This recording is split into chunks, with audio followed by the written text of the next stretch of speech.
496 to report the river. 496 to clear my burn visual, we're on 1 approach, 199, so far. Delta 1618 to set a maintain 3000 with a left turn heading 050 report the river. Go 4352 to set a maintain 4000, then speed 190. And I'm blessed, they are not him, tell him fess up. I get check stub, hella carefree, nothing scares me, hella reckless. Yeah, I got next up, right? No, we not the same, cause see when I look in your iris, you likely to talk but not ready to ride. You do better keeping it quiet. Pennies ignited, my soul is enlightened. I like who I am, but I'm biased. They palette is right on my trip, a fountain. I'm not like these regular guys. All of that talk is misguided. She like the way I make the tape print, but the way I make the words play is grim. I'm the reaper reaching for the kill switch, the label cut the check like the bladesman. Something sparking where his brain is. The beat is somewhere where their prayers in. Geronimo, the way I make the bass jump when no parachute is tasteless. They likely to run their mouth, but when they see you face to face, they quick with the shape shift. Up through the night, work the grave shift, batted from the cradle to the grave. Big mad how they face tense, look both ways for you catch fade. I'm a nice guy. Yo. What's going on, family, friends, and fellow enthusiasts?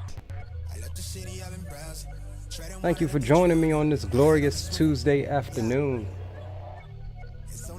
as we gear up for yet another stream in X-Plane 11. This time we're going to be humping some cargo for UPS Virtual Airlines in the Flight Factor 757-200 freighter model. Flight info for today, it looks like we're going to be departing the gorgeous vertical sim Tampa. We're looking for a block fuel of 26.7. That's 26,702 pounds of fuel we'll need for this journey.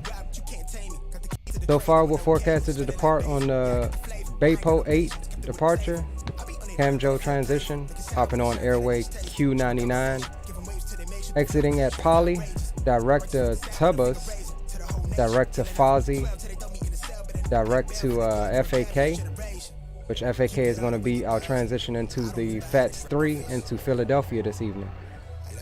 Looks like we're forecasted to arrive in Philly on runway 35. We're forecasted to depart here on runway 28. However, we do have Vatsim coverage, so that could change. Chief Sim Pilot, what's going on, man? Here to even your likes. They ain't got enemies already, broski. Community is not all 11. Who's got enemies already? Did I make some enemies already? Trying to figure out if you're talking about me. If I did, I apologize. I mean, it ain't nothing but love here on this channel. They can keep all that negativity and hate wherever they at. And with that said, we're going to go ahead and get ready to hop up in the flight deck and get this thing started and get the ball rolling this evening. We'll give you the flight info. We'll pop that up on screen for you there. That is what we got. That is what we rolling with. And we'll give you wait 1 second here. I'm trying to find my other overlay to close this. There we go. There's the other overlay. Glad you all can join me this evening for this trip. You know how those idiots be. I looked at the likes, no worries. I gave one for the good side. Oh, you talking about already? Yeah. I don't know how somebody could could dislike a video before it even starts, but Chief Sim Pilot for the win. I ain't worried about it. We don't, like I said, we don't let the stress and the negativity. It's always somebody out there gonna hate, brother. You know that as a fellow streamer. All right, so let's go ahead and jump into let's go ahead and jump into the I'm just trying to make sure that my okay, we're looking good. All right, let me cut my music down in my ear a little bit. Let's go ahead and jump into the flight deck. And before we do so, let me go ahead and go over here to the tablet and initiate the loading process. That has begun. Welcome to the flight deck of the gorgeous 757 by Flight Factor. And we're going to go ahead and come on to the battery. Standby power can go into auto. Wow, that's loud. Let me turn that down some. Alright, so standby power can go into auto. We can engage the ground power, come onto the bus and utility buses. We've got our fuel there. Navigation lights are already on. We'll go ahead and come onto the hydraulic pumps as well so we can set our trim later on. No smoking and seatbelt signs can come on. We'll come on to the trim air and recirculation fans. Omni emergency lights, and last but not least, window heats can come on. We'll get our IRSs flipped over into the navigation position so we can get our alignment going. And with that said, we are pretty much set up to begin prepping this bird for departure. Now we'll go ahead and get signed into Vatsim. We are connected to the server. We'll give that a minute to populate and we'll call up and get our clearance and see what he gives us versus what we filed. And we'll be good to go. Glad you all could stop by this evening, as this is going to be a decent little leg. We may only do one leg as we try to get on back up to our hub in Philadelphia. As I stated before, this is a flight for UPS Virtual Airlines. So we've been stuck down here running some stuff in the south between Dallas, Houston, and Tampa. Some outside carriers, Southern Air, which hauls Amazon Prime for UPS. But we're back in the UPS brown colors. We are connected to the server, and I believe we're going to want to use Jacksonville Center. Looks like we're just on that border between Miami and Jacksonville, so we'll try Jacksonville on 135.925. And before we do that, we'll fix that in a second. 135.925. And let's kill the music here for 1 second.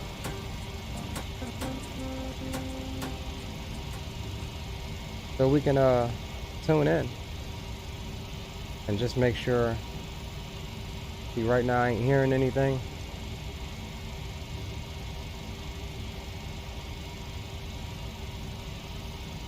Jacksonville Center, UPS 2945, IFR clearance to Philadelphia.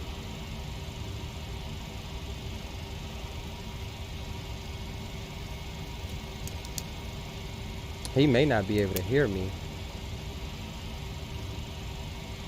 We're a little ways from Jacksonville, and we're on the ground.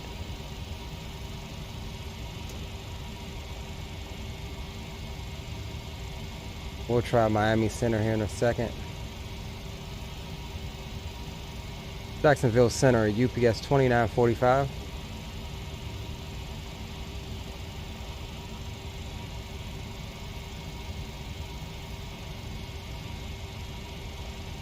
All right, let's try Miami Center on 135.175.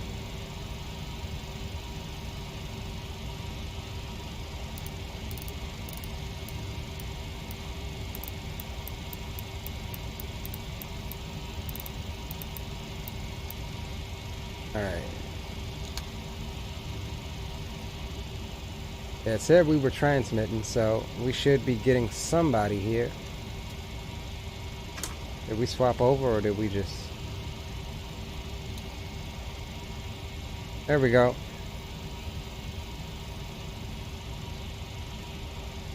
Alright, so we moved some stuff around with our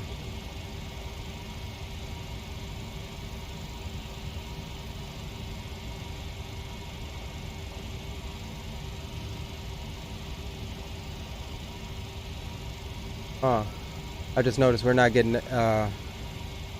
ATC audio from the other from the gaming PC over to Streaming PC. We made a couple changes, so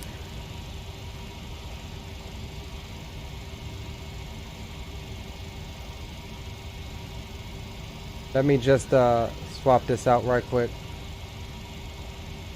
See if y'all can get it on the regular feed.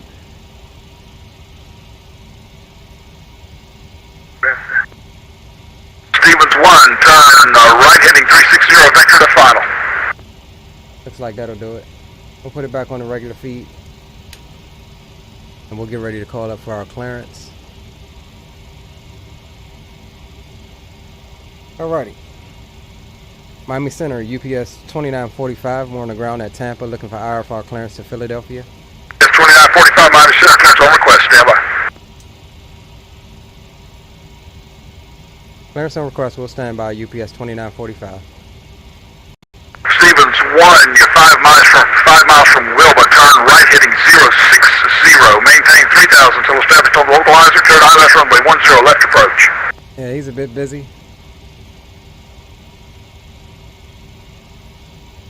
So we'll try to get this clearance here as quick as he can give it to us. We're pretty much already loaded up. We don't have Southwest 120, contact Miami approach 124.85.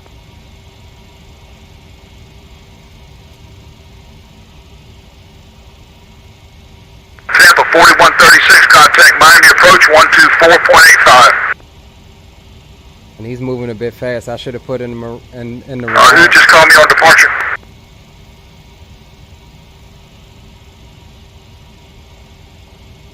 He talking about Cherokee 101, Miami Center, Roger. Welcome. Let me turn this down a bit. Looks like ATC is a bit loud. Miami Center, good evening. Phenom 6 Lima Kilo with you, climbing through 14,000, heading 200. November 506 Lima Kilo, Miami Center, proceed direct Kilman, climb and maintain flight level 200. Fly direct Kilman and up to 200, thank you very much.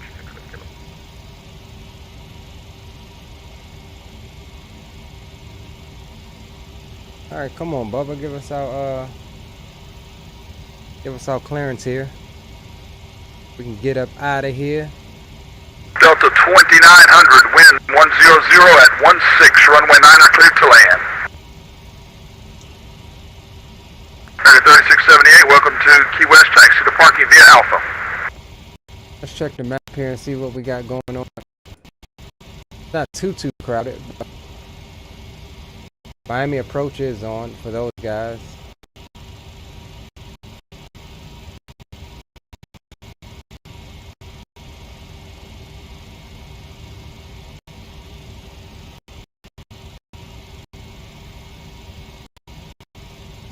Yeah, we're right on that line between Jacksonville Center and Miami Center.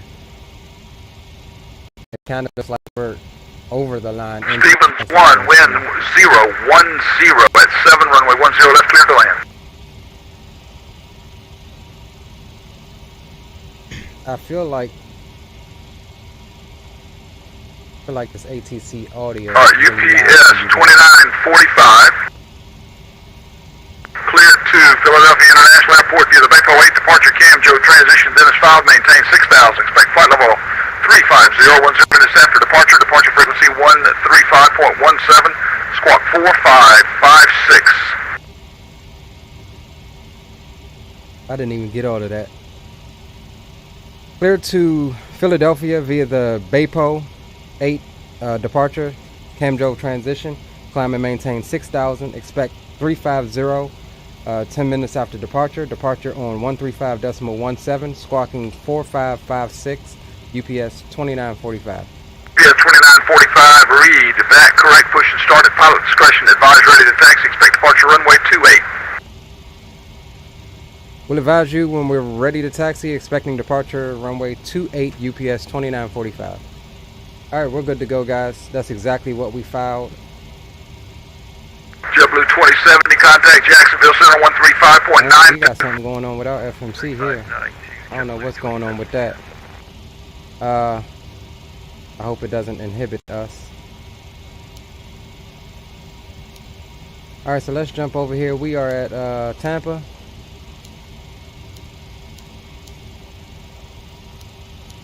Okay, TPA. We'll grab the GPS fix, drop it in there. Hop on over the route. We're going to Tampa up to Philadelphia. Our flight number is 5X29. Alright, let's see, American 562. Was that the correct call sign? Oh my god. Fuck. Why does some of their I've seen the other guys American 562, I'm not showing a flight plan for you. 28. We'll activate that. Departure, BAPO 8, Camjo transition. And let's make sure, yeah, we got our active runway. Alright, who was that calling? Then we'll go over to the routes page. And let's pull up our briefing packet here. November 3206, where are you located? From Camjo, we're going to the Q99. Oops, hold on. Jump over here to the legs page right quick. What did I do? November 3206, Miami Center, squawk 4764. Execute that over the route. There we go. Alright, so Q99 airway to Poly, PLYY. That's where we're going to exit, and then we're going direct to Tubas, TUBAS. And the Southwest is center flight plan. What's your call sign again? And where are you located? Just double check the coordinates on that waypoint. Make sure we're not going in the opposite direction. North 3510. Alright, so it's going to be this top one.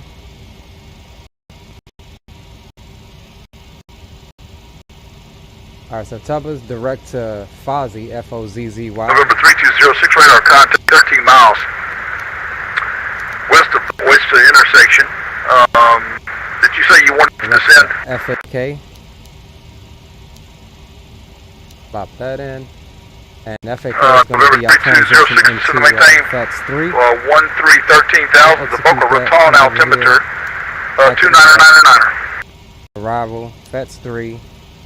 And I said it was the FAK VOR. Select that, and we're expecting 35. And 2900, welcome to Key West. Taxi to parking, take first available right, taxi to parking via Alpha. On approach, and we'll leave the transition blank for now. Alright, let's get our weight. Our reserve fuel on this trip is going to be 4.7. Let's enter that. And our cruise altitude is flight level 350. We'll put that in. And we're going to do a cost index of 33. And at that takeoff, we'll be using flaps 5 for departure. Our trim is going to be 4.6. Let's do that now.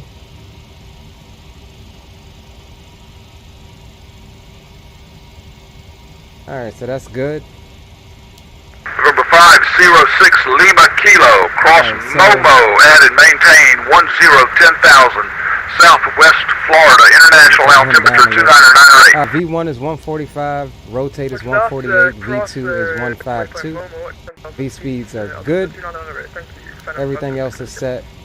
Let's continue to. UPS 2332 Heavy is leaving 390 for 10,000. Let's pull up our departure chart. UPS 2332 Heavy, Roger, thanks for stopping descent. Alright, so the departure chart is showing the same thing that he gave us. Top altitude for the departure is going to be 6,000. We'll bring this on down to 6,000. And we're expecting 28. So we'll climb heading of 277, so we'll put that in. Delta 360, I believe it is. Where are you located? And what did we say V2 was? Delta 60, Miami Center, squawk 4607. Alright, so 167 is going to be our climb out speed. Flight directors can come on, and we can arm the auto throttles. Alright, so the plane is pretty much set up, and we're just about good to go. Delta south of the Igbix intersection. Welcome. And we'll go ahead and get check the overhead. All right, we can bring the pressurization onto auto 1. That's our temperature now, so we don't forget.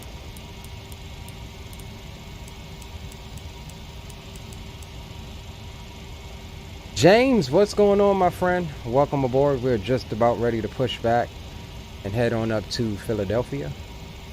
Glad you can make it, my friend. You with me yet? All right, so let's get up our airport chart so we can see where we're going. So we're obviously going to push back nose to the right. 2117 Miami Center, squawk 4725. And it's a very short taxi here to a short runway 28, 7,000 foot runway. All right, that should be no problem, no factor. And let's just double check our perf data. Everything is set there.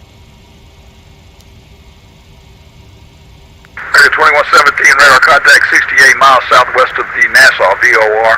Cross Junor and maintain 12000 and 280 knots. Miami altimeter 29er. 28.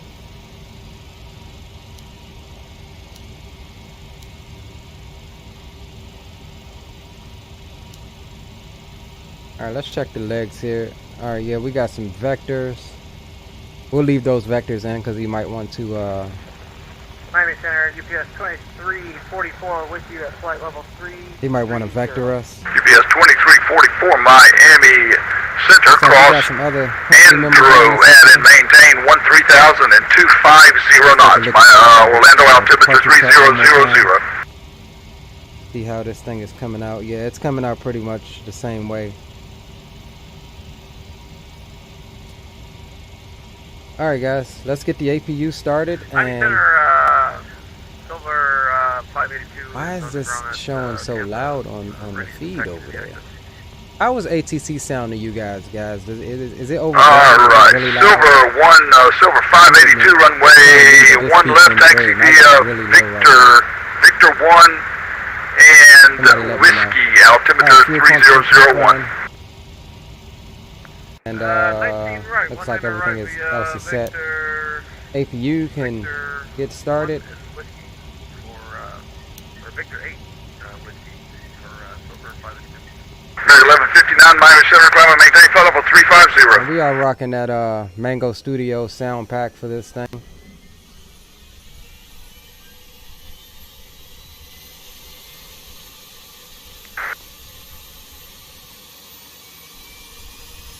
Alright, let's go ahead and get Miami Center, UPS 2344 will cross Andrew at it closed up. 259. At 562, you are located in Orlando International Airport, is that correct? Okay, that's why I was having some trouble finding you. That doesn't belong to me. That belongs to the Jacksonville Center. Contact them for your clearance, 135.92. Yeah, see, we're right on that line. That's why I tried Jacksonville Center first. It looks like we're in, like, just across the border in the Jacksonville Center, but we wasn't getting anything from it. So, anywho, let's get rid of the air stairs, and let's first make sure that we come on to the APU generators and get rid of the stairs, chocks, fuel truck, GPU. Yeah, see, what did I do? Okay, GPU and the loader. Uh-oh, I lost everything. Yeah, I lost everything. What happened? Alright, quickly, let's get the GPU back on before we lose our alignment.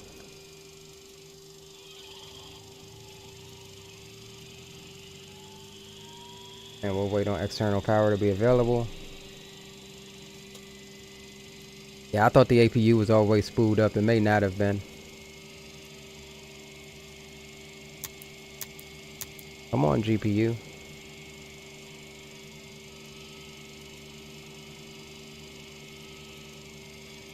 We might have broke her, guys.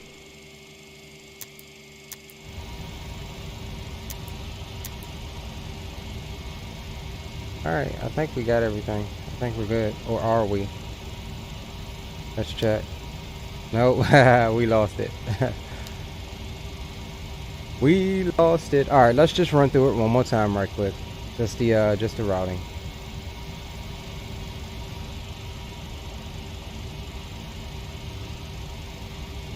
I'm wondering why, let's see.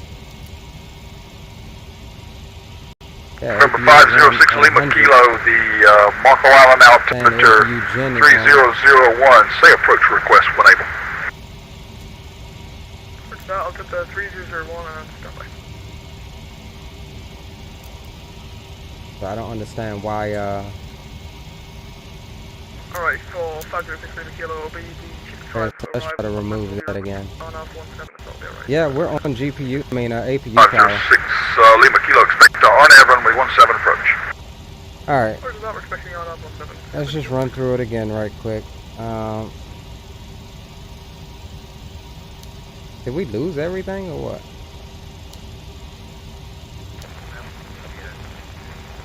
No, not quite. Sierra Victor Alpha 253, descent is at pilot discretion. We didn't lose our alignment, but we lost our routing. Alright, so PHL. Let's probably use the error. 28. My bad about that, guys. Flight number is going to be 5X 2945, if I'm not mistaken. Yep. Pop that in. Activate. Execute. Departure. Baypo. Camjo. 28 is active. Number 3206, standby. Number 3206, contact Miami approach 124.85. Alright, who's that ready to go? UPS? Oh, Silver 582. Silver 582, wind 270 at Niner. Looks like you're on the wrong end of the runway. That's a 19 right, not 1 left, but that's okay. We'll use it. 19 right, clear for takeoff. Wind 270 at Niner. Right. Alright, that's clear for takeoff. My apologies, I couldn't point it. I'm having some issues with this thing. I see my FMC is all screwed up. Yeah, it was 0-1 left.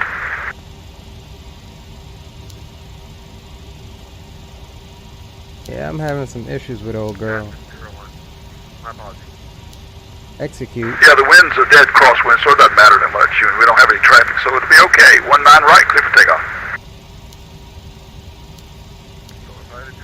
It's almost like it's deselecting, and then when I go to routes, there's nothing there. Nothing in legs either.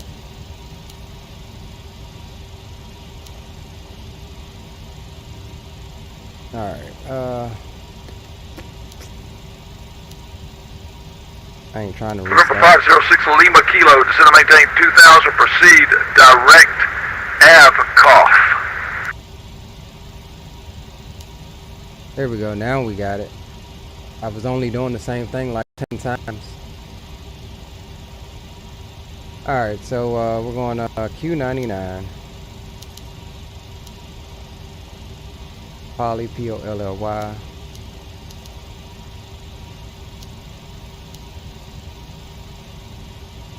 Yeah.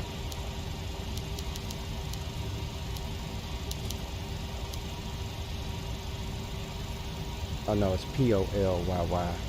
Sorry about that. Direct waypoint alcohol. Tubas, T-U-B-A-S.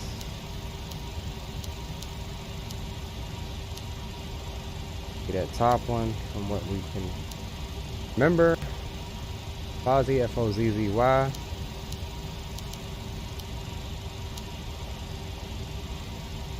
And execute that, and then we go to arrivals.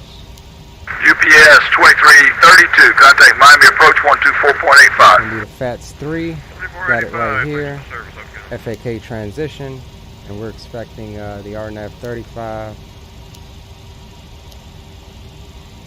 Pop that in, we'll leave the transition blank. Alright, cool. We got our flight plan put back in. Go and get our reserves again. Our Silver reserves, 582, radar contacts, altitude passing. Just passing Cruise altitude is 350. Silver 582, climb and maintain 15,000. Proceed to direct Gandhi, join the departure. Flaps 5. PG 4.6, that's still set. Beat speeds are all the same. Alright, so looks like we got that back. And we look good to go. Alright, so with that said, let's go ahead and Delta 2200. push back. Contact 9.85. Say again for Delta 2200. Everything else looks good. Delta 2200, yeah. Miami approach 124.85. Premier recirculation fans are on. Set on both. Seatbelt signs are on, and the beacon light can come on as well. And let's go ahead and get our tug. Sorry about that, guys. I minimized my game. Alright, start pushback. Alright, there's our tail coming in. We finally ready to get up out of Tampa. Let's drop our squawk code in the box. 14995. Ram Bahamas is in the Nassau airspace. Frequency change approved. I'll pick you up if you're coming this direction, and we'll give you the IFR clearance airborne. Trigger 2117, contact Miami approach 124.85. And departure is with him on 135.7. That's what we're on now. Alright, so we're looking good. Let's just hope the airplane behaves itself, and we'll try to fix whatever going on with the paneling later. November 506 Lima Kilo, maintain at or above 1,500 until Ijamo. Cleared RNAV runway 17 approach. Report over Ijamo. Here, but I've got it down really low. So I'm trying to get that adjusted. Is it too loud or what?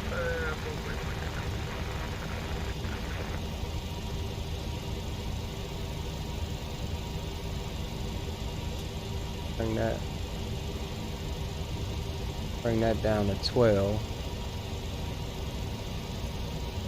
Alright, we're just waiting on the tug to hook us up. And we'll be pushing back here in a second. Secure below, pod check completed, steering disengaged, standing by for brake release, ready to push out. Roger that, brakes are released. Copy, brakes released, clear to start engine.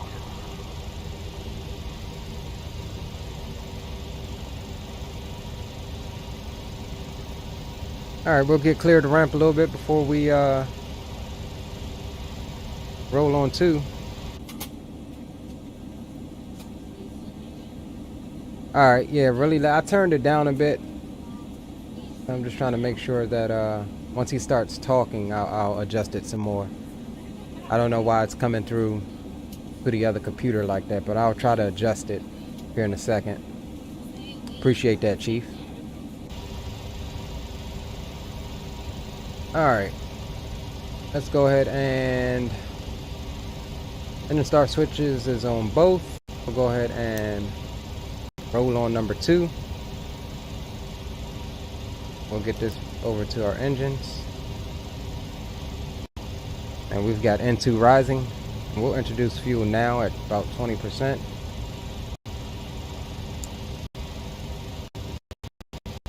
This is the one part I don't really like about the Mango 757 Soundpack.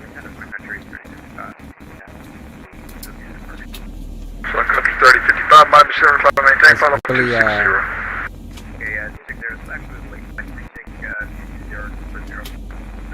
Climb maintain, follow 220. Yeah, for some reason it's just the controller. I don't know why he's coming so loud versus everybody else.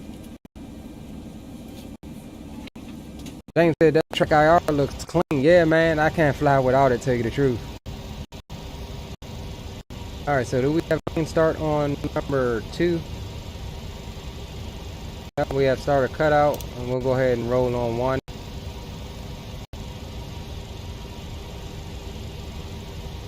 And we've got N2 rising. Alright, there's 20%. And we'll go ahead and introduce fuel. Set brake. And we will set the parking brakes for you, sir. And we're just waiting on starter cutout, and we'll finish our flows here.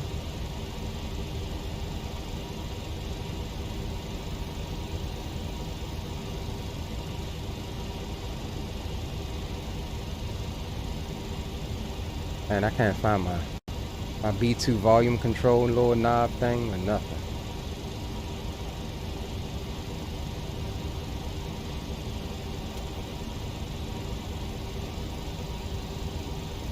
Alright, so we're waiting on him to disconnect out front.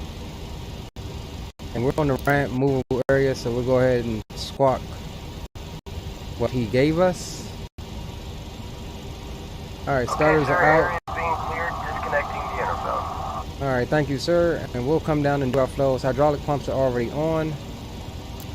Engine gen 1 and 2 can come on. Sun Country 3055, Miami Central.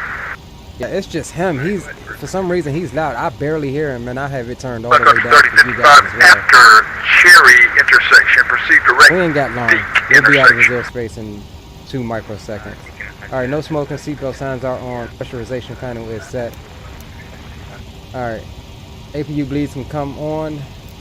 I mean, APU, Sierra Victor Alpha 253, contact Miami approach, 124.85. can go off. Y'all dampers can come on, we forgot that. And we'll go ahead and shut the APU down. Alright, no messages here other than parking brake, so that's good. That's definitely a good sign. And we'll hop over here and we will get flaps 5 set. Now, why am I getting a traffic warning and I'm sitting here on the ground? Yeah, something's wrong with my plane, guys. I ain't gonna lie. But we're gonna fly it. I ain't Sun got Country time to- 3055, cross deep. As long as you And don't hold the flag maintain director, I'm good. 11,000. The Lakeland altimeter, I don't have yes, demo.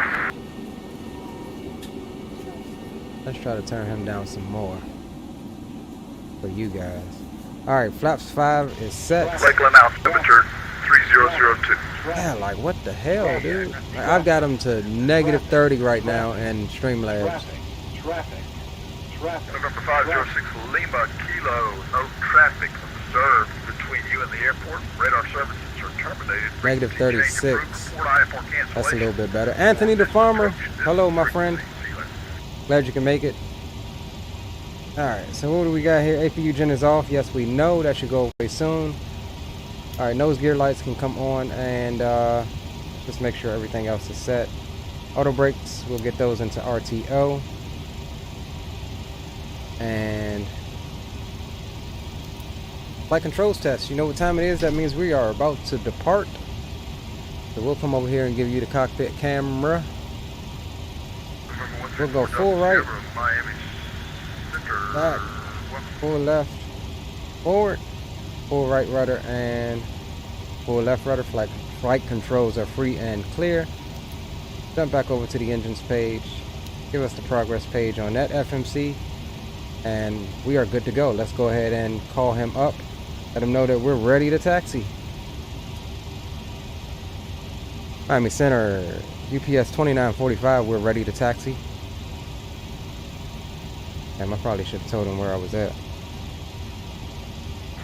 2945, runway 28, taxi via November 1, altimeter Okay. 3001. Taxi via November 1, altimeter 3001, UPS 2945. Northwest 3456. James, I do not have a command yet for the rules, but we'll get that set up soon. All right, that is one thing we forgot, so let's go ahead and set the altimeter now.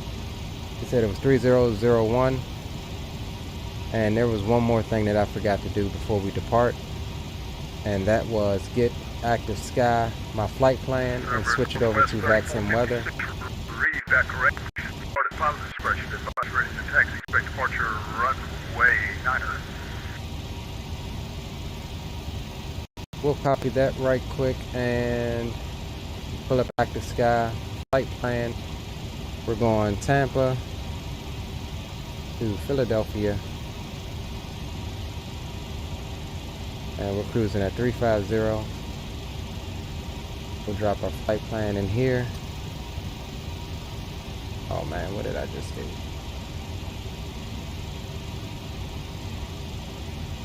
Pressed the wrong button. Alright, let's recopy that. And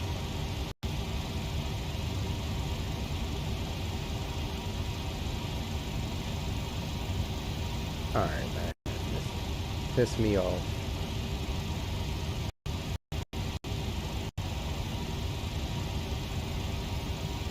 Go copy.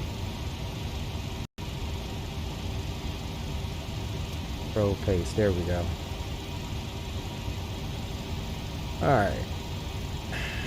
Got a flight plan entered. This guy, go to options right quick.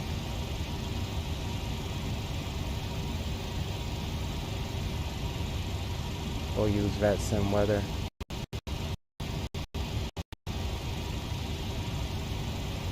We'll minimize that and we'll minimize that. We're good to go, guys. Alright. Parking brake come off. We'll spool them on up here.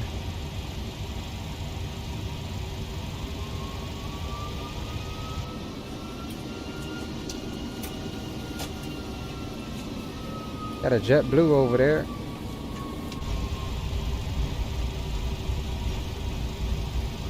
Oh wow, hold on, we're gonna have to hold. I forgot one more thing, guys. Got to start my A-cars for UPS. And it might be too late at this point. Alright, flights. Fly. Start. Alright, nope. Not too late. Alright, let's go. We're forgetting some things today, but it's all good. So we'll pull out on Kilo, make a left on November, take that all the way down to November 1. And the departing runway is right out in front of us from the left to the right.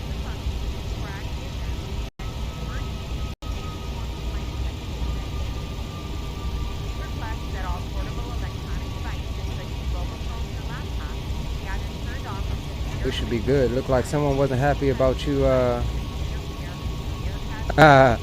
Yeah, I didn't mean to. I just copied and pasted. I didn't mean to. I meant to that first time, but yeah, tell those guys I apologize. I mean, it ain't that serious, really. UPS 2344, contact Jacksonville 7135.92. Not that serious.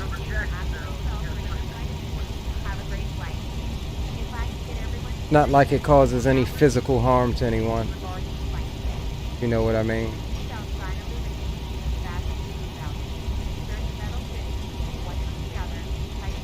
I'll keep it in mind.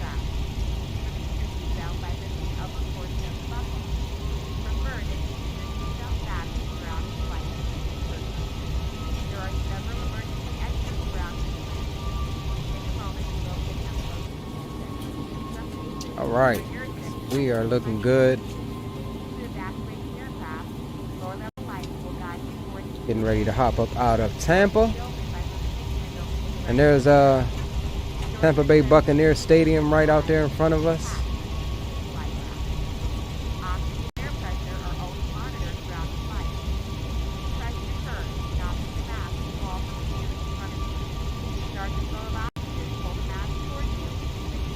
I don't know why my V2 volume control is not popping up over here where I have it at. Yeah, we may have to do a reinstall of this plane. It's doing some funky stuff.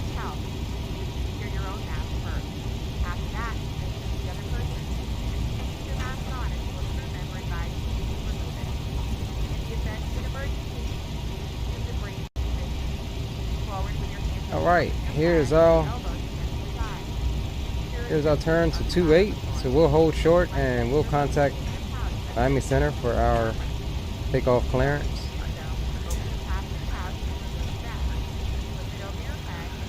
We'll hold short here and Set the brakes. Final approach is clear at the moment. 75% climb and maintain. Raymond James Stadium, you know the vibes. Yeah, I'm trying to Yeah, boy. I ain't know the name of the stadium, but climb and maintain for level 210. I take it you're a Tampa Bay fan. I won't even tell you who my team is, because unfortunately my team is some trash. Probably going to be some trash this year coming up too. Miami Center UPS 2945. We're ready to go at runway 28. UPS 2945, Miami Center, Tampa, altimeter 3001, wind 270 at 9, or runway 28, clear for takeoff. Clear for takeoff, runway 28, UPS 2945. I keep forgetting my call sign. I don't know if y'all have that problem, but alright, landing lights can come on. Strobes and wing lights can come on. We're all good there. Final approach is clear. And runway looks clear down there. Wheel her on up and get out of here.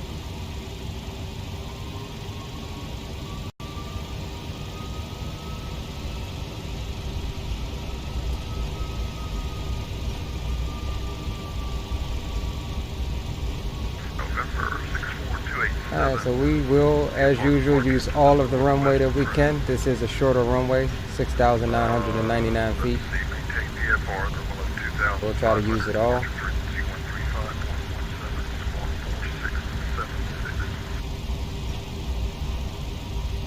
So get us a nice good lineup here.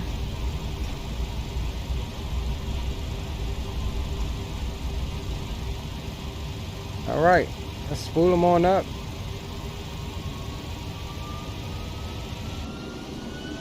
Brakes release. And we'll go ahead and set thrust. Forward pressure on the yoke.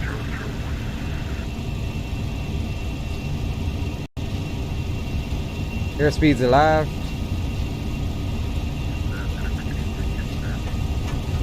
There's 80 knots. Release the pressure.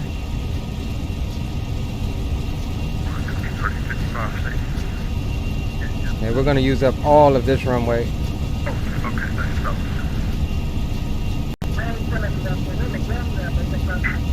Big bump. There's V1 and rotate. We're coming up.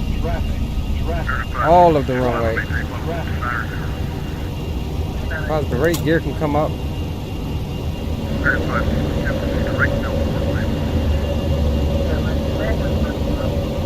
Alright, I gotta turn them back up a little bit so I can hear them.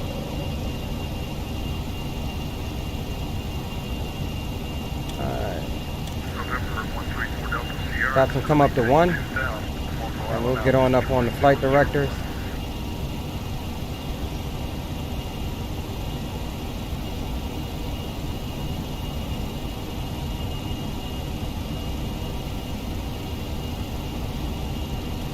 And we'll see if he gives us a vector. If not, we'll go direct.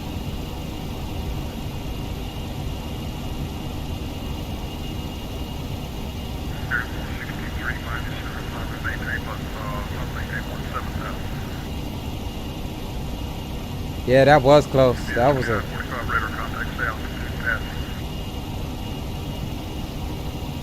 UPS 2954 out of 3,300, climbing 6,000.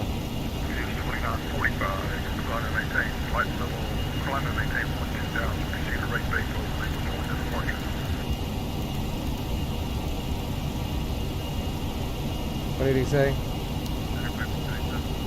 Oh, it said go direct Baypo.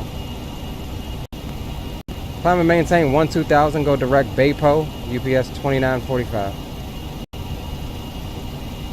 Alright, let's see if we can, let's go command. We'll take off LNAV. We need to go direct Baypo. Execute that.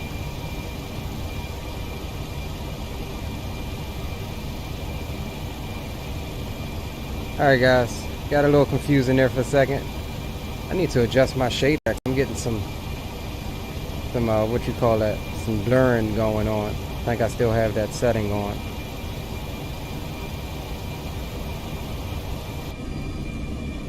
Let's move my view back out some. We depart Tampa. Alright, we're coming up to the clean flap speed. Flaps can come up. And auto brakes are off, gears off. We are looking good. We go direct BAPO.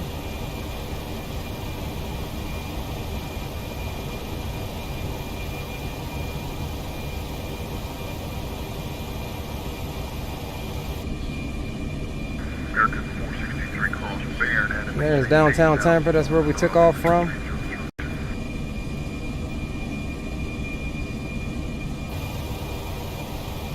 Let's get a flyby.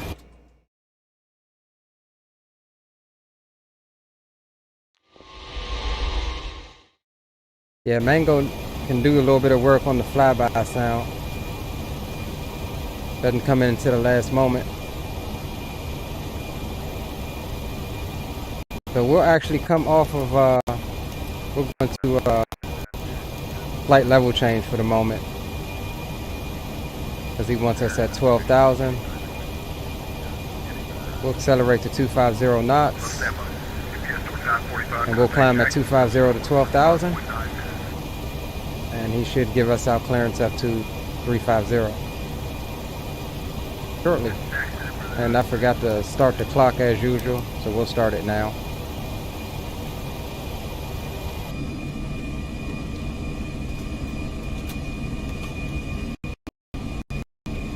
We looking good this evening. Sun Country, 3055 after the lighting 360 descend to maintain 5,000.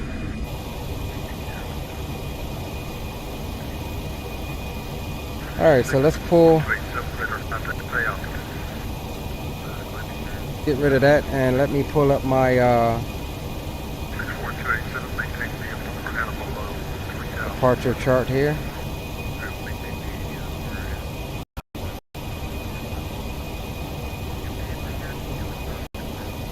Alright, so we're looking good.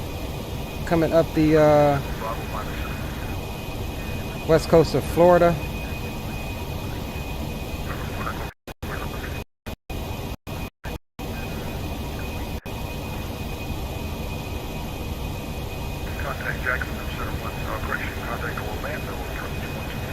Alright, and we're going to go ahead and tune to Jacksonville Center and stand by, because that's probably the next one he's going to hand us off to.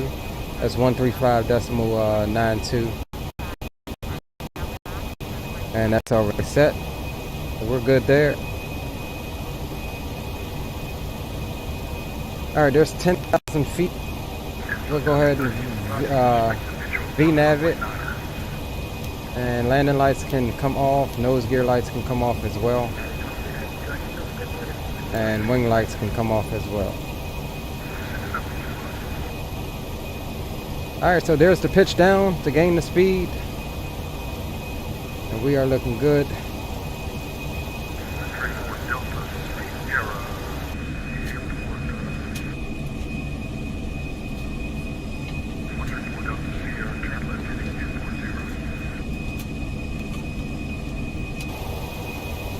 And we're just waiting to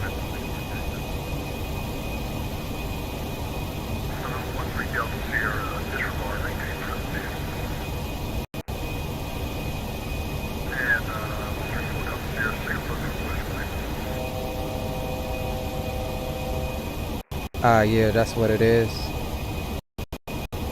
We had that depth of field on.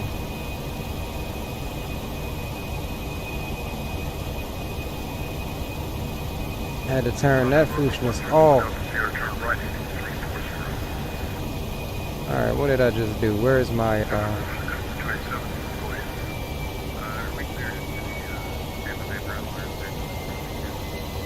Alright, there's 12,000.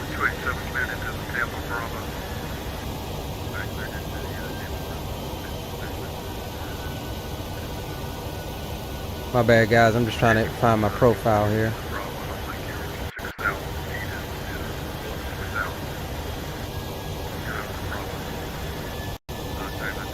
I don't think that was it.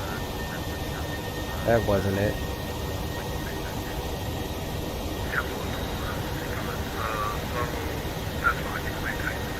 There we go. Messing around with Shade X.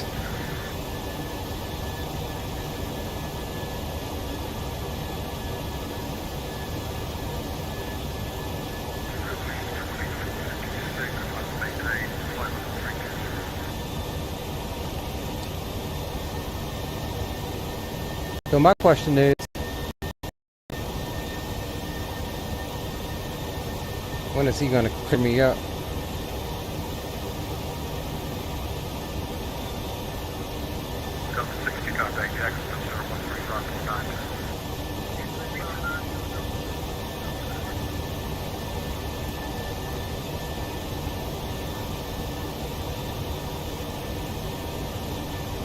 We burning fuel down here.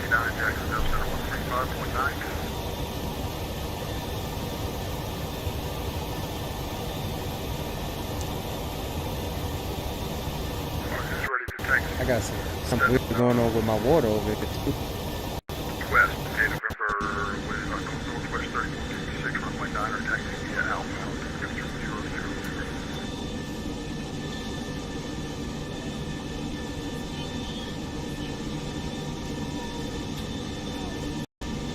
Sun Country, 3055 turn, right heading 030, vector defined.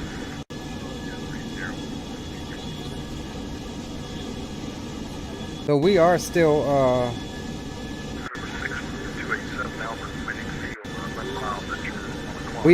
the departure, so that's probably why he has me holding here at 12,000.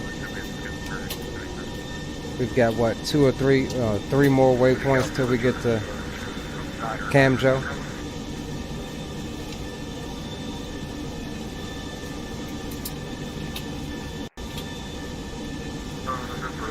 So let's see if I can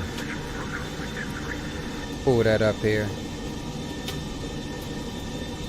Show you guys what we got going on. Alright, departure. April 8.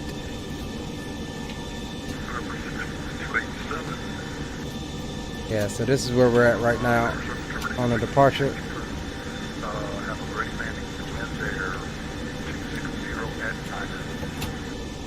Flew out of 28, came around, direct to Bapo.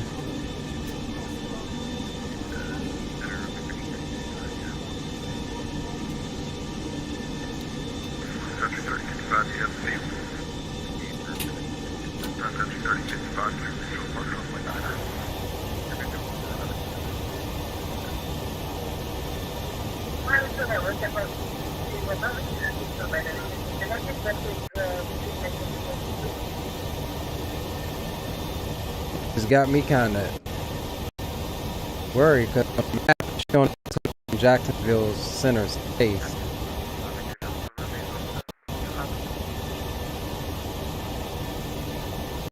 And I know it's been 10 minutes since departure.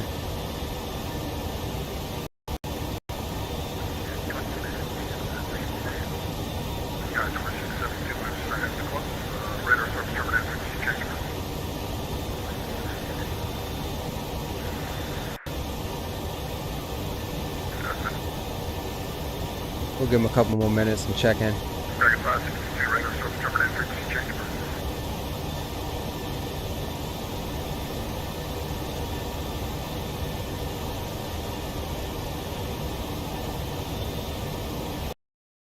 Miami Center, UPS 2945.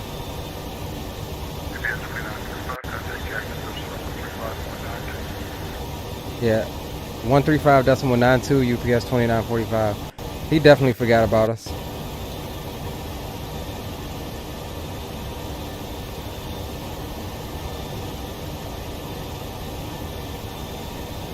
Jacksonville Center, UPS 2945.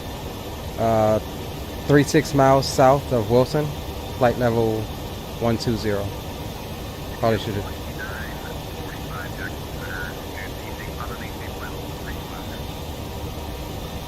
Climb and maintain flight level 350, UPS 2945.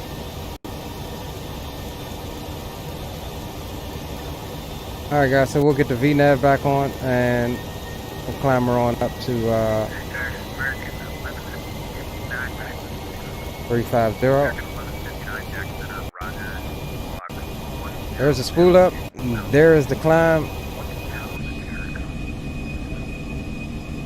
and we good to go. Third Coast Media, what's going on, man? Had trouble getting on the stream, but finally got in. No worries, glad you're here, glad you can make it. We just not too long ago departed out of Tampa en route to Philadelphia. Good to see you, my friend.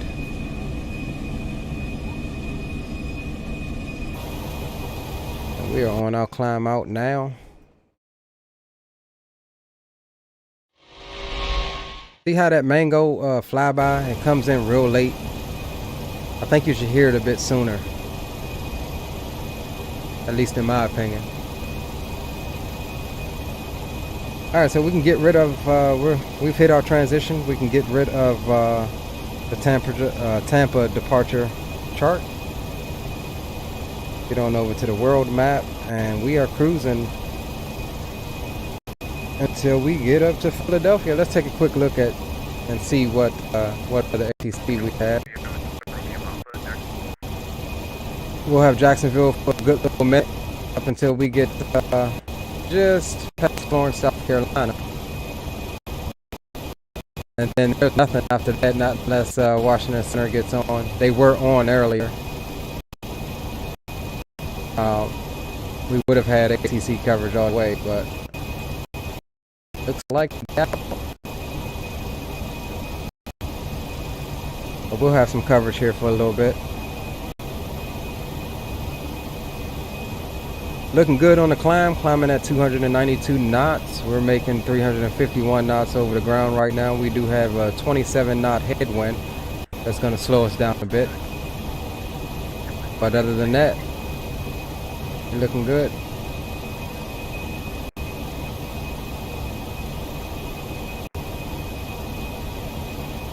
Kind of heavy today. I think we've got,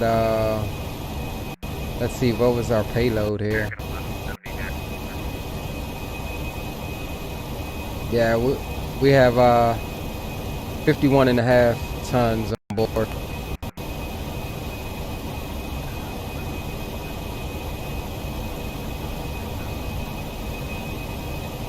But we looking good.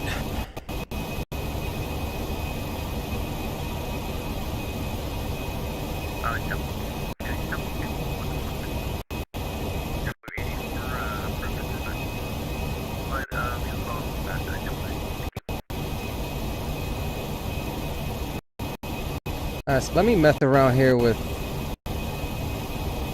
X-Pilot settings and see if I can't turn them down a little bit so that, cause right now I got the same chip, I got my music coming through. I had it on a separate one, but obviously that wasn't coming through. Alright, James, we'll be here. We got a good little flight ahead of us, so we'll be here. See you when you get back, brother. Alright, that's 18,000 feet transit altitude here in the United States. So we'll go over to standard on the altimeter. And we'll do that on both sides.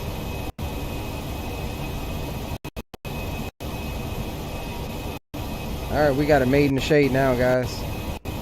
As long as the plane does what it's supposed to do. We got it made in the shade. Look at that gorgeous, gorgeous orbit. True Earth, Florida. Underneath us. Rip.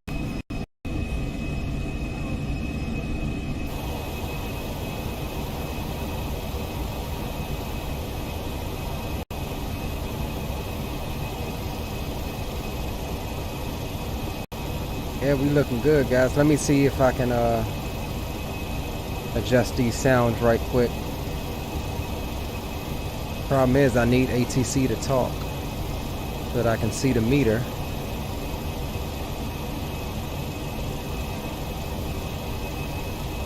So that I can mix him in with some tunes. So what we'll do is we come over to settings here and audio, COM1 volume. We'll bring that down. We'll bring that down just a little bit because I need to make sure I hear him as well.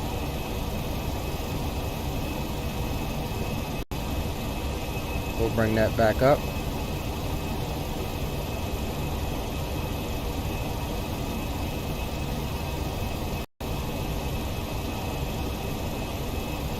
I cannot for the life of me figure out why in this plane I can't access my B2 volume control knob over here. Let's see if we can't get it from Jacksonville Center, November 486, Oscar Tango, about 20 miles west of Fayetteville, flight level 340.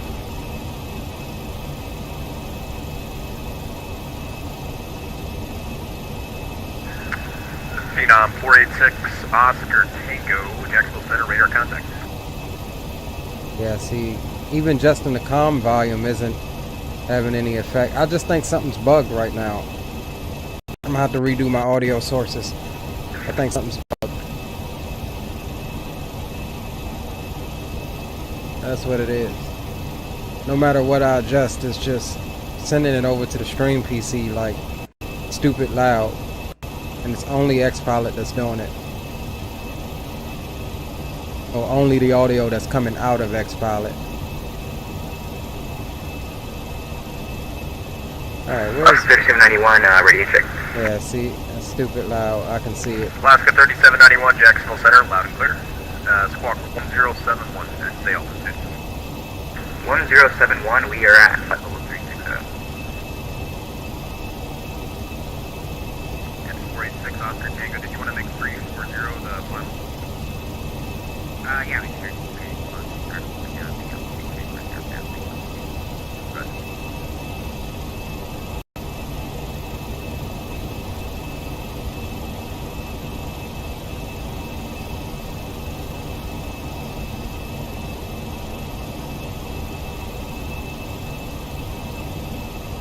Oh, you know what? Hold on. Speakers.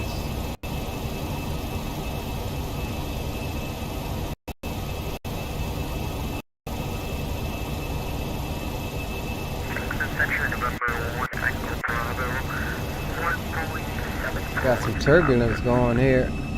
Phenom 1 Echo Bravo, Jacksonville Center, come and maintain flight level 320. 320, Jacksonville Center,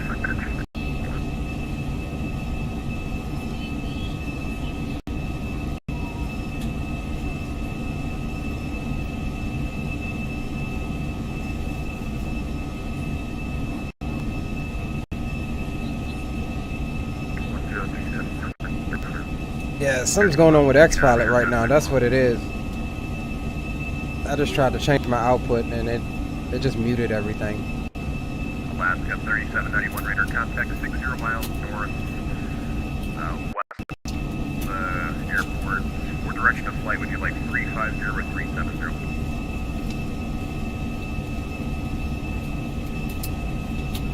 Alright, so what I can do though is change the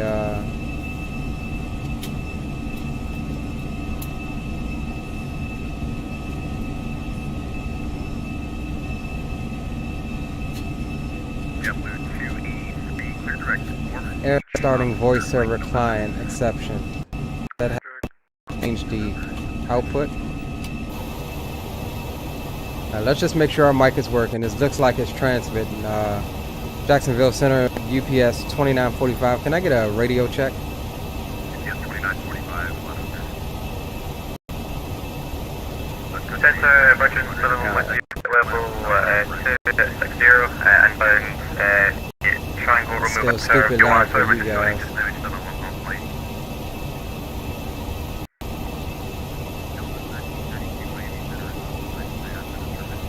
That's crazy. I have to bring XPilot audio feed -40 in order for it not to spike in the red.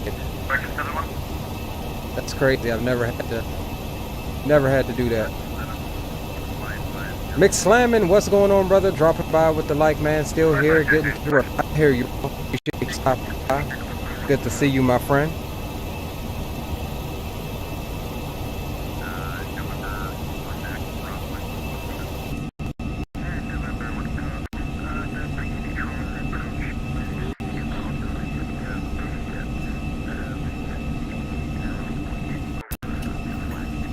Alright, so what I'm going to do is I'm going to try and change where my music goes to and leave that input alone.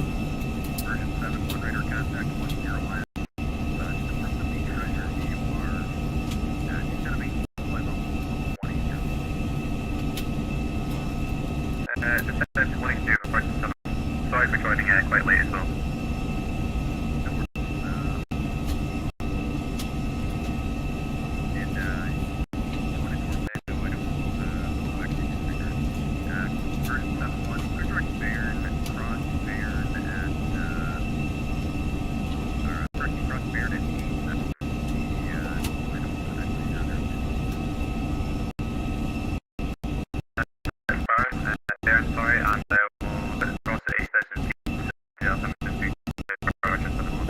Let's check one more thing over here.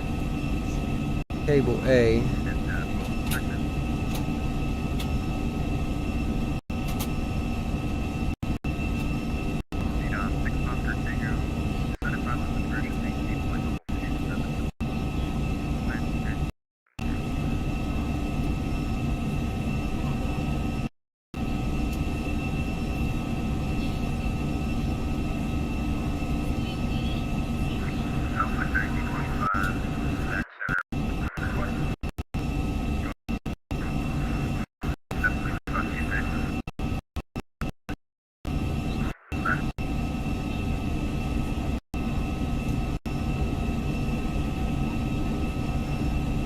Alright, this might work it. Oh wow.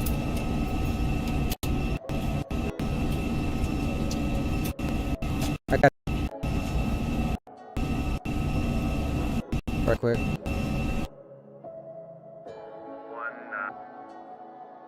I think XPilot just crashed my stream, guys. My game. I think it just crashed my game.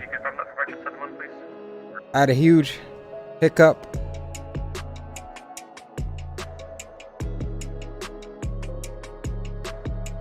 Yeah, I had a huge hiccup no sooner as I clicked XPilot to reconnect, and it reconnected. XPilot did something to my game. What's up, Tidline? Welcome aboard.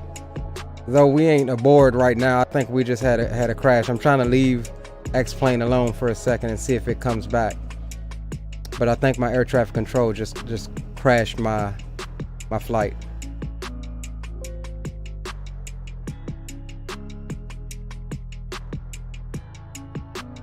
Yeah, it definitely just crashed my flight. It said disconnected from the server. I reconnected. Waiting for X-Plane connection.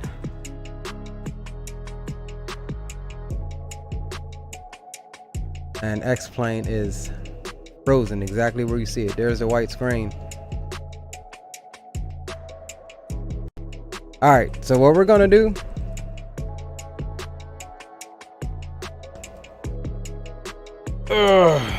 this is where it burns you out, man, when X-Plane gets to acting stupid. But it wasn't X-Plane, it was XPilot, because I was having troubles with XPilot the whole entire time. So what we're gonna do is we're just gonna go ahead and reboot. We're gonna leave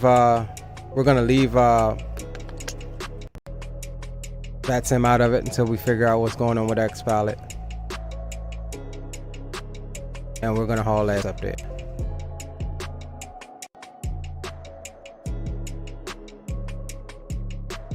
My bad about that, guys. Unfortunately, this is one of those things that happens. Anthony said, am I doing something wrong with Ortho if the airport terminals aren't showing up? Yes. Your Ortho needs to be below everything else. So you'll see a file that says Z something something Ortho something something. and then you'll see one that says Y Ortho overlays.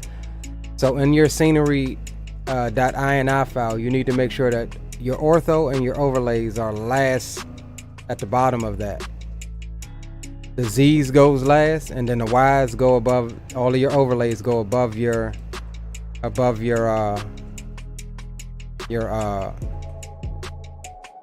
actual tiles, and then above that, all of the rest of your stuff. Your airports should be at the very top. All right, let's restart X-Plane. Get it started back up.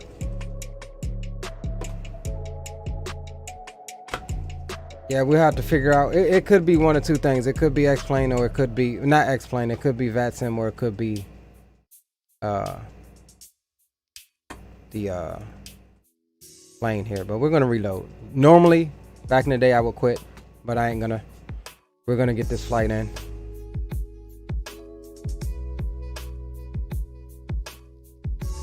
Yeah, we're gonna get the flight in. But we're just gonna leave Vatsim out of it for tonight, and we'll freshly install that after the stream. I mean, we weren't that far anyway. We weren't even in Jacksonville yet, so I'm glad it did it now versus. But we're loading back up.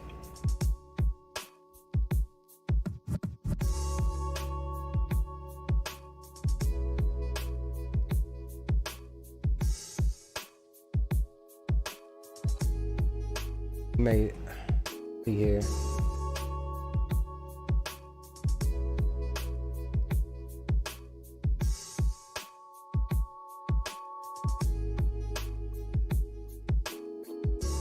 Okay, give me 1 second, guys, because I just noticed that even OBS and stuff is frozen. It could have been a hiccup. My lights flickered too when that happened, so I don't know. I don't even know if it's storming outside. It could be storming outside. Give me a second. Let me reset my my OBS. The stream will buffer for 15-20 seconds.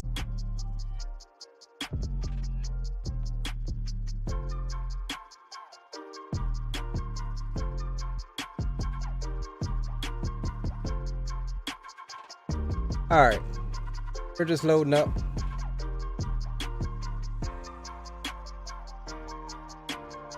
Waiting on next plane to load up.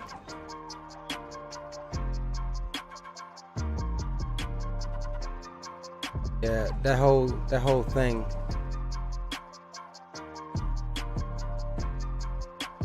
Whole thing crashed. I think I had a little power surge or something like that. I don't know. But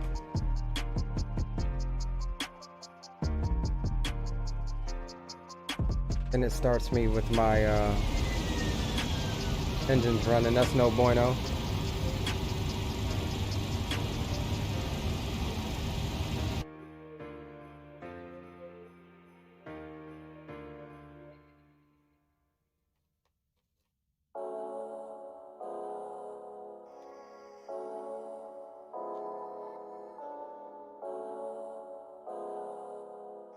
All right. Making a few little changes, guys. Bear with me. We all know some of these things happen, especially when you live stream.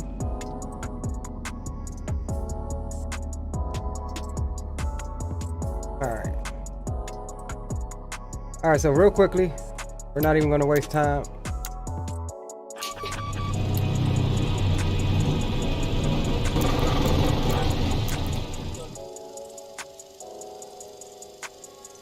Gonna hurry up and get loaded.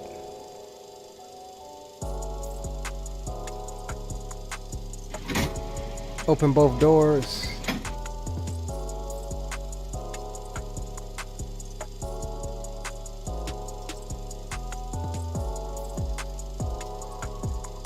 $26,702 was the fuel.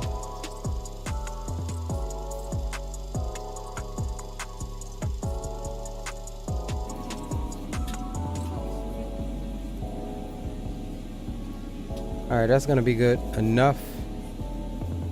Get the GPU, fuel truck, and the loader unit. Do our maintenance and optimize CG, that's good. Come over to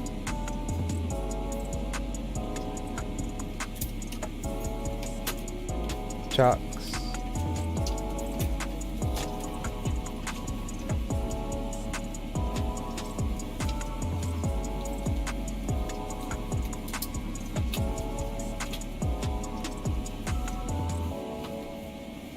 Alright, load the airplane. That's good.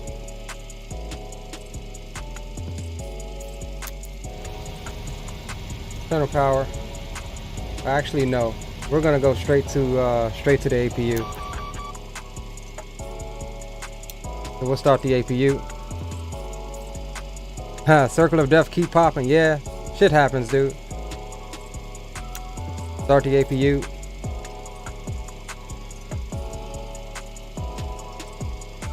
That way we can get out of here fairly quickly.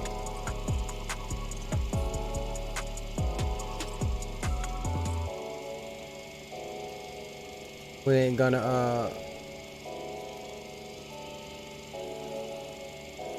gonna waste much time here. We're just gonna hurry up and program, push back as quickly as we can while we actually wait. Let's go ahead and pre-plan our pushback. Get this APU started up. Alright, pushback is planned, and we're actually gonna go ahead and get him hooked up as well.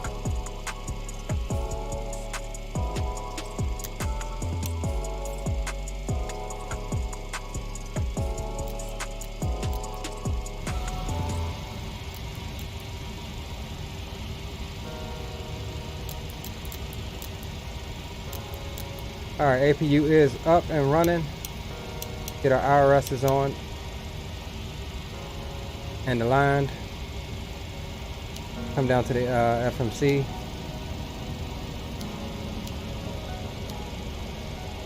Tampa. Grab the GPS fix, plug that in, we know the deal. Route Tampa to Philly. Okay, aircraft, this will be a 3-person wireless headset push. 28. Activate that.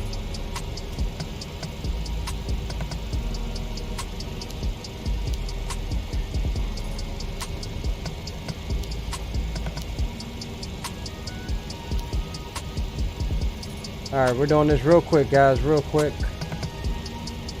Alright, Q99 poly.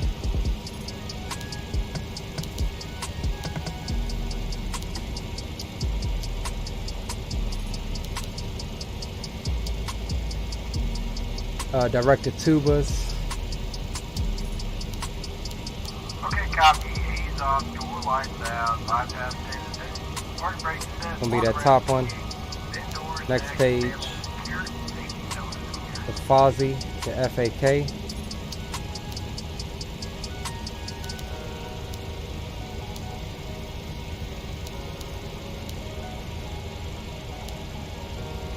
We didn't even need FAK for real because that's our transition into the arrival. But it's all good. We running the FATS 3, FAK, and we're still expecting the RNAV 35 approach. We'll plug that in. Alright, routing is all done. That's good. Gross weight reserves was 4.7,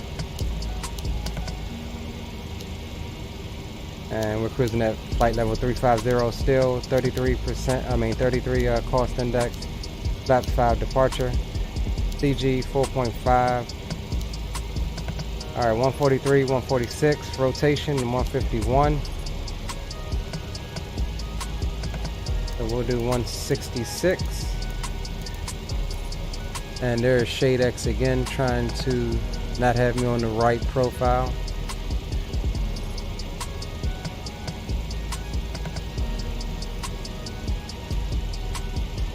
Alright.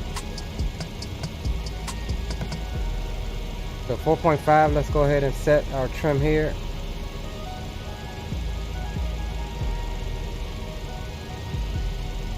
Alright, there's 4.5. We are good to go there. Let's check our legs. We got that vector, but we'll actually get rid of the vector and go direct there like that. Auto brakes can come to RTO. And let's go ahead and get everything set. Man, does this thing keep switching on?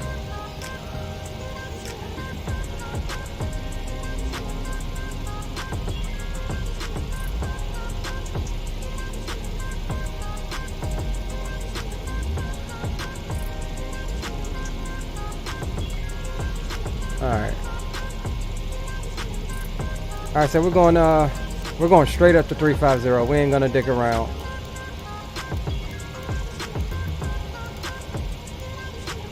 And actually we're gonna make a change here. See if we can get away with it. Let's go back to index, first data. I'm gonna change that cost index to 100.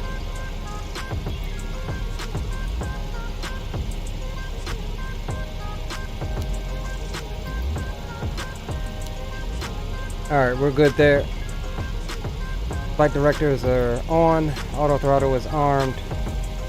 Let's get everything buttoned up and let's get pushed back. I'm ready to go.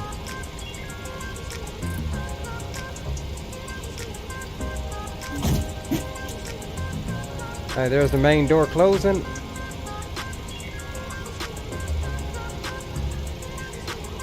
And let's get rid of all of the other things here. There's some chocks. We are on APU gen. We can get rid of the GPU and not kill our plane like we did the first time. Make sure everything is clear. Alright guys. Navigation beacon lights can come on. Set our pressurization panel to auto. Come on over to auto there. Fuel pumps can come on. Engine starts to both. Arm the emergency lights. Window heats can come on as well. Get our flight deck temperature set. And we're going to go ahead and release the brakes.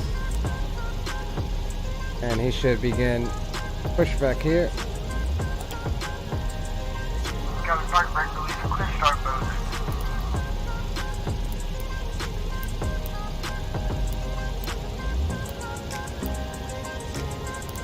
We're just going to squawk 2200 even though we're not on Vatsim.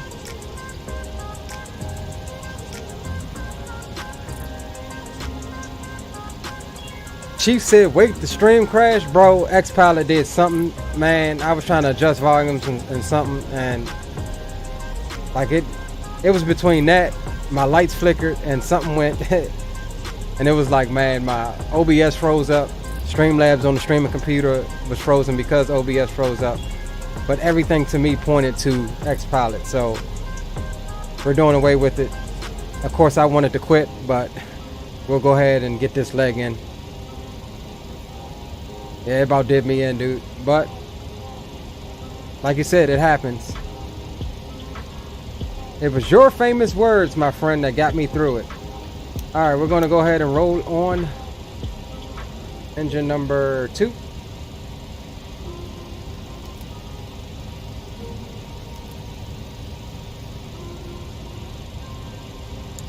All right, introduce fuel into that bad boy.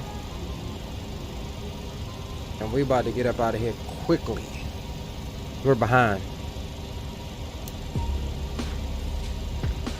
We are behind, my friends.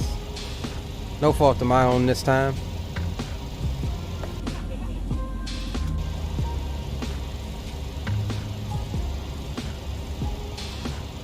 Alright, we got starter cutout, roll on 1.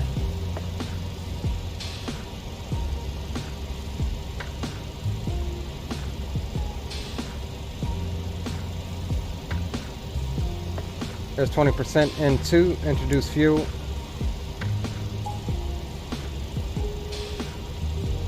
Let's grab That's parking brake.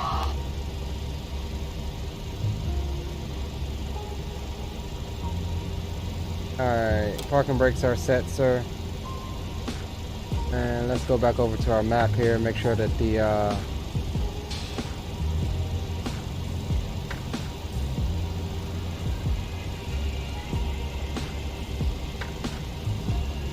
3002.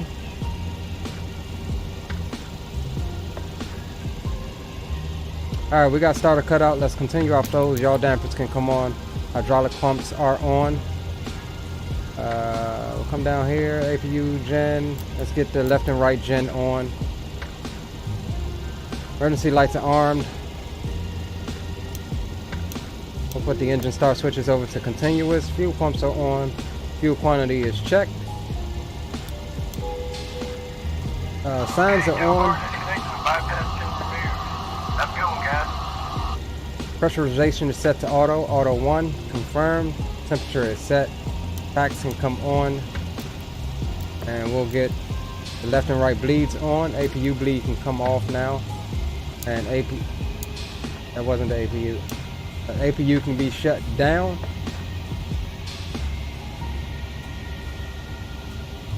Alright, that's good. Alright, let's go flaps 5.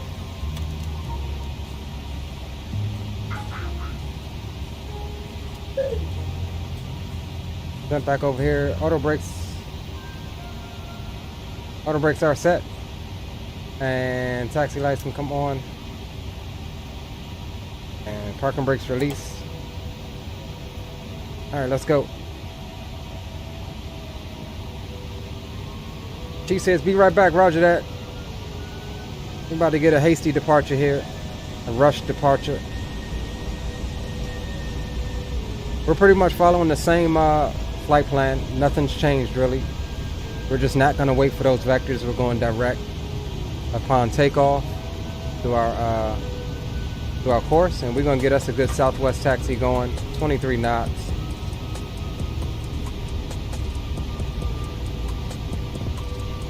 And before we pull out here, we'll stop. Oh, brakes jumping.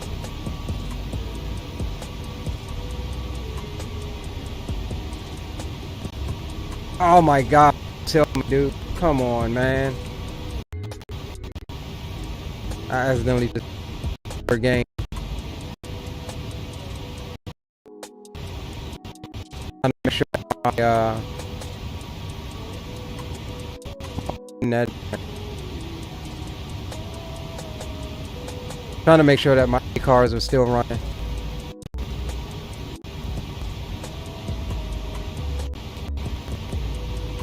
Alright, let me give me a second, guys.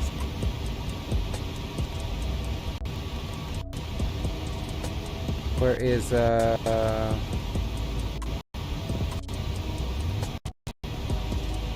X camera enable. Yeah, you see how I just lost all of those frames accidentally starting that game. Trying to give it a second to come back, or to give X-Plane my resources back.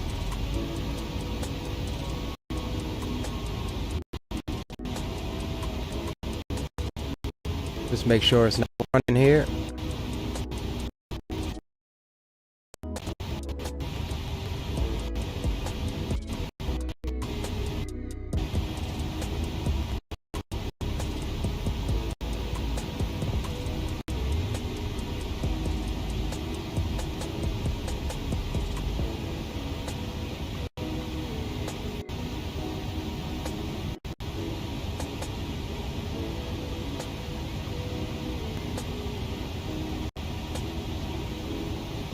Oh man, I might have screwed myself on this one.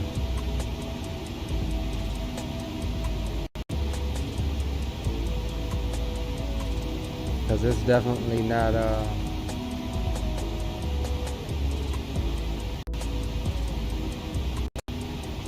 let me see if I can pause it right quick. Yeah, I accidentally started another game, man. And it just like snatched all of my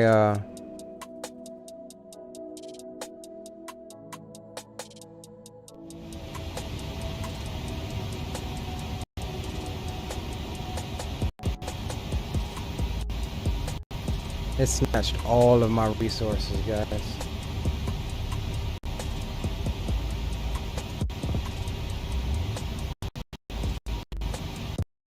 Any further? Boy, day, it can't get any further messed up than this.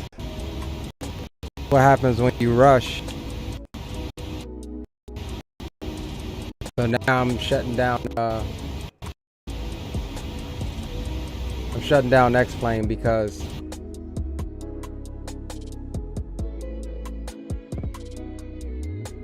give me a second, guys. It snatched all of the resources, and it wouldn't come back even after I closed it out.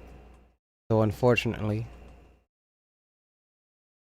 we are loading back up.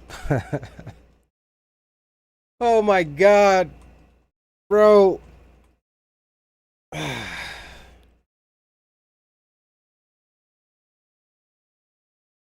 Don't worry. We're gonna get up.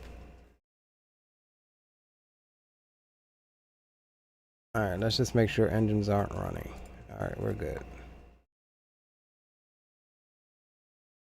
Yeah, that was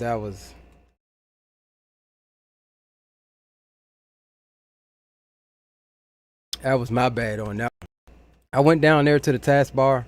I mean to the toolbar and was trying to click on my UPS A cars. And right next to that is my DCS World EXE. I accidentally clicked that, trying to be fast instead of my UPS, and it launched DCS. My computer was like, no, we will not run at 60 frames a second. It went down to 1 and it wouldn't come back even after I closed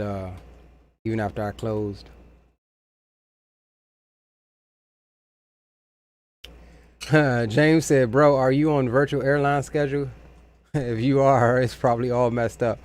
Well, it is. I mean, right now, I started the flight, but now that I'm restarting again, I canceled the flight. I mean, it's still there. I was trying to make sure that it was still running after I restarted the flight the first time, and then it had picked up from me starting the taxi. And that quick, I clicked that other EXE, and it messed it all up. So I closed it down. I closed everything down with the exception of OBS. Launched X-Plane.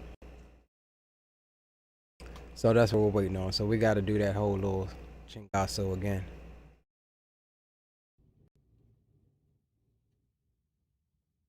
Unfortunately, I apologize, guys. Not how I wanted to start the Tuesday evening off.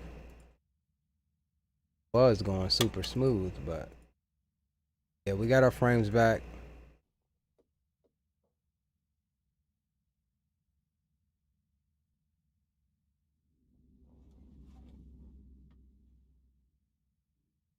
All right, give me 1 second, guys. On the streaming PC side, I'm going to leave everything up. I'm going to restart my OBS over here. So for certain, it's going to kill.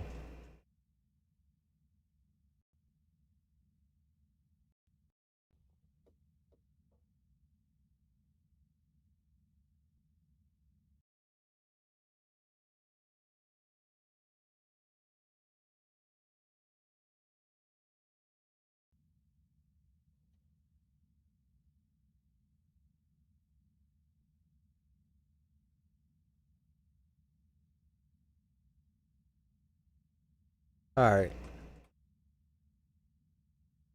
Okay, so we're good. Yeah, but yeah, that schedule's all messed up. But anyways, when I started again, it'll be fine. All that matters is what time I got set in the sim anyway. All right, so quickly, we are going to make sure that my X camera is. Of course, my sound is all screwed up. Jesus Christ, I cannot catch a break today, guys. Let me see here if my sound is screwed up. Yep, my sound is screwed up. All right, one more second, guys. I promise you, we're gonna get there tonight. Let me just shut everything down right quick so I can get my sound back. It's all robot-y.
All right, my friends. I am back. And so what I did was, just that quick, I just did a whole PC reset. All right, we're loading up X-Plane now. And I promise you this, we're gonna get out of here this time. We are gonna get out of here this time. Just one of those things. Sometimes it happens. Everything will go wrong. Stream. This is one of those times.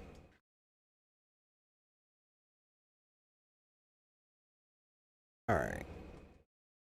I'm gonna go ahead and load the same flight up. Same plane. We ain't gonna switch. Back the sky up.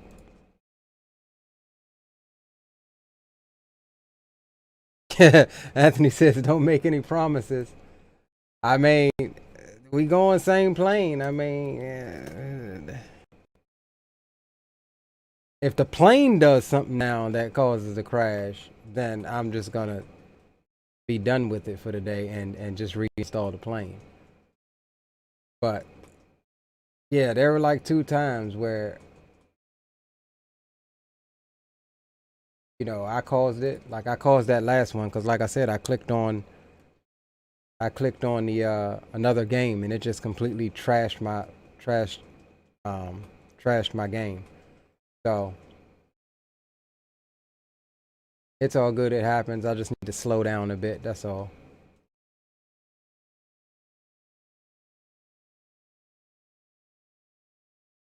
But yeah, we're gonna fly.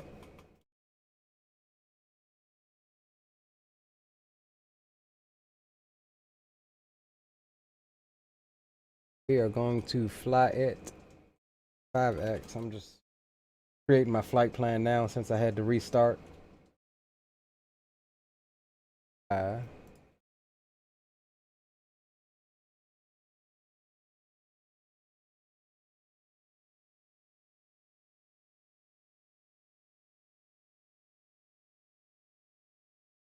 Same flight plan.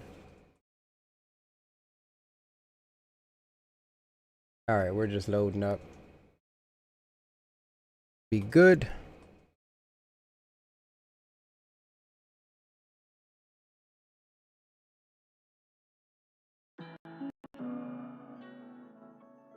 Sound ain't all weird.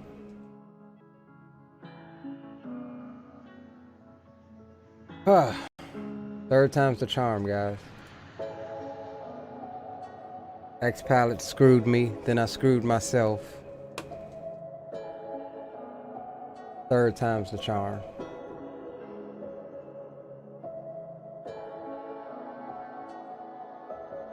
Just waiting on X-Plane to load up.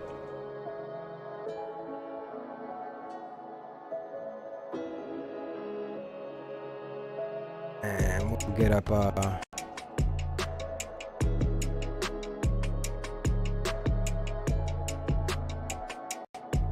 we'll get up Fly Live as well.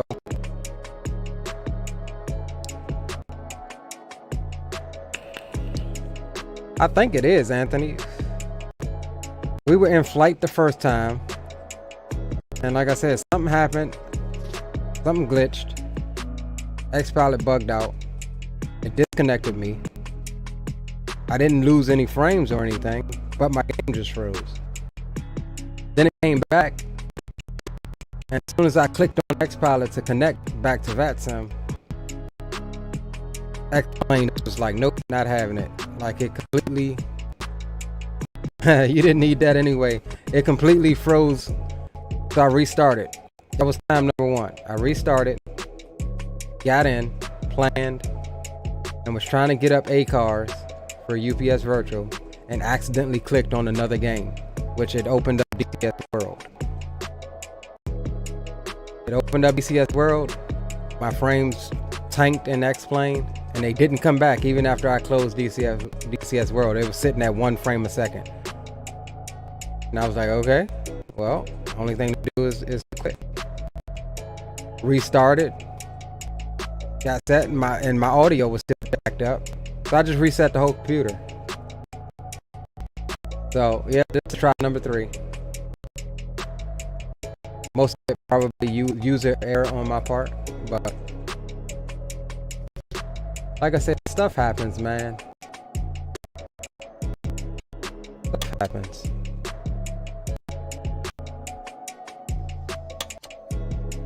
But this time is the charm. We're still not gonna mess around with X-Pilot until later on, when I can make sure that it's stable. I mean, it was stable the other day when we flew. All right, so we're in. Let me just make sure I got my correct profile here. I don't know why it keeps putting that on.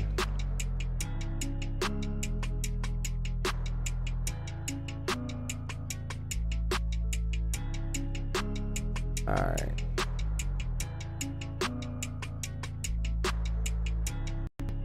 All right. Go ahead and bring my tablet up.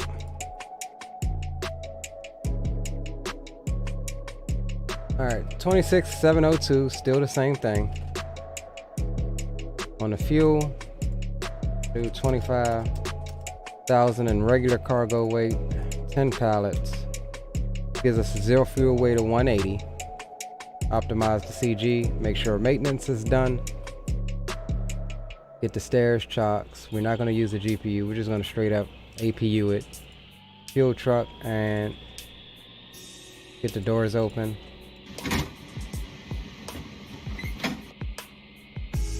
And load the plane. All right, we're getting fueled up.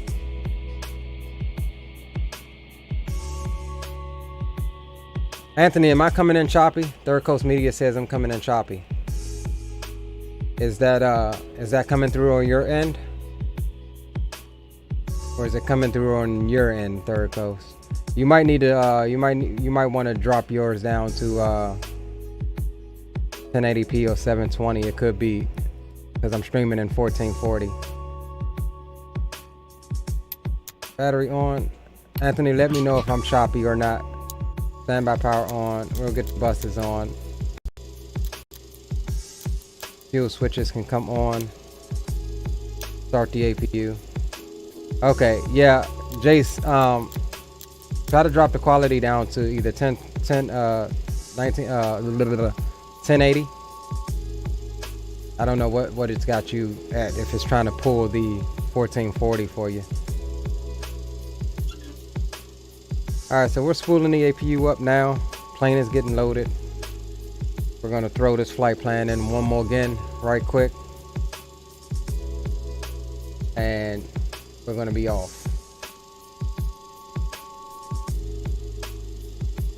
I am determined to get this flight in this evening. Put our flight while we wait for the APU. We put our flight plan in the active sky.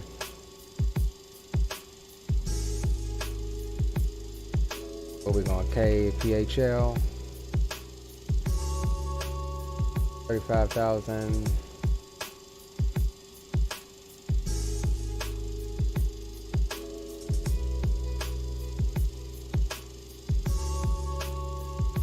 All right, there we go. Got our flight plan in there. Go to the map. All right, APU gen, APU bleed can come on. Passenger signs, fans.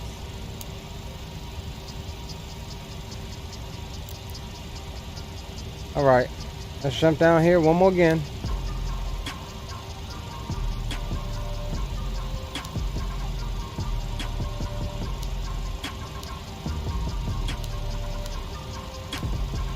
Tampa. Grab the GPS fix. Drop it in there. Route. Tampa. Philadelphia. 5X 2945. We're gonna do 28 again. Activate that.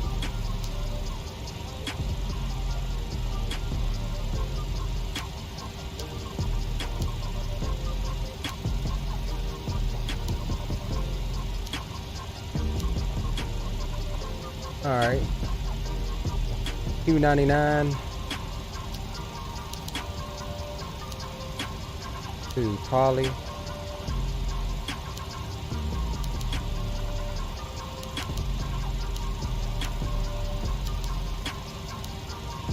Then we're going Tubas.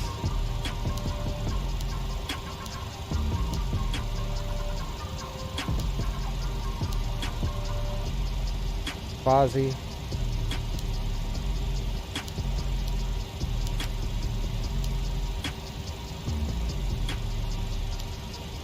Execute that, jump over here, back to the index, rival.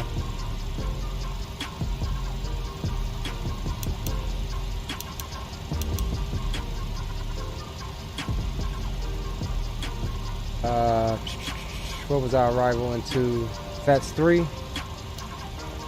FAK transition. And we're looking for that RNAV 35, execute that.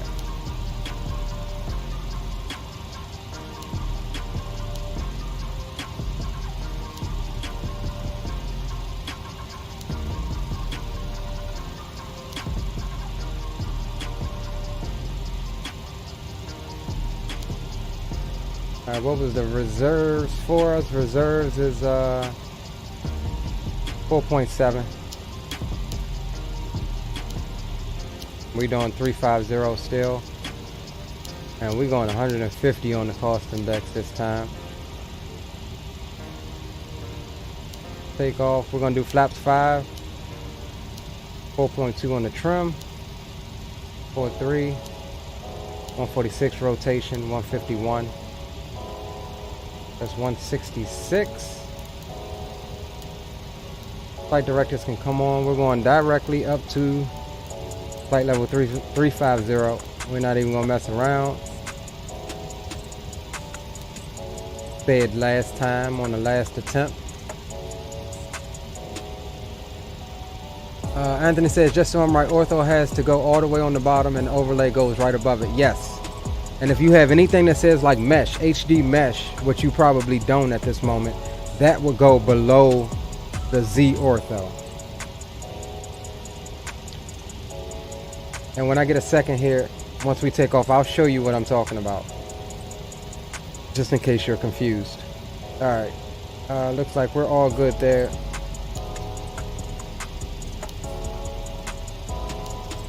Alright, we're not gonna do these vectors, we're gonna go direct. Execute that. Alright. I think we're ready for real this time. Let's pre-plan. It's already set.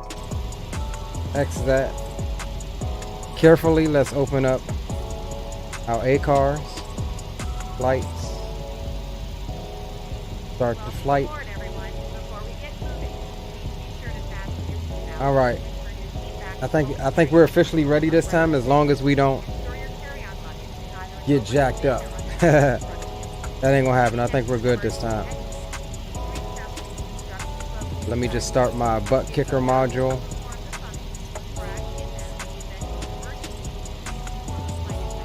Oh, better push back.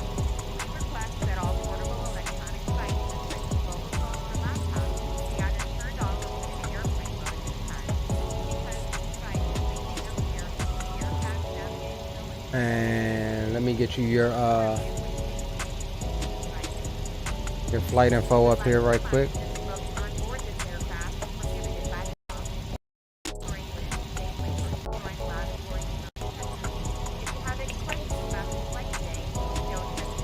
Hold on, buddy, I can't hear you. Tampa to Philly. UPS 2945. Alright. Did we call better pushback? Yes, we called better pushback. Let's get rid of all of this stuff here.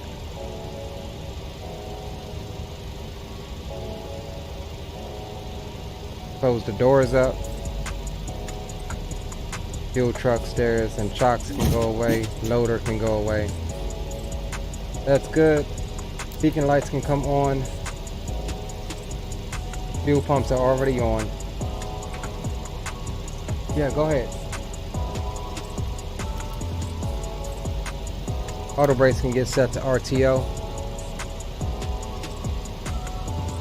Yeah, but I think BWI's mesh is a bit different. It could go on the bottom. Okay, Captain. But I need to see what it says. Does it say like ZZZ?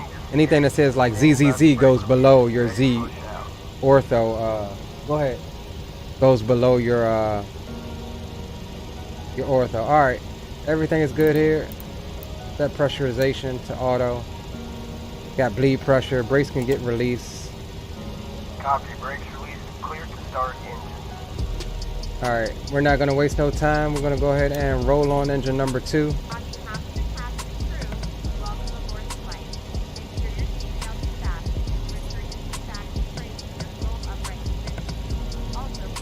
Arm the emergency lights. Window heats can come on. Yaw dampers. Bring those on. And 20-30% into. Introduce fuel. Alright, finally. I think we're good, guys. I think we're good. Knock on wood.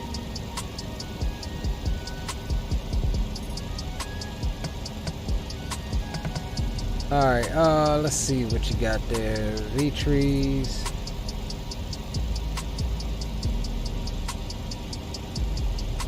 Henry pack. And is all of this at the very bottom? Your V-tree should not be at the very bottom.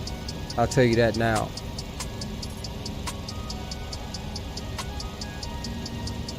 Alright, let's start engine 1.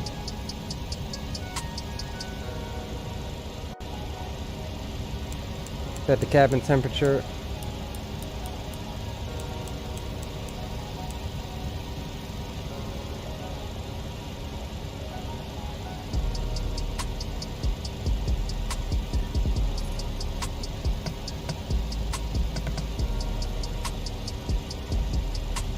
And let's introduce fuel.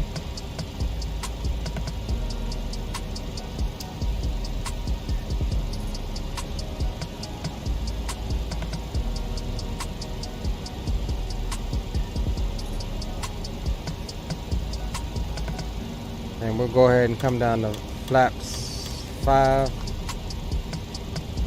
The departure. Auto brakes are set. We're good. Yeah, Anthony, I'll show you what I got here in a second. Just let us get airborne. and get on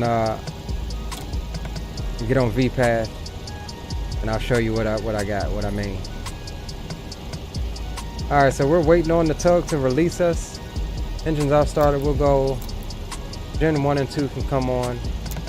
APU gen can come off. Engine bleeds can come on. APU bleed can go off.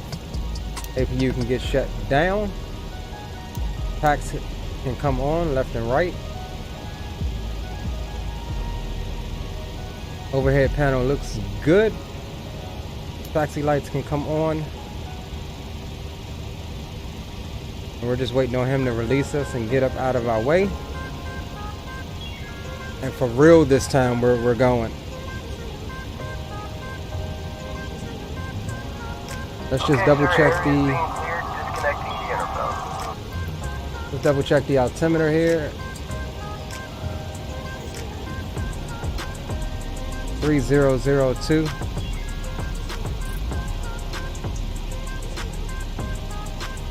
So we'll set that on both sides.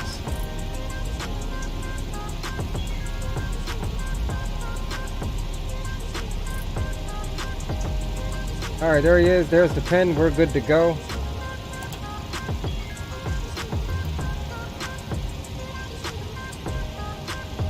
A-Cars is running.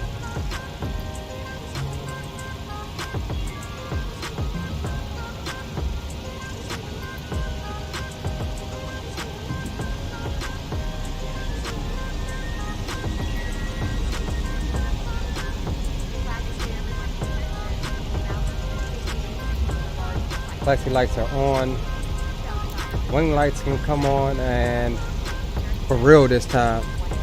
Yeah, I'm going without Vatsim this time. Like I said, I'm suspecting that it caused the issue, so I'll need to take a look into it tonight after this flight and see what actually caused it. Like, I mean, I was in there messing around with the settings trying to get it to come out of the audio channel that I wanted it to. And I don't know if that did something with it or what, but I know we were just on there the other day flying, so can't be that messed up.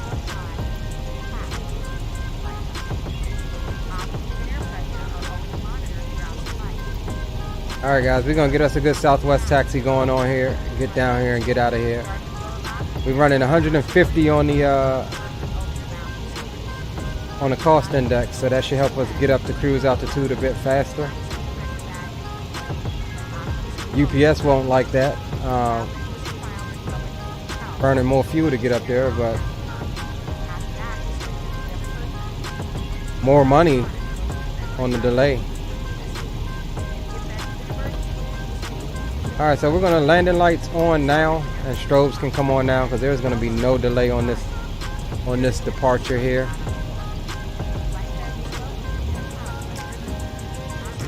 And we're gonna go ahead and pause the music because we're going right now.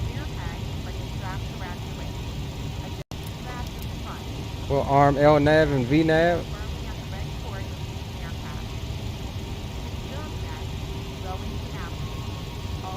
Final approach is clear.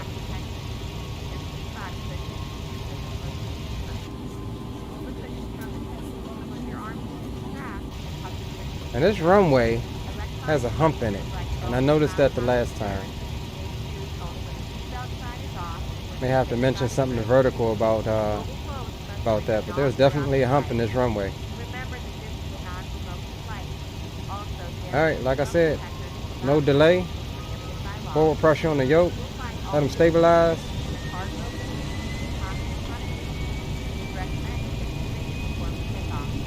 Takeoff power is set.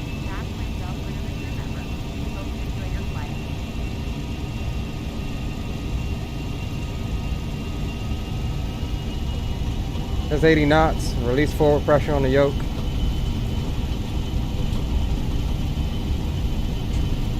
Here comes that hump. Hopefully we can get to rotate before it.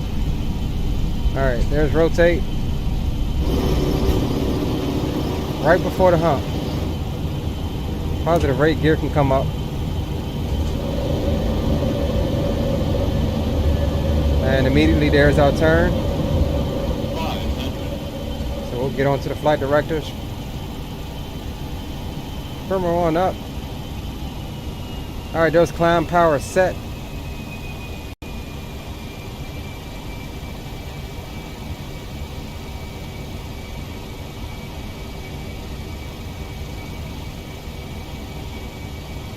We're just trimming her out. Stay on those flight directors.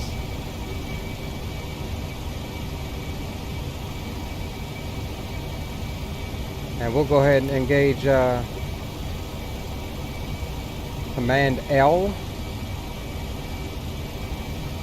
Now, as for the second time we depart Tampa.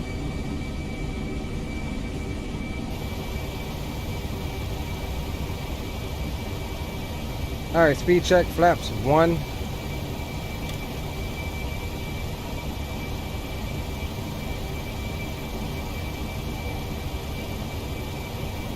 And flaps up.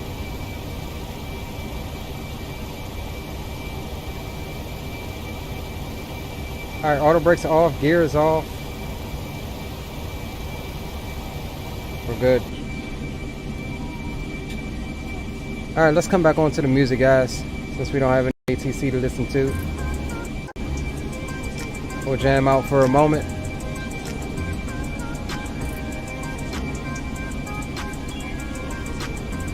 Get rid of the cockpit cam.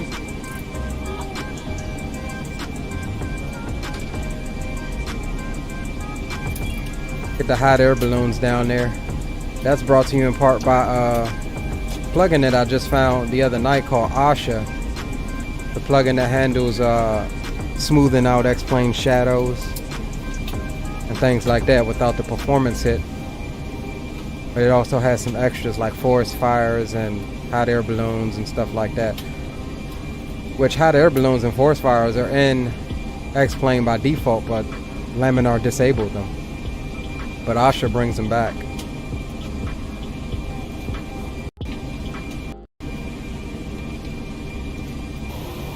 Frame rip. Alright, guys.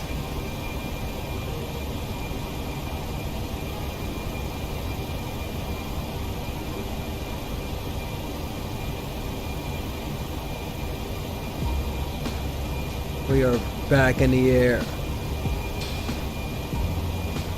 Hopefully this one goes smooth. Alright, so we're climbing out at 240 knots. Till we get to 10,000 feet, the aircraft will pitch down to pick up its VNAV speed. As most of you know, there is a flight restriction in the United States that you are not to exceed 250 knots below 10,000 feet. What? Huh?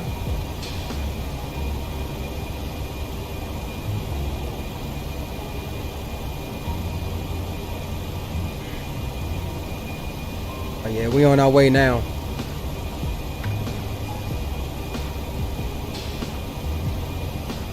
On the way. Let's just make sure that UPSVAC cars is tracking us. It is.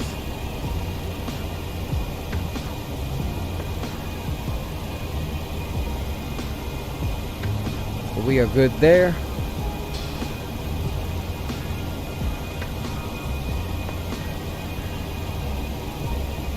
Thurco says, that's not jamming though. What, the song? The song ain't jamming?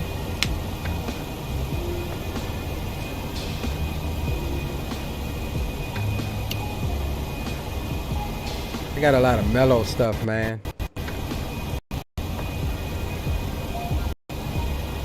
Let's see, where are we at? Obsolete elevator.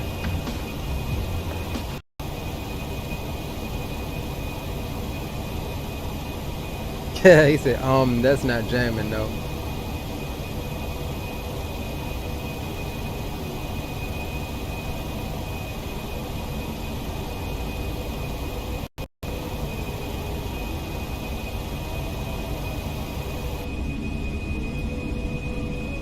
Ah, look at the haze.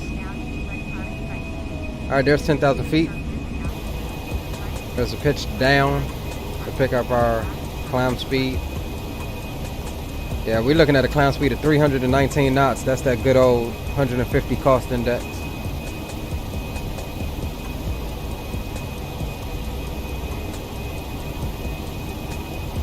But yeah, once we get there, aircraft will pitch back up.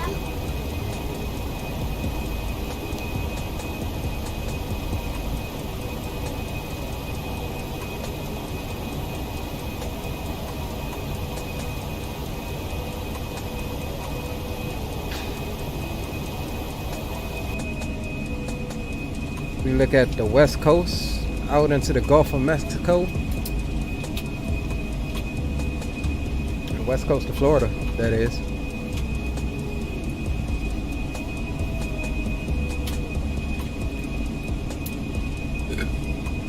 Jason, I'm planning on doing one down to Corpus, man.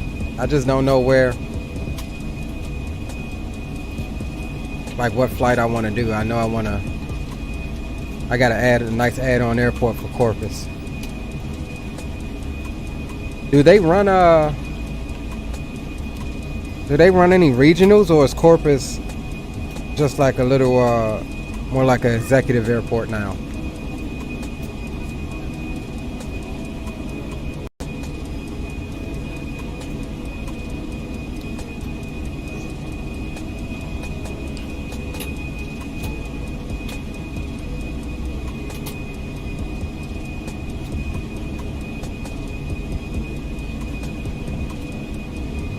Finally got in the air, guys.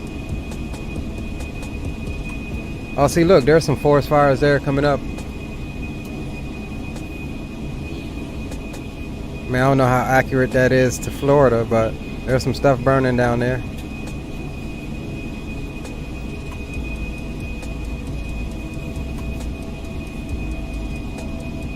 I don't know if y'all can see it. Yeah, here it comes in the frame now. Stuff burning down there. That's pretty cool. What's burning down? Oh, there's fire on the ground right there. You see it?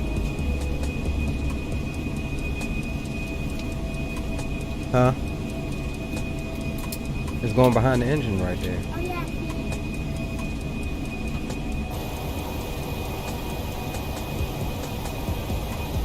Let's see, we are riding the west coast on up here. Let's just double check our flight plan here.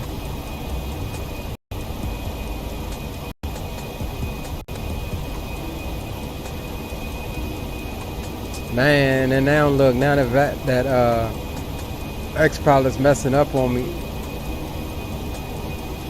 We got ATC up. Oh, we would have still missed it. It's New York Center. We would have still missed it though.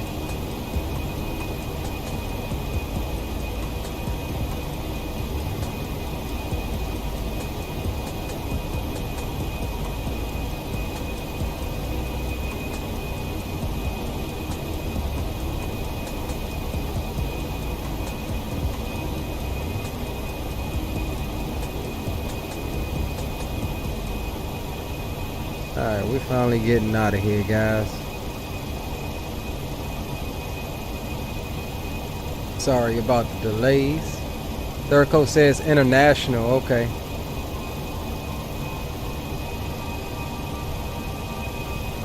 Oh, speaking of, let me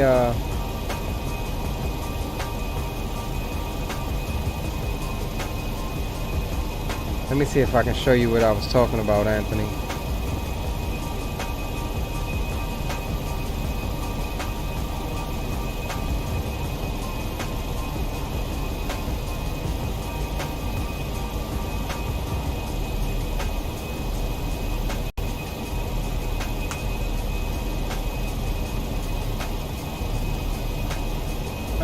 Can I add a...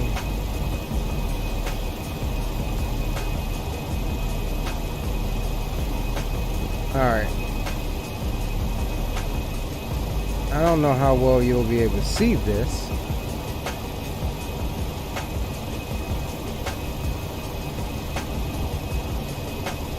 Anthony, if you're here and you're paying attention, so see at the top here I have all of my airports. Sam is automatically going to put its libraries at the top. So I've got all of my airports all the way down to X-Plane's global airports here. Everything, all of my add-on airports go above the global airports. Hold on, we got transition altitude here. Let's go over the standard.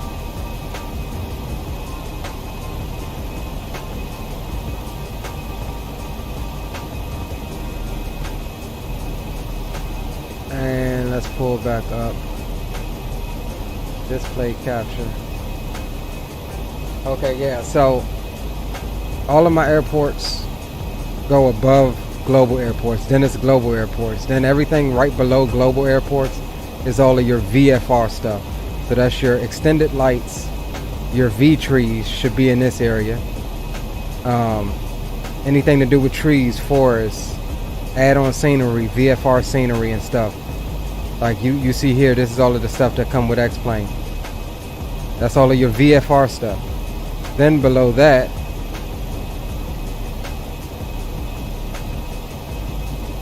you get your overlays. So like I got Albuquerque overlay, my Orbix overlays,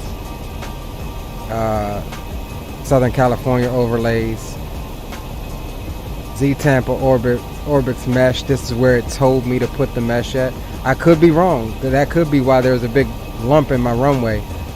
This mesh probably should be at the very bottom now that I'm looking at it. And then below that you get all of your V states. This is how it looks with vertical sim. You get all of your V states. This is your actual ortho files. And I've even got some here that I built on my own, but these are all of the V states that vertical sim offers. And then below that you put your mesh. And then below all of my mesh I put my libraries. It doesn't matter where you put the libraries at, but your mesh should be on the very bottom. These are all of your tiles, your ortho tiles. And then from like right above that are all of my overlays. Starting here, these are all of my overlays, which are right above there. And then like I said, your VFR stuff goes next, and then your global airports, and then your add-on airports. So yeah, I hope that helped.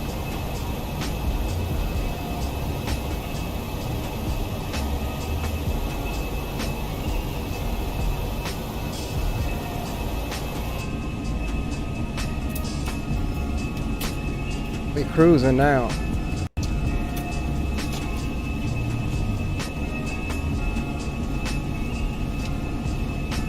Yeah, KCRP. I think I have a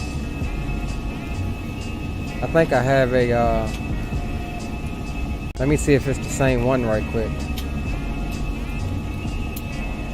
Turn the display capture back on.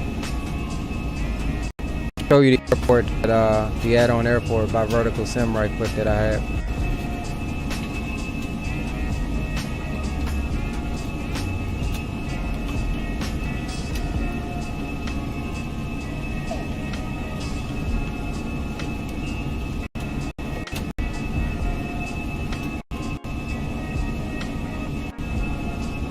Where is it?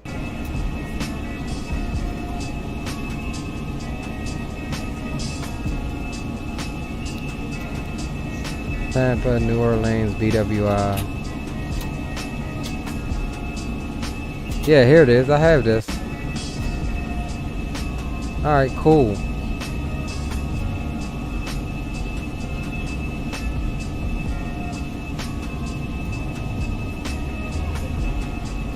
I've never flown here. I bought it, but I've never flown here.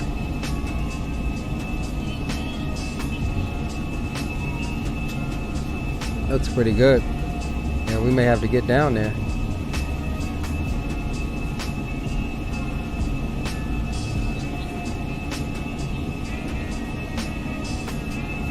City-owned public use airport. 5 nautical miles west of the central district of Corpus Christi.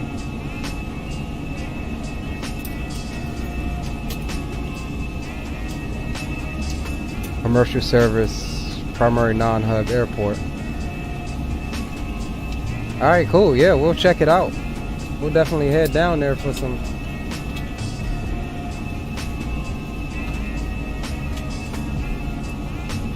stuff.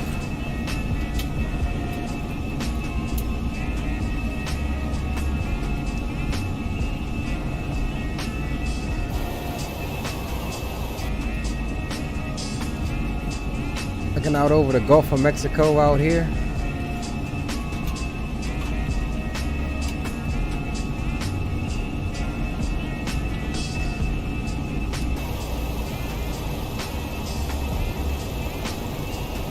Alright, let me bring back up my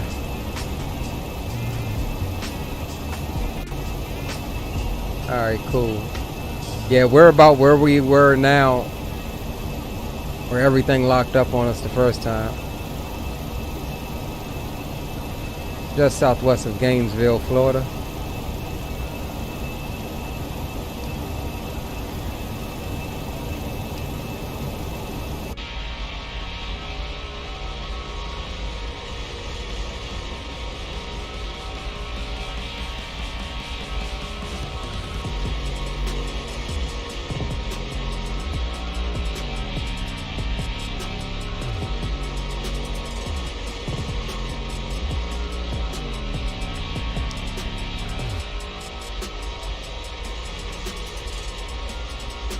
Guys, I'm wondering, is it safe to say third time's the charm? I don't want to jinx it. We all know how jinxing it goes with X-Plane and flight simulators in general.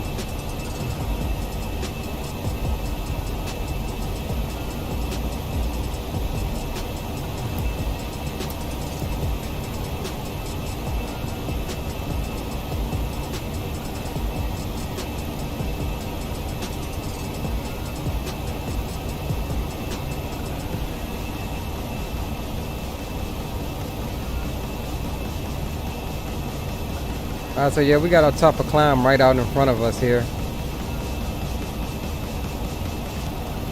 Just about 40 miles out in front of us. And we'll make a couple amendments here to our cruise leg. Yeah, it's gonna have us cruising at Mach 0.84.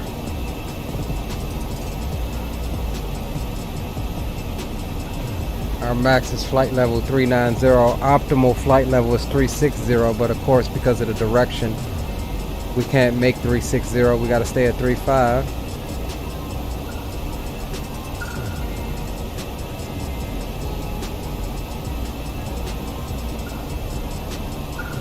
Anthony says, thanks for the help, man. It worked. Uh-oh, TCAS is going off.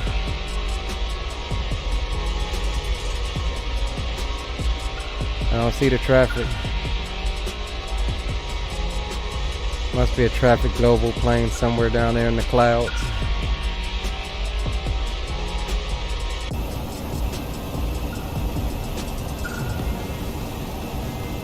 Yeah, Sunny's right off of our nose to the front.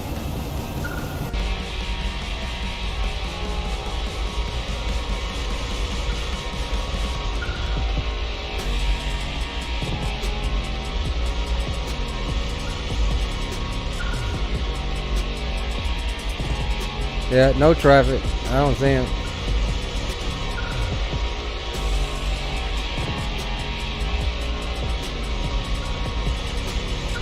Yeah, I don't see him. Oh well. Let's go ahead and get the wing lights off. That's good.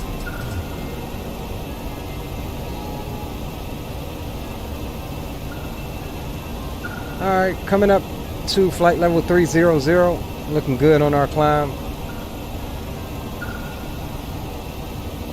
Everything else seems to be running smoothly at the moment. Thorico says, roger that.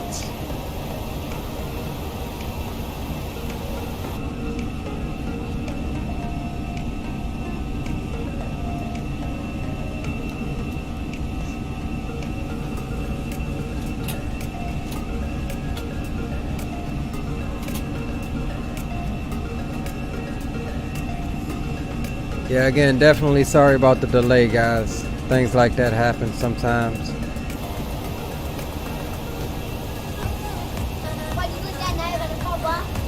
A year ago, I would have just been like, man, yeah, I'm about done. That did it. That did me in. And I would have quit and said, all right, I'll see y'all next stream. But we're going to make it up here.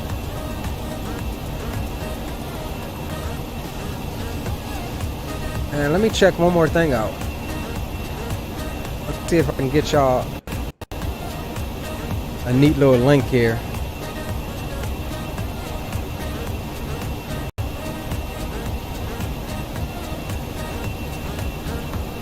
And see if oh,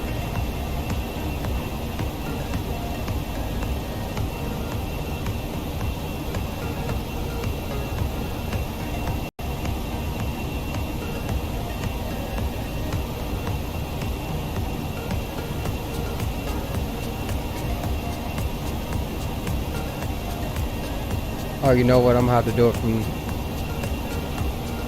from the other side. Do it from over here.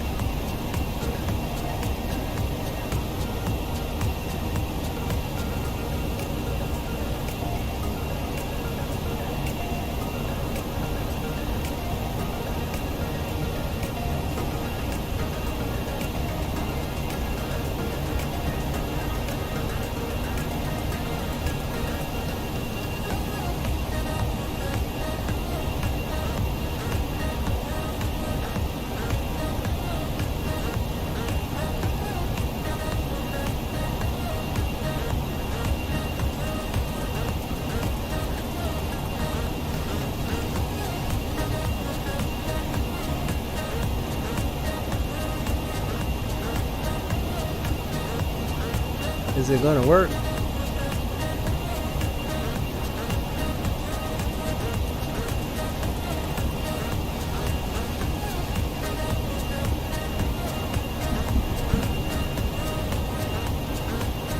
Chief Sim Palette, my bad, bro. What you trying to say, dude?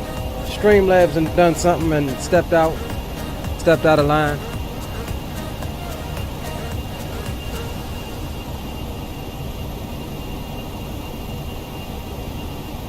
I don't know how long that message was. It should have gave you like 200.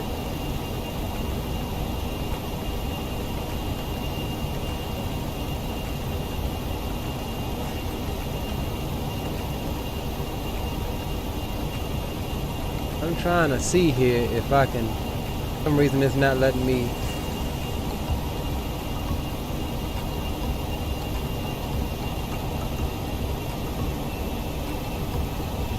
Alright guys, there's the engine rollback. We are at cruise. And just let me see right quick if it actually did copy it.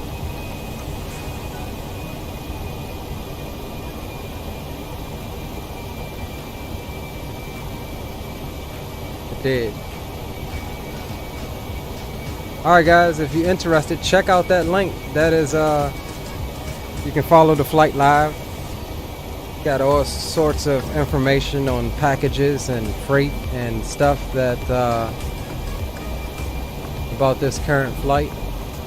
You should be able to see it. I don't think you need to sign in to see it, but gives you some information, nice little map, some other statistics.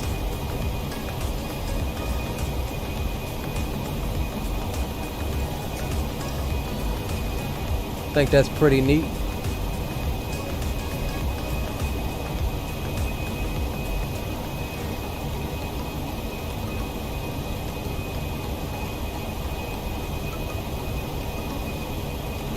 Alright, so that's it. We are at flight level 350 and we'll go ahead and come off the belt signs in the back for the crew that's jump seating.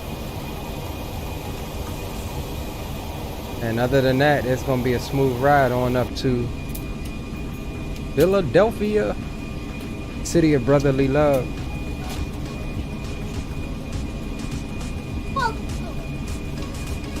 So they say anyway.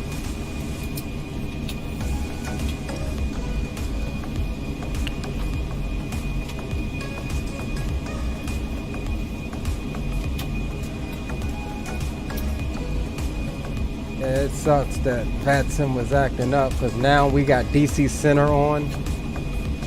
Man, we would have had freaking, by this time, we would have been probably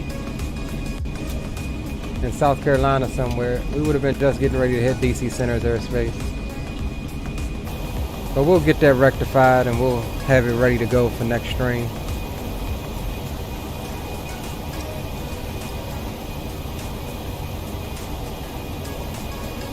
Alright, let's go ahead and sync up our heading.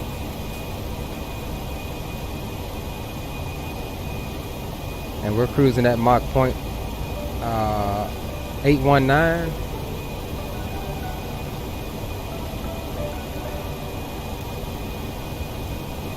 I want to see if we can put it up to 8.3 and see if we can get a little bit more out of her. We should just make 8.3 before we get into that overspeed area.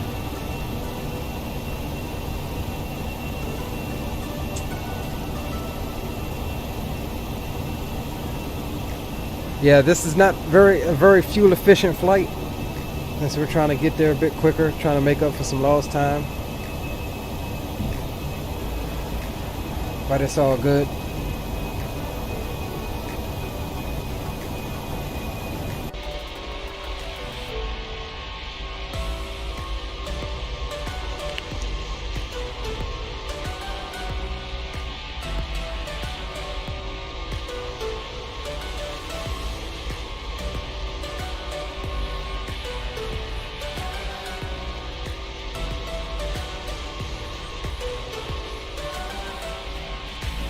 Hey dudes, hey dude.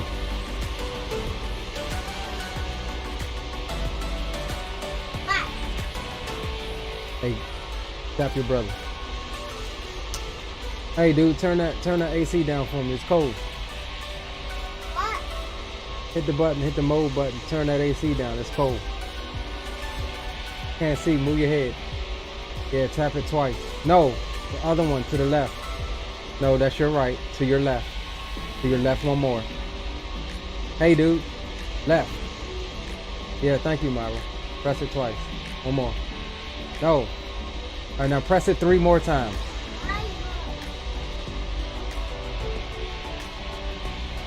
One more. Thank you.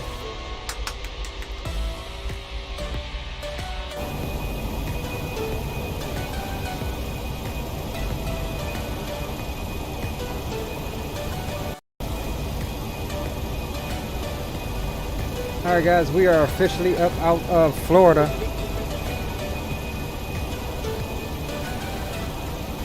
Just crossed the border over into southern Georgia.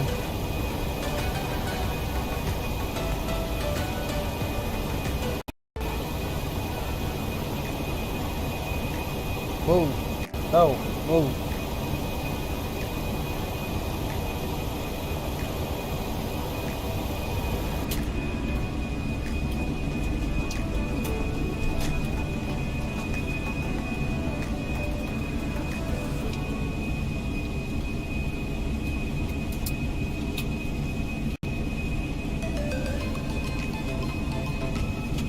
Man, I know that Orbix True Earth Florida looks good, but so does V-States.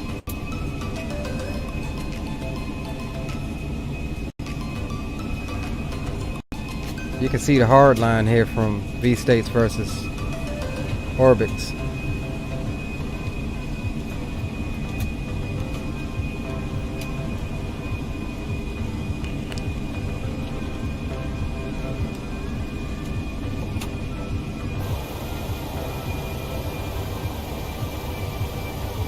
We do have some traffic out in front of us here.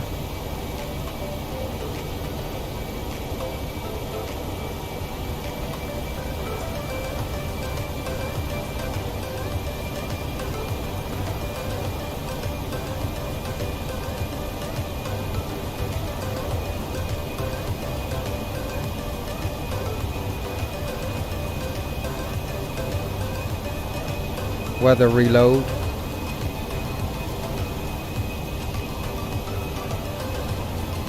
Anthony says, yeah, I'm using V-States and Vertical Sims BWI. Yes, I have Vertical Sims BWI. You know, I had to get that being one of the home airports. It's really good. We'll head up into BWI as well. Well, back in the BWI. Of course, we'll do that with a Southwest stream, since that is my hub with Southwest Virtual.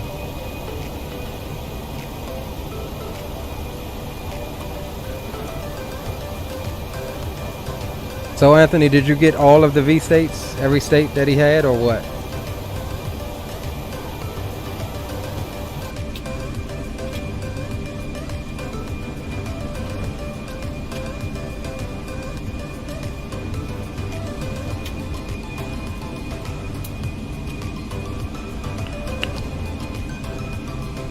I definitely like V states better. It's not as, I mean, don't get me wrong, Fort Boy Ortho is good, but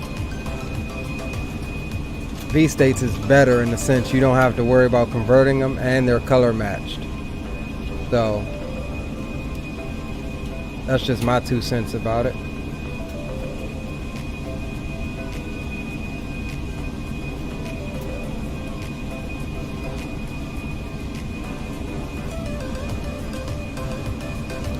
It's hard to pick a home airport when there are 3 around us. Nah, just testing one out. I need space. Yeah, I get it. And we had that conversation the other day. But BWI, I mean, you know, of course, my home airport is DCA. I literally live 6 or 7 minutes from DCA. So, but close second, even before I choose Washington Dulles, my second airport is obviously BWI.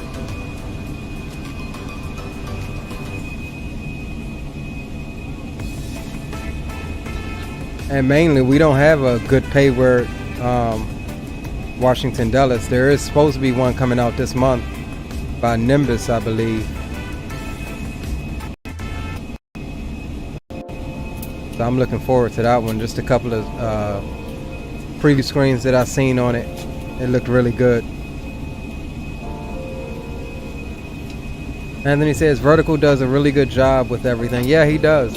Like, I know his Tampa, when it first came out, it was a little heavy on the frames, but he released a couple extra versions of it after updating it, and it's spot on now.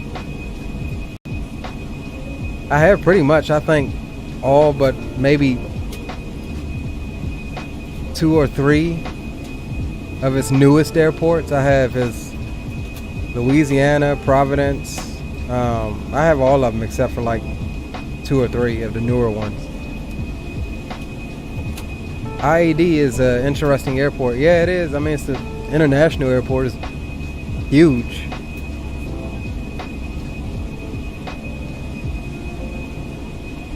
But even when it's released, I probably won't get into IAD that much unless I'm flying a heavy that needs to get into the DC area, bigger than the 757.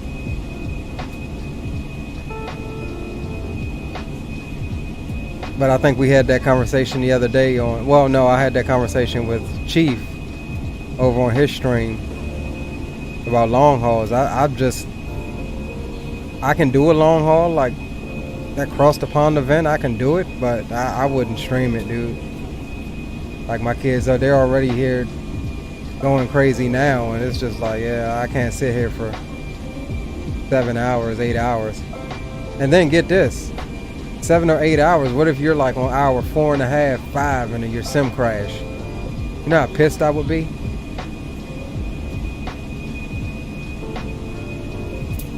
If I did a long haul, it would be like a true like 10-hour long haul that I'll fly the first 3 or 4 hours of it and then go to bed and wake up and fly the last 2 or 3 hours or something and do the approach and land.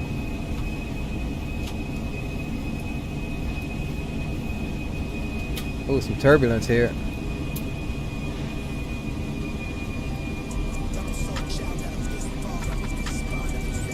Anthony says, I get planes approaching into IAD, fly right over my house. Yeah, same here. And I'm a little further south than you.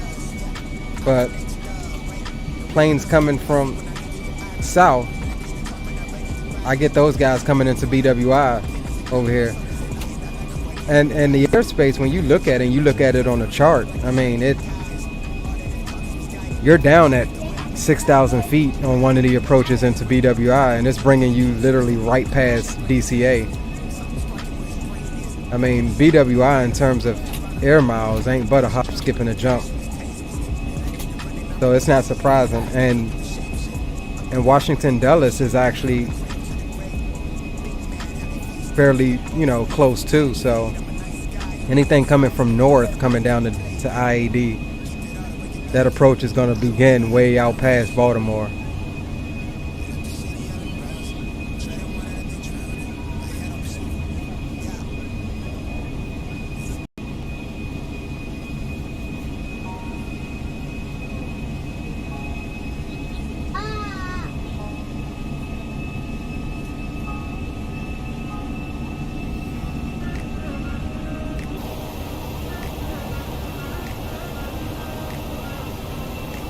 Yeah, we cruising at Mach 0.83, making some headway.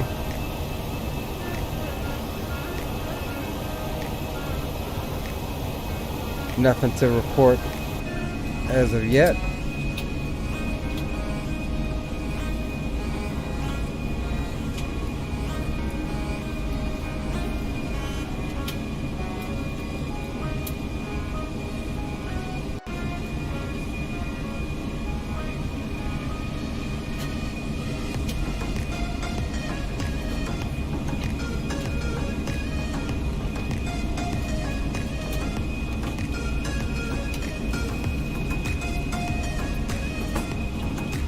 Hey, chill out, bro.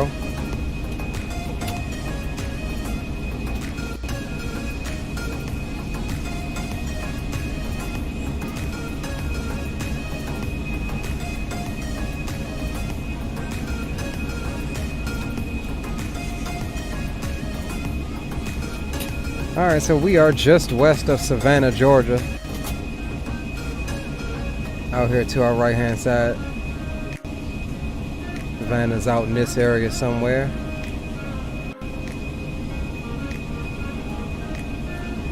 I think it's more out in this area.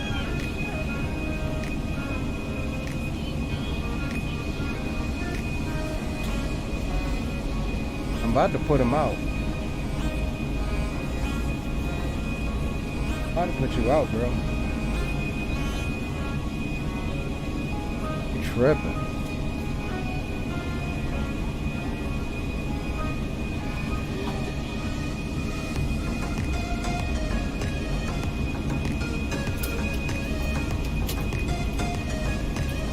Oh, another thing, that plugin, Anthony, that I was talking about, that Shadows plugin, Asha, changes your heat blur effect.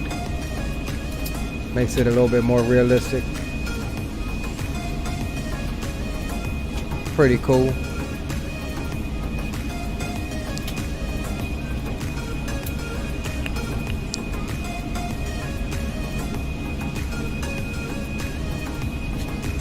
Pretty cool, pretty cool.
Yeah, I guess they were mad over on, I don't know who this came from, but I guess they were mad over on HD's channel. Or,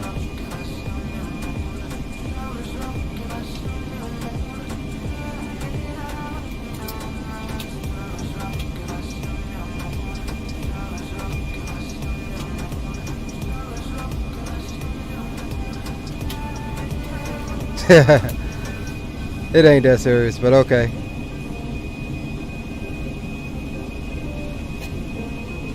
We'll refrain from using the @ everyone ping.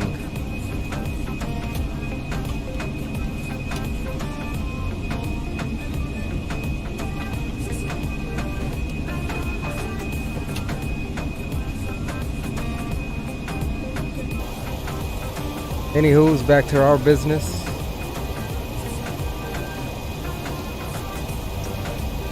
Still humping our way through South Carolina.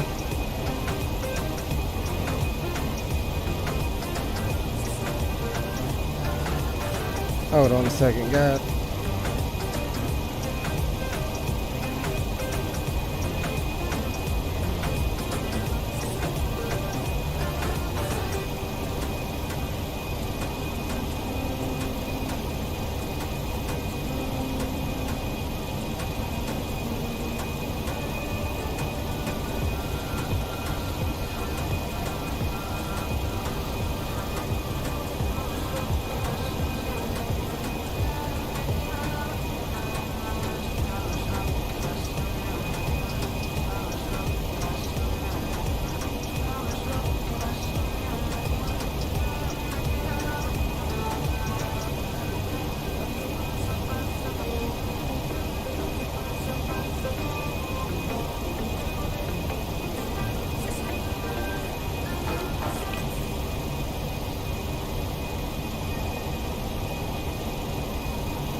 I'll tell you what I'm looking forward to. I'm looking forward to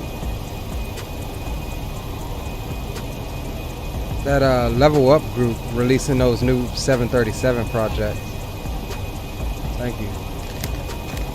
Releasing that those new 737.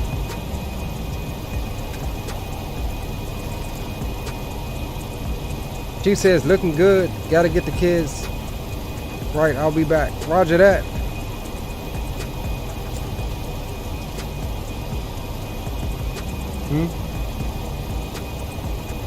Who? He not flying.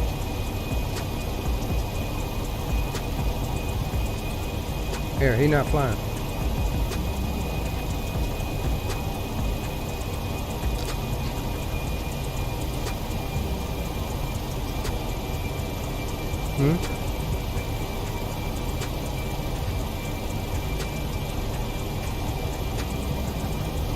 I'm sorry guys, I'm eating chips. My son brought me chips. No, go get your own bag. You better go find another bag. That whole box of chips out there, these are mine.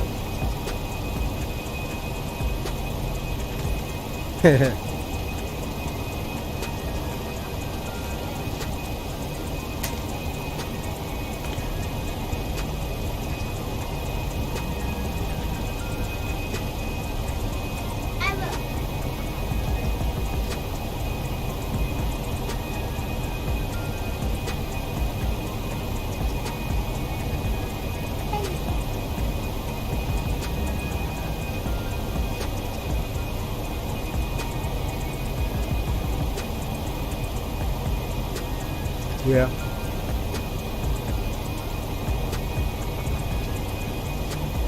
I guess I probably should, shouldn't I?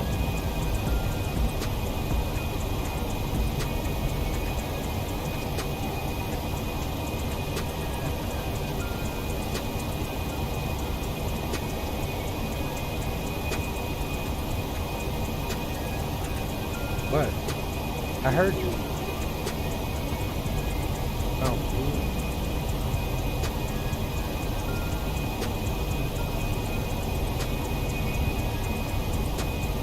Alright, so we're gonna jump down in here and check our progress here in a second.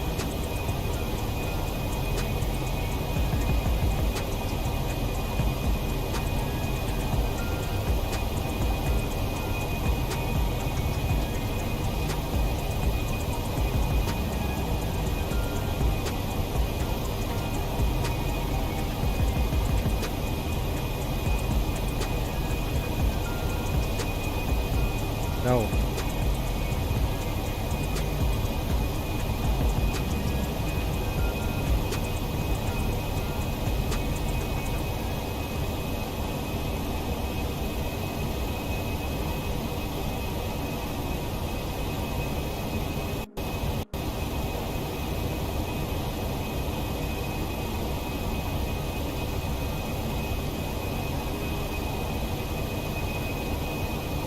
Alright, so let's check this progress here.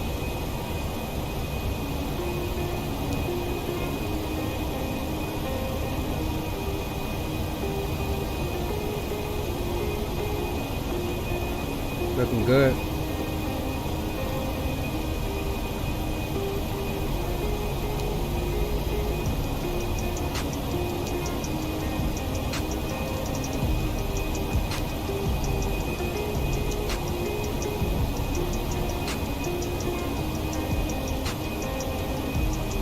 Anthony says, very happy I downloaded these Orthos. It looks amazing. Yeah, dude, I told you. Now you're going to want to get you an SSD so you can get all of them. Like, there's literally, like, I literally just leave them. I don't even take them out. I can see if you flying in 1 or 2 states and you have to, you know, download and replace them. But I just leave mine in, dude. I mean, I fly daily, so today I'm on the East Coast. I did a flight on the West Coast last night.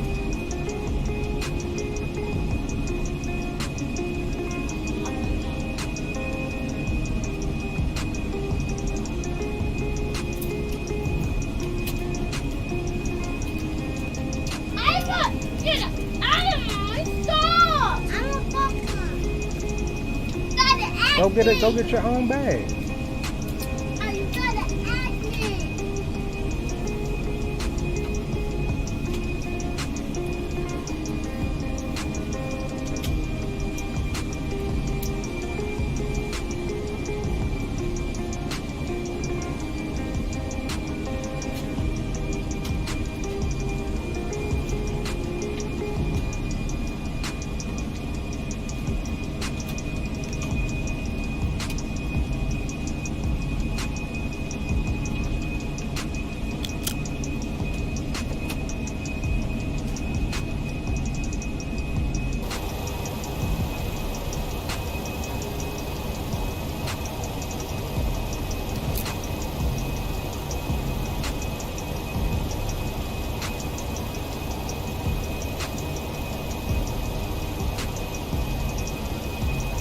Anthony says, I got a 2 terabyte hard drive today. That's a start. That's definitely a start. I think you can get all of the US on that in under a terabyte, if I'm not mistaken.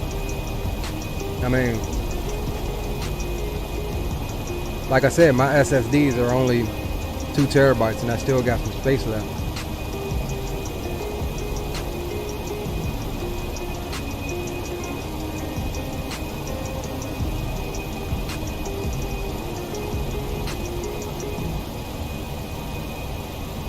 And like I said, the SSD is faster.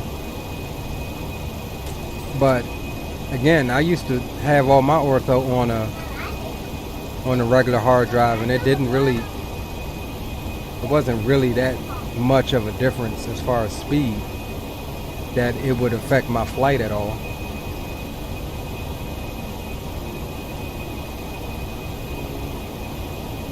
Says, yeah, still got download time. Still got download time though, yeah. It definitely has download time. I mean, what I did, I would just set like 2 of them to download overnight and just do it little by little. That's what I did. We'll need to talk about this in Discord sometime because I don't really know how to get my scenery stuff from another drive. What do you mean, get your scenery from another drive? Oh, you're talking about trying to have it on that drive and then share it to X-Plane. If that's what you're talking about, yeah, I got you.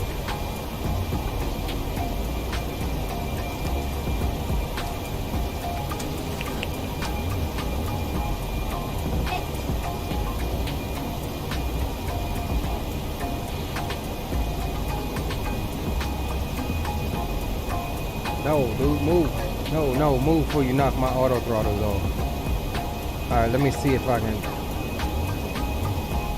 This will be my first question to you.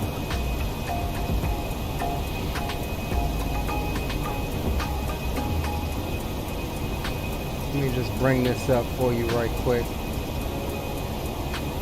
Display capture. Alright, so this is my scenery folder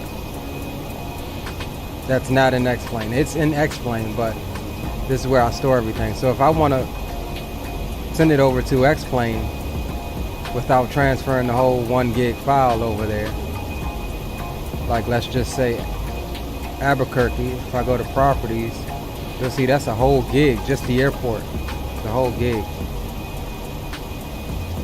I just right click on it. You should have something. If not, you may have to download a program. I'll have to figure out the name of it.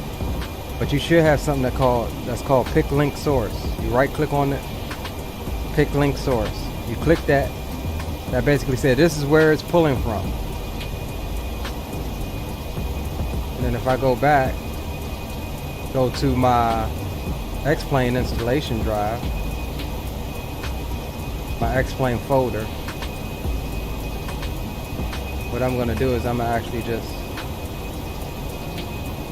create a folder right quick.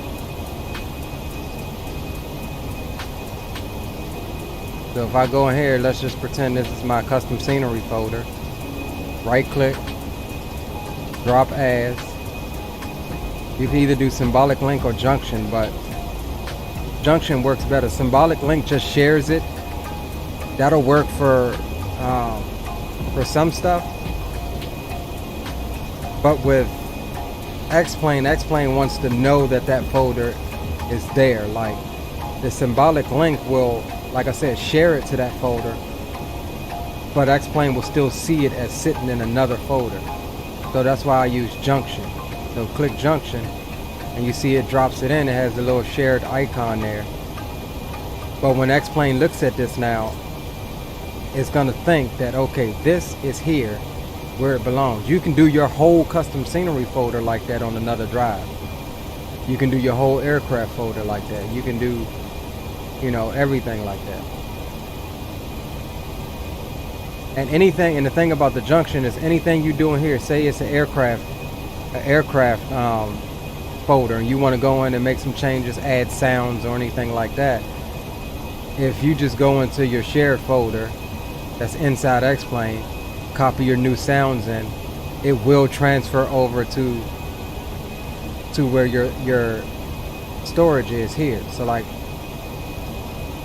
my XP hanger, like if I put sounds in here, it'll transfer over. You don't have to redo the folder, recopy the folder or anything like that. Symbolic link won't do that.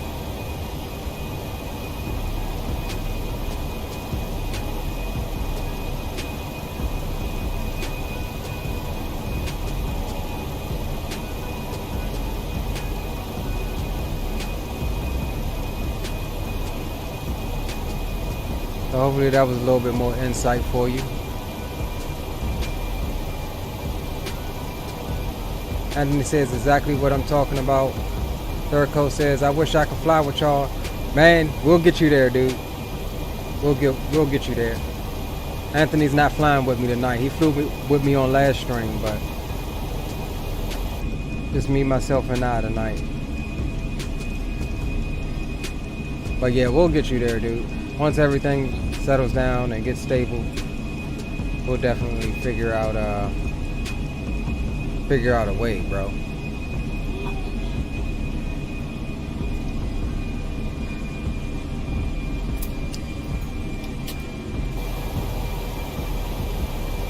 Let's see where we at now.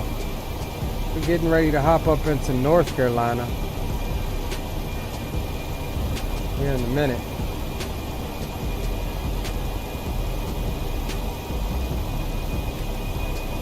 Dang, man, I missed all of that ATC. Jacksonville Center, Miami Center, DC Center, New York Center, Philadelphia Ground.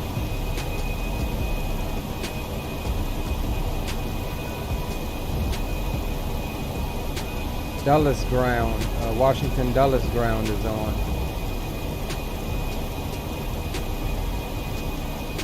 Dang, man. Anthony says you have another stream this week. Yeah, we're shooting for Thursday. I'm trying to keep on the stream schedule I had before, or you know, that I was doing before. So it's looking like Tuesdays, Thursdays, and either Saturday or Sunday. I mean, it'll definitely be one of those days. Sometimes it could be both Saturday and Sunday. But as we get back into it and start streaming more often, we'll definitely be popping up more impromptu streams and things like that.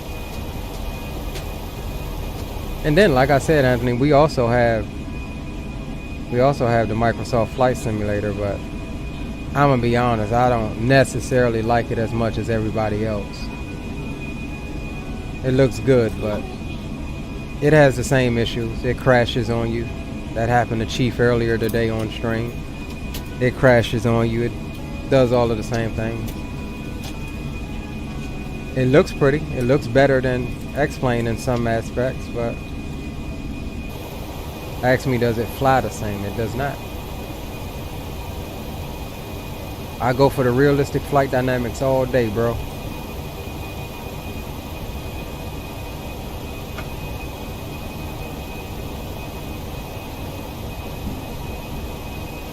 I need to loosen this thing up so it ain't all squeaky.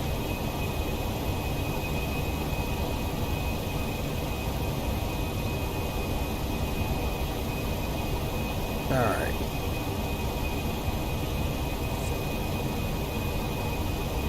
Says Microsoft 2020 is just looks. Yeah, I agree. Man, I'm not gonna lie. I want to like it very badly. That's why I bought it. Not only did I buy it, I bought the higher one that came with all of the extra planes and stuff. Which, again, I don't know why I did it. I should have known that they were still, at the end of the day, just going to be default planes. But the A320 mod, and now in the Longitude mod, and especially the CJ4 mod, I have to admit, they're doing their due diligence on it, and it's, you know, turning out that those couple of planes there are being developed, you know, and they're following the lines of Zebo. Zebo started out as a default Laminar Research 737, and now look at it. They update that plane like every single day. But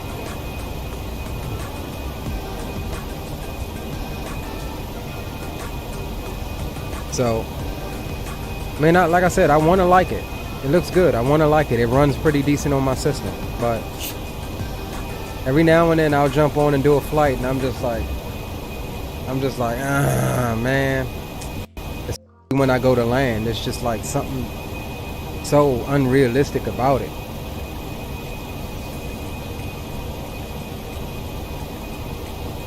I mean, you take that landing we did the other night, Anthony, into Boise, Idaho, with that 30 knot, that 20 knot crosswind gusting to 30.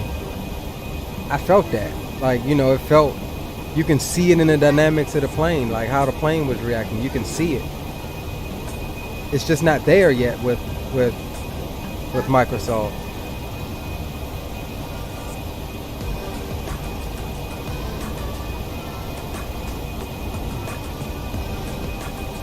And you have to admit, Microsoft has a reputation of abandoning projects. They did it with FSX, even though, I mean, FSX is still, people still are on it. But that got sold off to Lockheed Martin. That's what Prepare 3D is now. Hey, that mommy's so good. No, it's mine, boy. Wait, you want two? Yes. But it's like, that's the one problem I have with X-Plane is they need to do better with the weather reloads and get it smooth. But yeah, I have no doubt that like X-Plane 12 is gonna be a force to be reckoned with. But like I was saying, I mean, I have no doubt. I mean, Microsoft, like I said, they have a track reputation.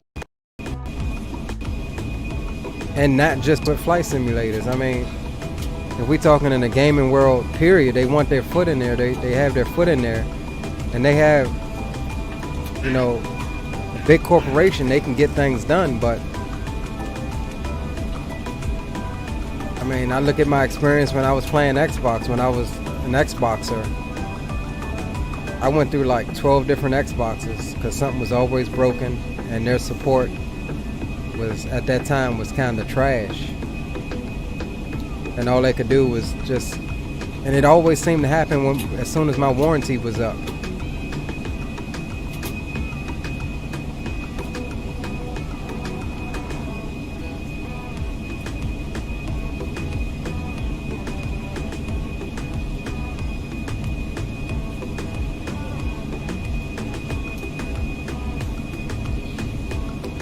But how they did, you know, after FSX, I think that's when Microsoft Flight came out, and that turned into just a cash grab. Wasn't really like FSX at all. And then I think they abandoned the project. So when I bought Microsoft 2020, I went into that knowing that it was a possibility that could happen. Maybe they'll sell that to Lockheed Martin, who knows. But I wanted to do well. I really do. I wanted to succeed. I want them to get their flight dynamics together, because there's nothing wrong with having multiple platforms.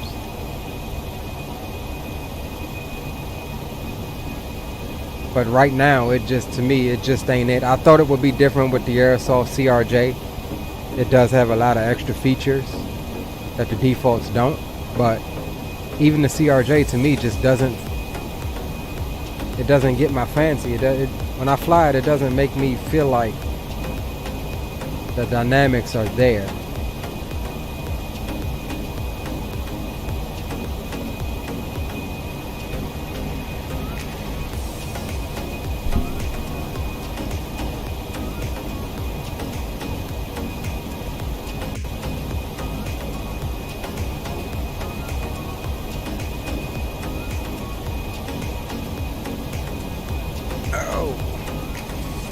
Alright guys, we are more than halfway.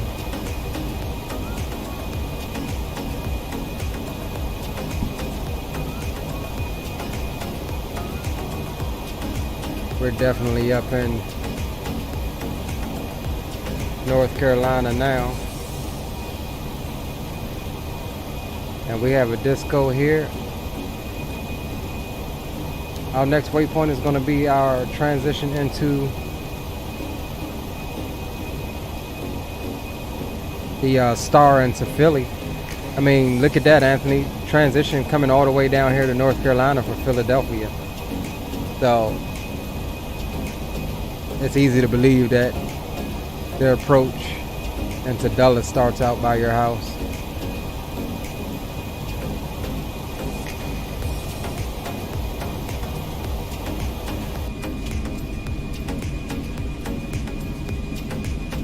think we do. We got a missing towel right here or something. I think we might have a missing towel.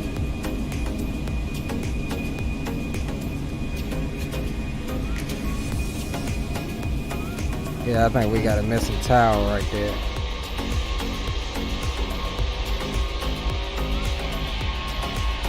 That's a missing towel or something.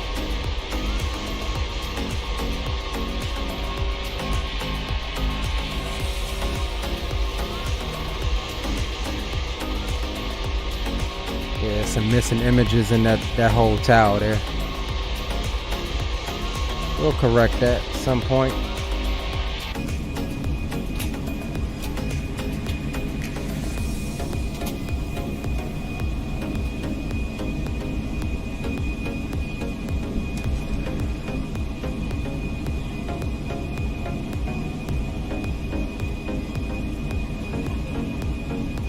Alright, so we're going to go ahead and bring up our charts.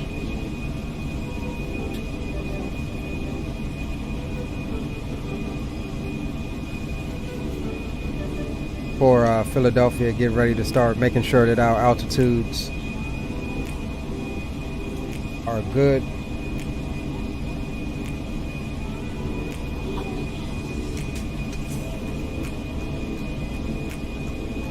What are we doing? 35? The RNAV for 35?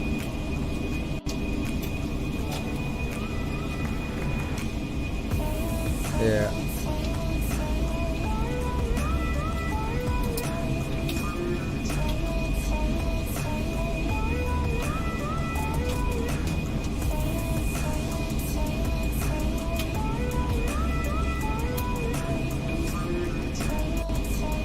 Alright, so it looks like we'll take this transition, this with cab transition into the RNAV for 35.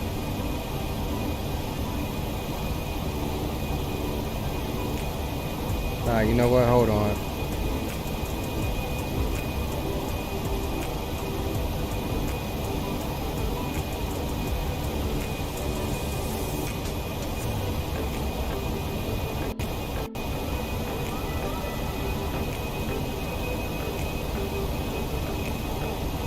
Yeah, we better take that transition.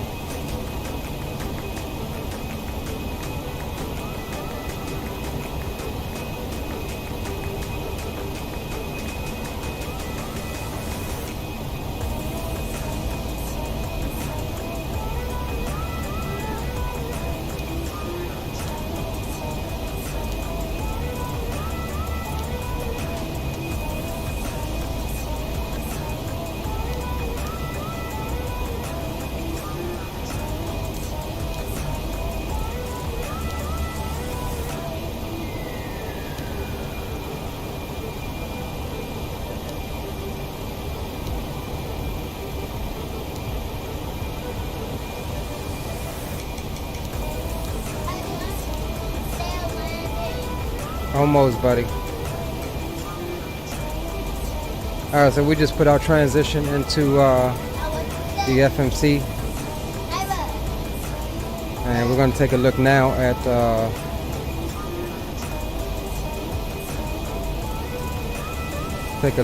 our altitudes here. But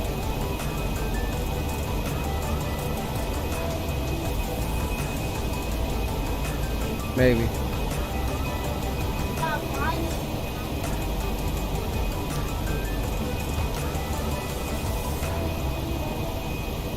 Now let's see, where are we now?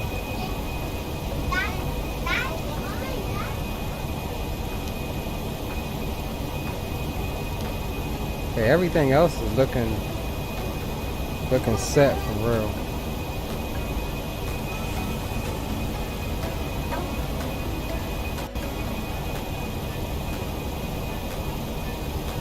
Oh, you know what?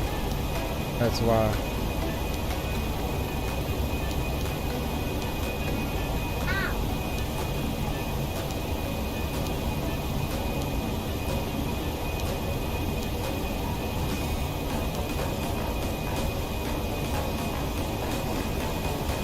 Okay, SO needs to be at 10,000 feet.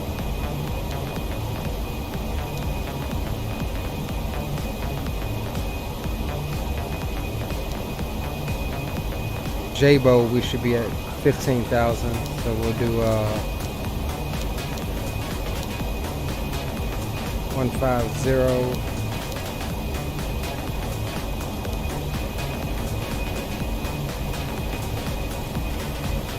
All right, those are the only hard altitudes that we have, JBO and SO, ESO, however you want to pronounce it. Got those entered, so we're good there. This is the RNAV approach, so we don't have to worry about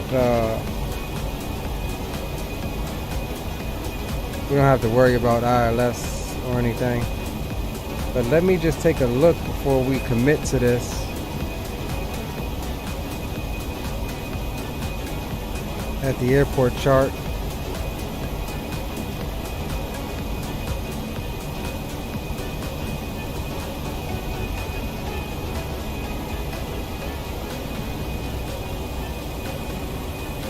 All right, 35 is 6,500 foot runway, so we are going to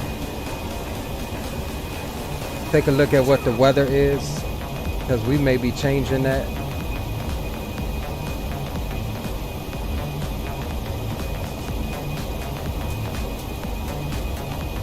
And it's saying wind is calm at the moment.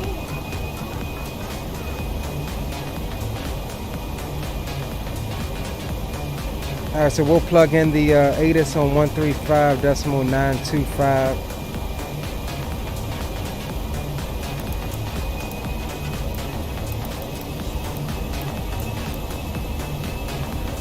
Swap that over, so we'll get that.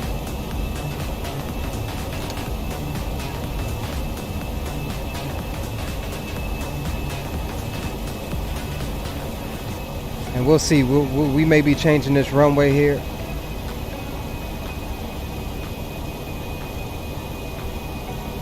If the winds are calm, I'm pretty sure that 35 ain't gonna be the active.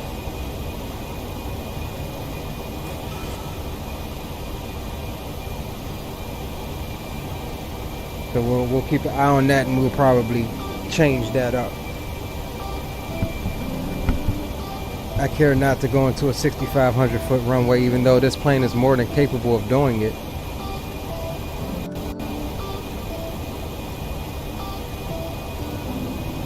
That's why it's been so hard to replace. It has decent range, and they can get into some small strips.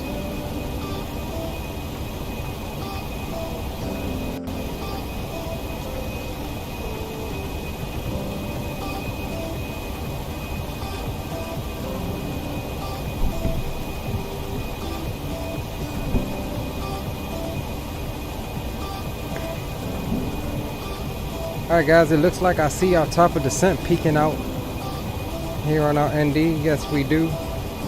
So that means we're getting close.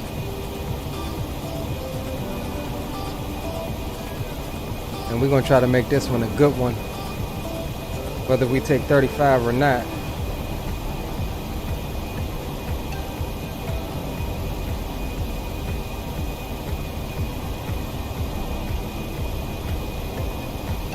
I just have a hard time believing that there's zero wind in Philly right now.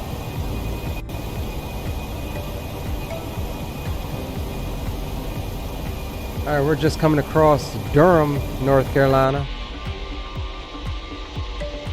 Almost to that border of Virginia and North Carolina. Getting up into my neck of the woods.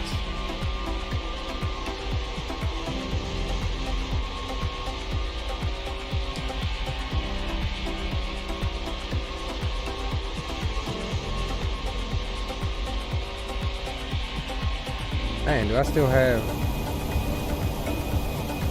Hey, look at that. I still have my landing lights on, dude. That's supposed to be off at 10,000 feet. Stressing out over the string. Missing stuff.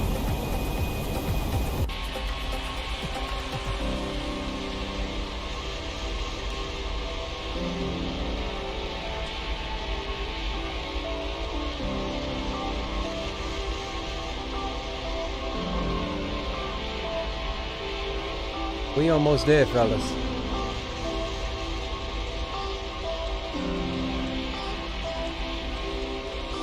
We are definitely almost there.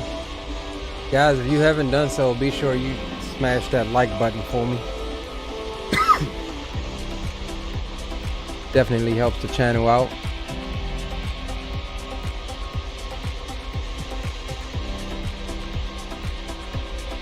Oh, just look at that scene. That's just gorgeous. As the weather reloads. X-Plane, I hope X-Plane 12 fixes that instantaneous weather reload. Alright, yep, now we're getting some wind after the reload in Philly. 170 at 3 knots.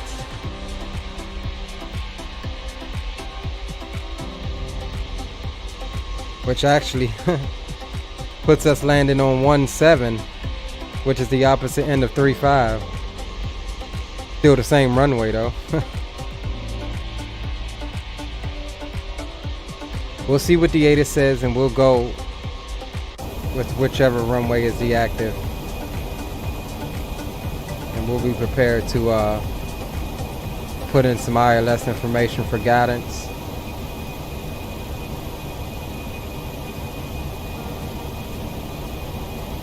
Anthony says, did they announce X-Plane 12? No, I have heard nothing about it. If you ain't hearing rumors by now, I don't think it's X-Plane 12 ain't gonna be out anytime this year. I don't think. Maybe next year you might hear an announcement. But this being my first X-Plane series, I don't really know when they tend to release them.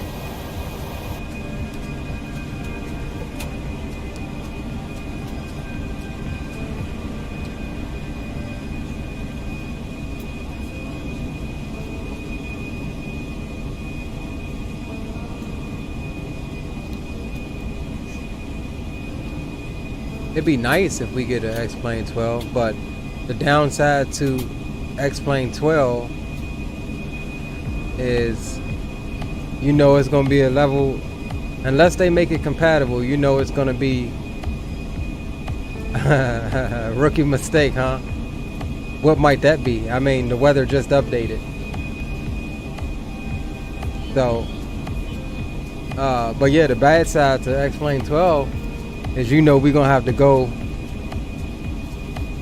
some months up to a year before we get our first add-on aircraft, unless it's as easy for Zebo to mod it out of the gate like they did with the Laminar default 737.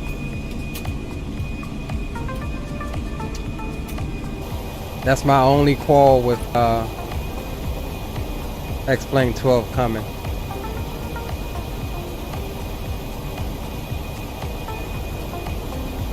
It'd be cool if they would find a way to make everything compatible.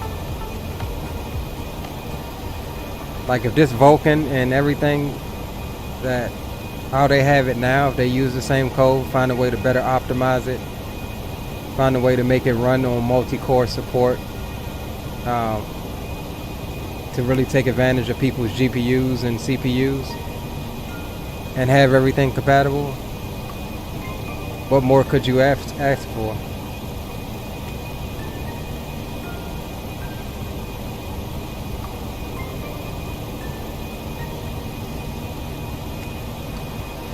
Alright, so we're gonna go back to our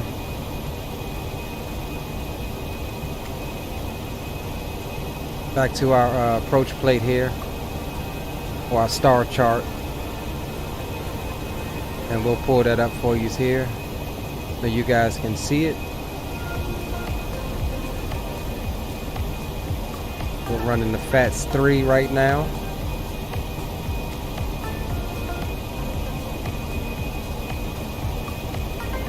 Alright, well, we'll give you this on screen so you can see what I'm looking at on the tablet.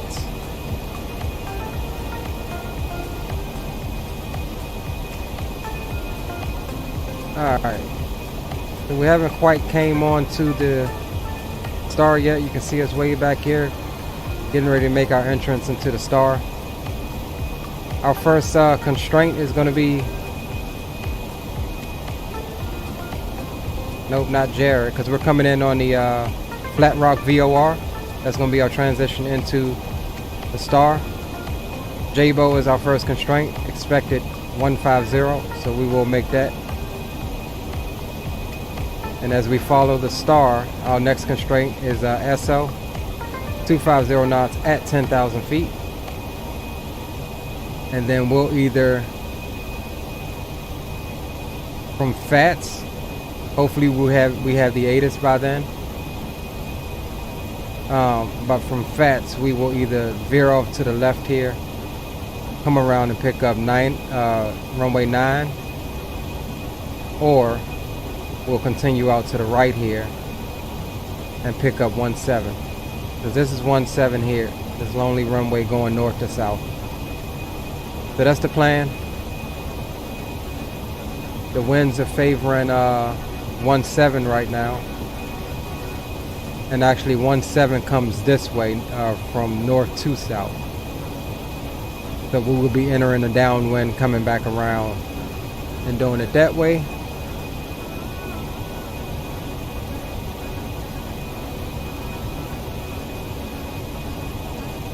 And we have our ATIS tuned so we can get that information as soon as we get in range, 133.4. And I have another one here. Yeah, let's get that 133. We was on the wrong. We had the approach one. Let's get 133.4 in.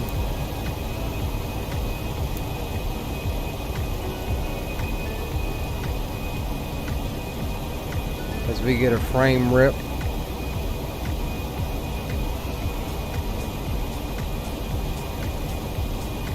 Third Coast says rookie mistake.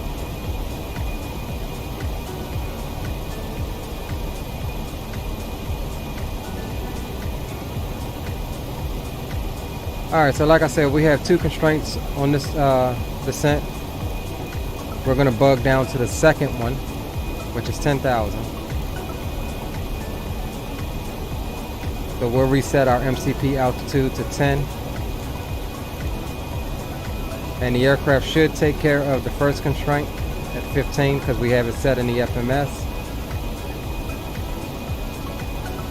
And we should get a, we'll re-engage VNAV so it can be at the appropriate speeds.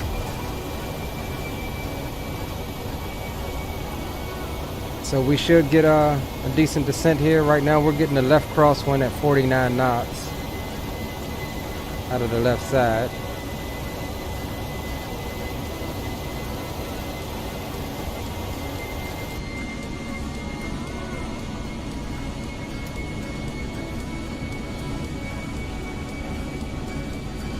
And we are just southwest of Richmond, Virginia.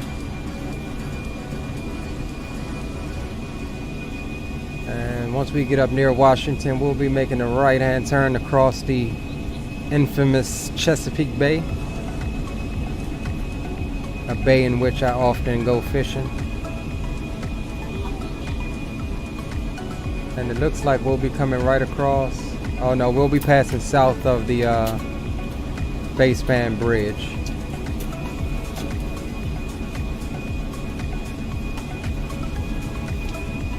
And it looks like we won't quite make it over Washington, but we'll be passing over my old neighborhood in Brandywine momentarily.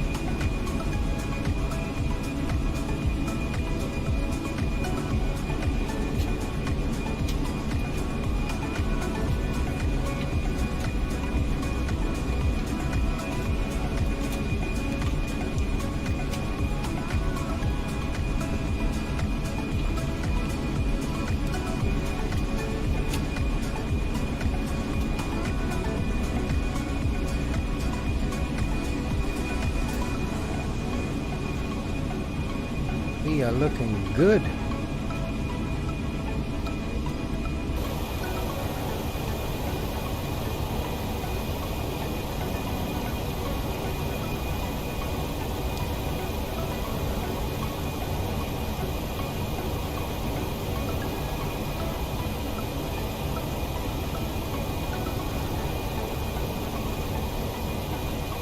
Alright, so we're at about 50 miles, 50-ish miles or so.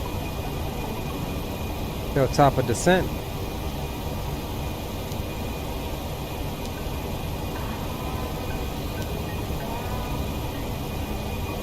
Yeah, there we go. 50 miles to top of descent. Another frame rip.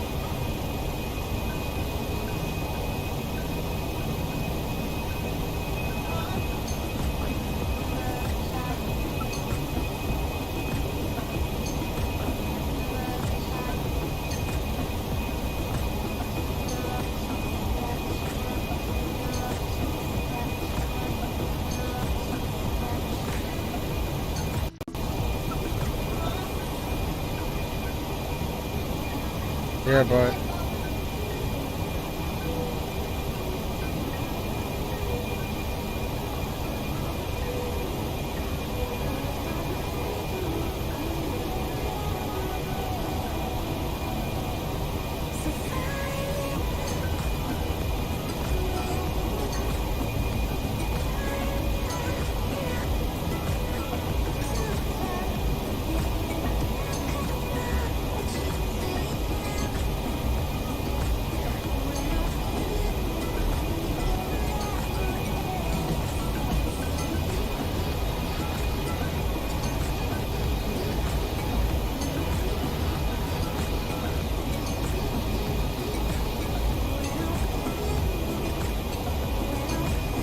alright, we inside 40 miles now, 38 miles, guys.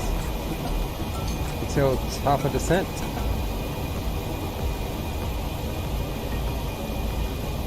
Come on, frame rip.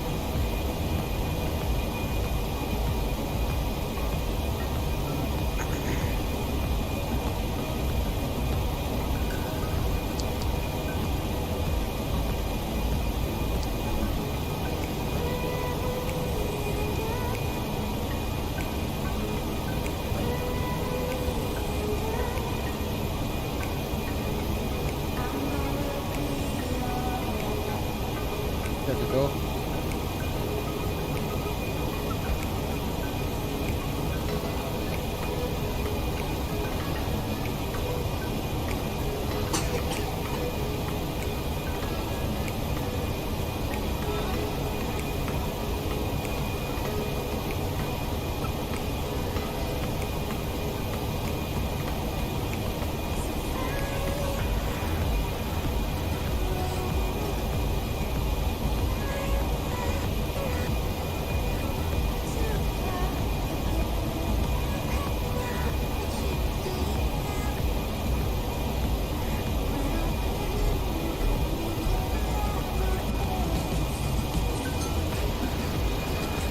Still looking good, guys. Still looking good.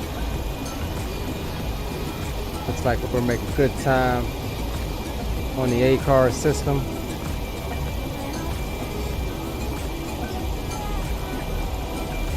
It's predicting a 20-minute arrival time.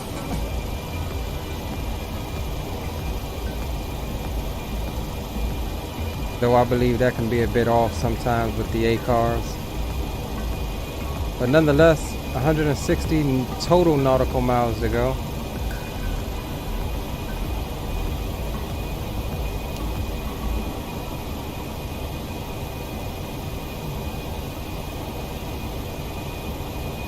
$20 nautical miles to the top of descent.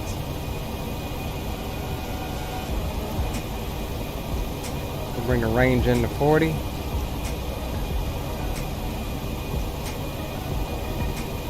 Okay, hold on a second.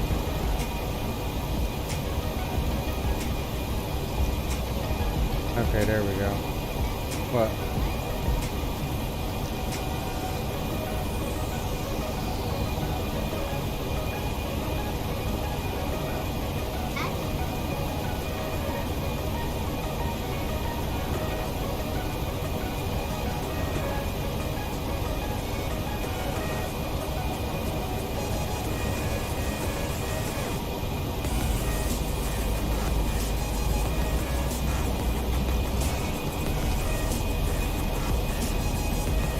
Alright, so we're getting to that moment, guys, where we're going to be doing some micromanaging watching the airplane, making sure it's doing what it's supposed to do, what I've set it and programmed it to do. Just a few moments, we'll begin our top of descent as we come into the come right over Bowling Green, Virginia, another area that I know very well, just southeast of Fredericksburg, Virginia. As we get ready to cross the Rappahannock River, a river in which offers up some very, very good fishing.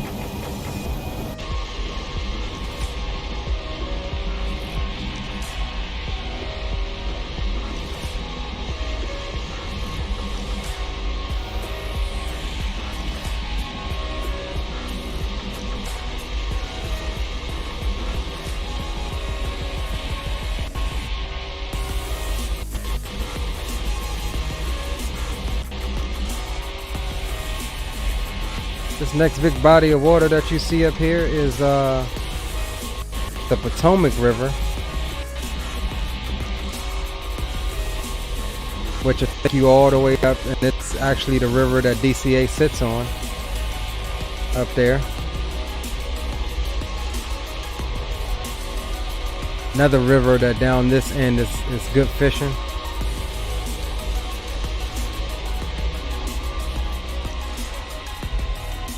And there's the top of descent, guys.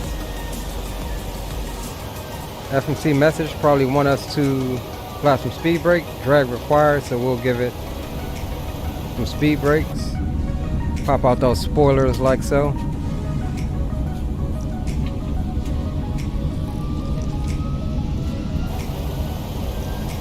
And we can go ahead and stow the spoilers.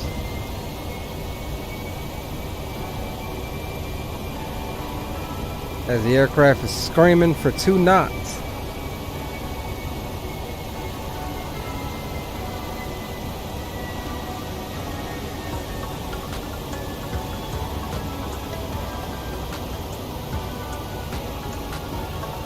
All right, we are in it now.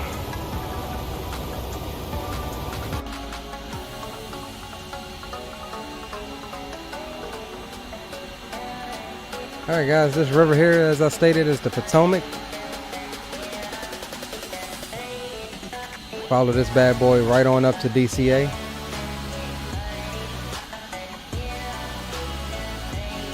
We'll be coming across the northern tip of the Patuxent River, which is one of my favorites here. Momentarily.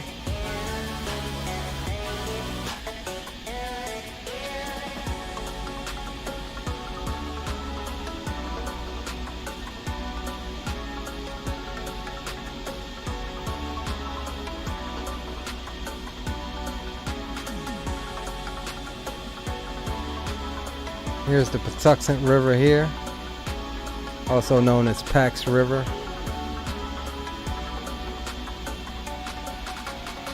Then the next big one, guys, the one I grew up on, this big one out here is the infamous Chesapeake Bay.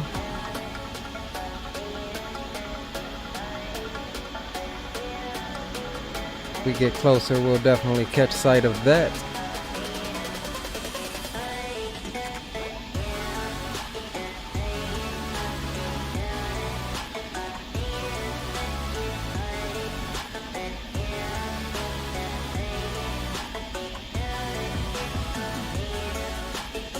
Both those rivers, the Potomac and the Patuxent, drains into the bay, and the bay in turn drains into the Atlantic down at the Norfolk area.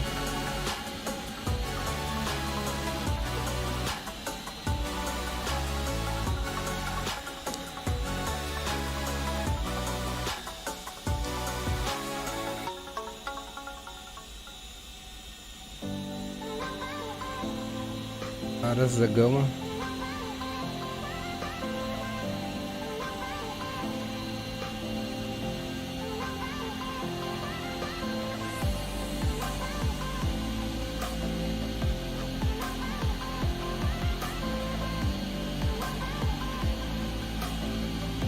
Alright guys, we are now directly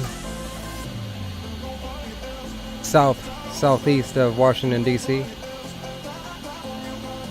which is off to our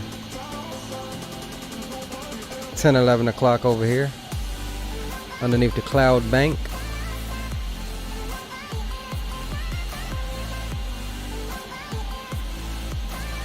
And right down peeking through the clouds here, you can see Joint Base Andrews. It's where I go to all of my air shows at, and let's just say Leo Sticks lives somewhere in this area over here.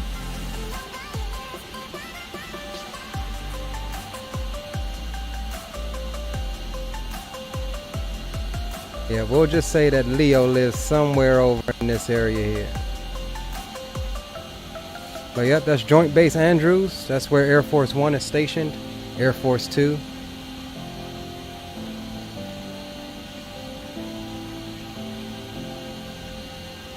And we'll definitely be doing some of those heavy 747 flights soon too.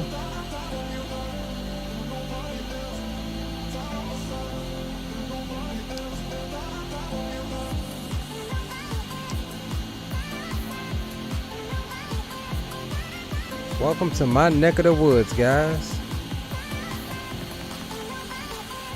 Alright, let's jump back in the airplane, check on her. We're making 304 knots. We'll slow her down here in a moment as we get closer to 10,000 feet. Right now we're fine.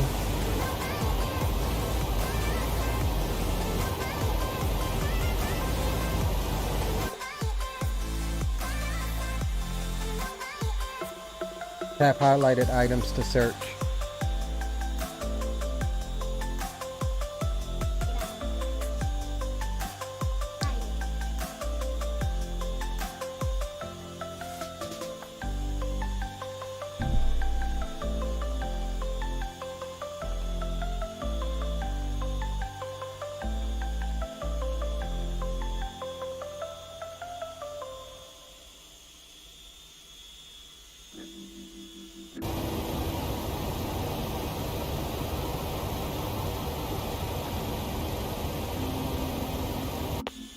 Alright guys, one of my favorite areas, this large body of water here, can't really see it, but this is the Chesapeake Bay.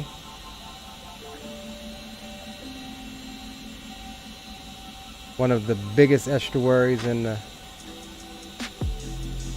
country.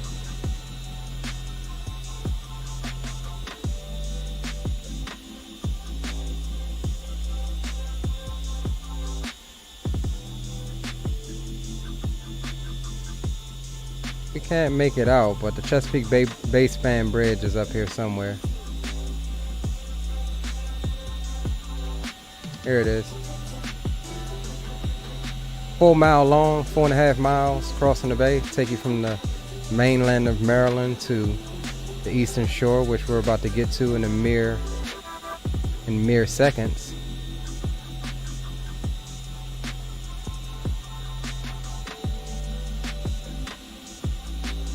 We come over to the eastern shore of Maryland and then on into Delaware and up into Pennsylvania.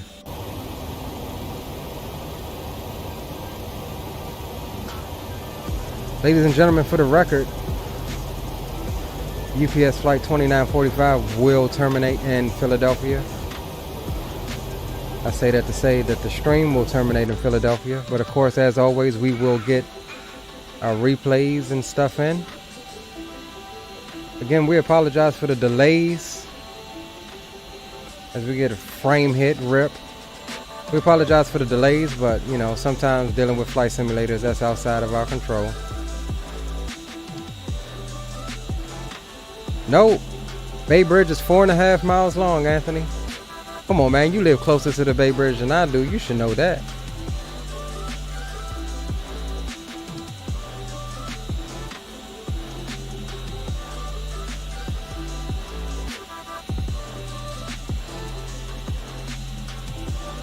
Are we looking good so far on our descent?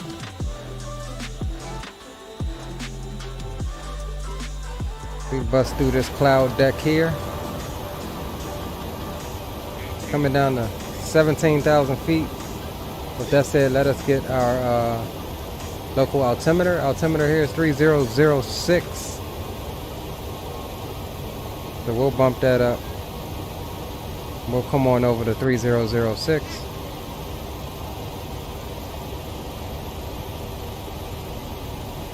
On both sides.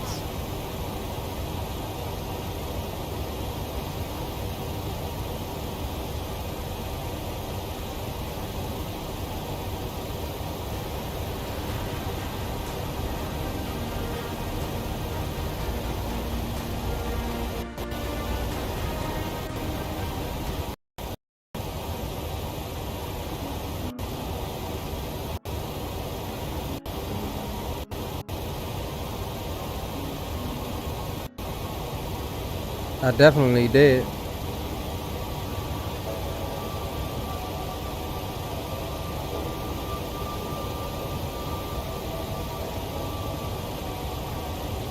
Alright, so here's J-Bo. Here's our first constraint. It wants 15,000. Looks like we will make that, give or take.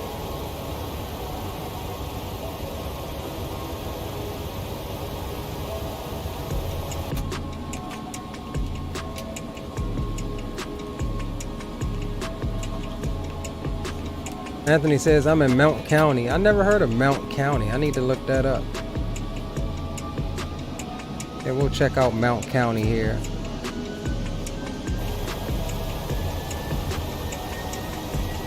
Alright, airplane screaming back up. It wants that 300 and something knots descent because of the cost index, so that's cool. That's keeping our speed up for us. To get in a bit quicker.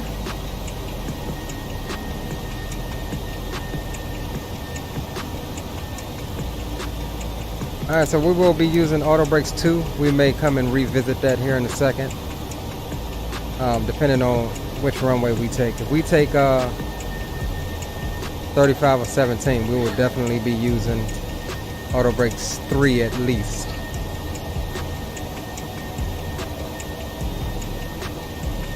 Third Coat says, I want a refund on my ticket. We'll give you a voucher for the next one. Oh, you said Mount County. I thought, yeah, if you would have just said Mo County. Okay, yeah, Montgomery County is like a hop, skip, and a jump. It takes me literally 10-15 minutes to get in Montgomery County. I thought you were trying to say Mount County, like M-O-U-N-T.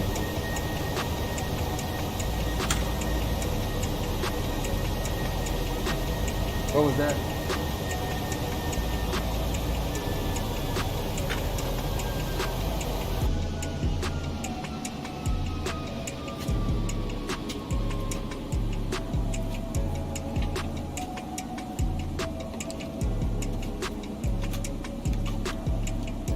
Yeah, I guess you're right, Anthony. I will be closer if you're in Montgomery County. Nah, we're talking about Montgomery County, Maryland. Third Coast. Anthony's a Marylander, like myself. He says, I'm finally starting my flight after all this time. Man, well, I'm finally getting here after all this time. We should have been done. If it would have went off without a hitch the first time, I probably would have done a second leg, but I really only planned one leg for this evening because it was almost a 2.5 hour flight.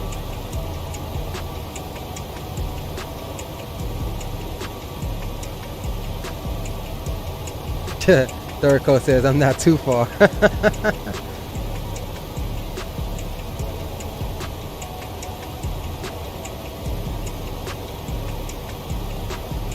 Alright, we haven't picked up the ATIS yet. I mean, we're still only in Delaware. Wind's holding up 170 at 3 knots.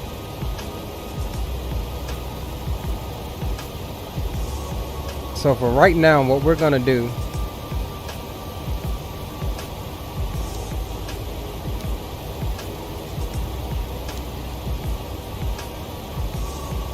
is we're gonna amend this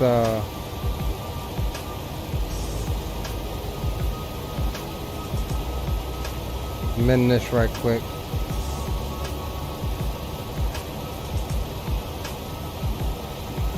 And see what we get for the RNAV for 1.7.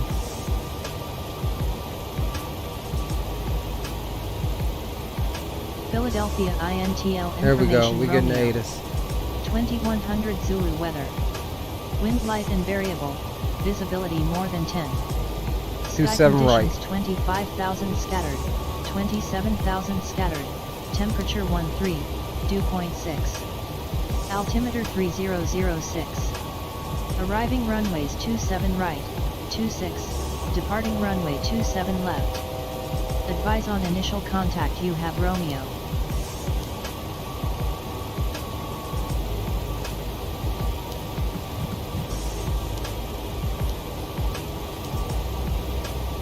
Alright guys, so we've changed up our flight plan here as we get some more frame rips. Philadelphia INTL information Romeo. 2100 Zulu weather.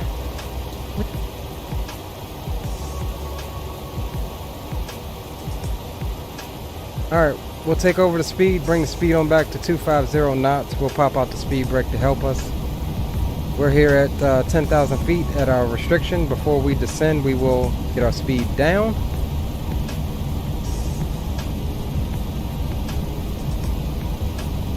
And we will also get our information here for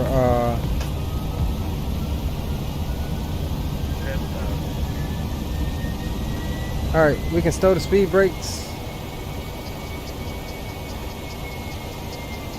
And we want 3,000 at our final approach fix. So we'll set that now.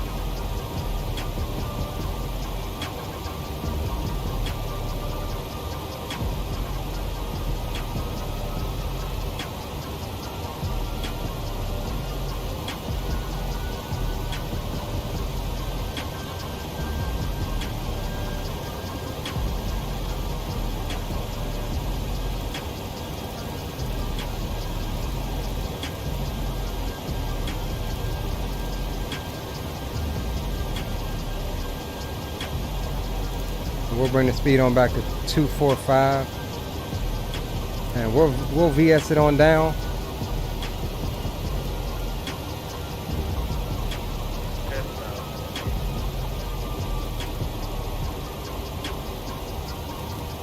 We'll adjust this vertical speed to match up with our final approach fix. Got a slow descent going on right now.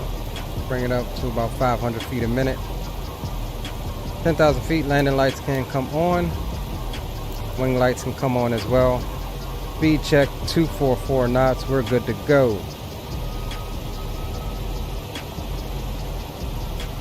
Alright, so let's hop down here. ILS course is going to be, the frequency is going to be 108.95. And the course is 268.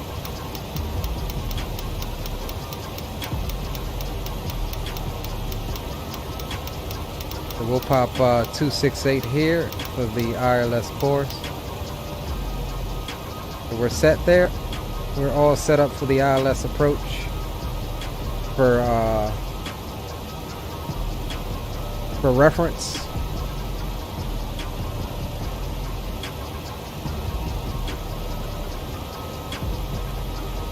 Alright, we'll adjust this vertical speed a little bit.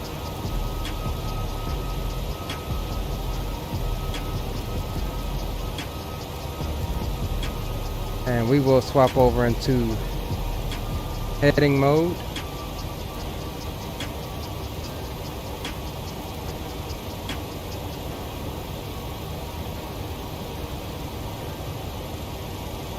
And we will vector ourselves into our final approach.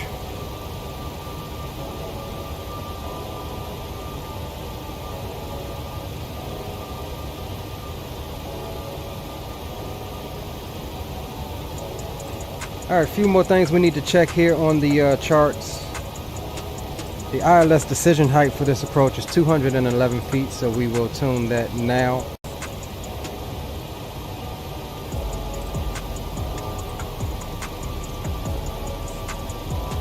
All right, we got 211 feet set.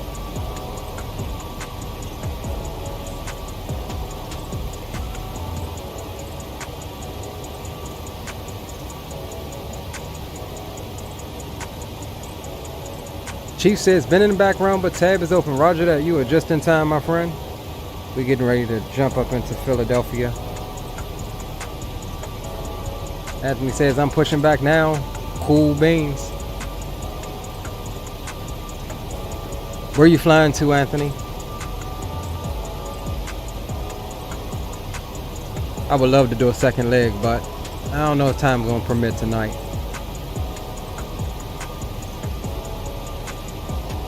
Not after getting delayed all that time. We'll do 3 legs on Thursday. Got some new airport scenery out west that we're gonna check out. One of which is recommended by HD Simulation, Glacier Park, so that could be into the mix for Thursday's stream.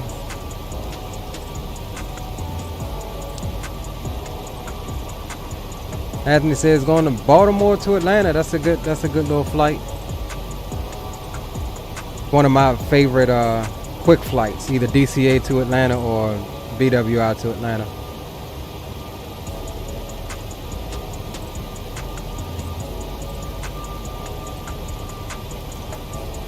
All right, so let's bring that vertical speed on down a little bit.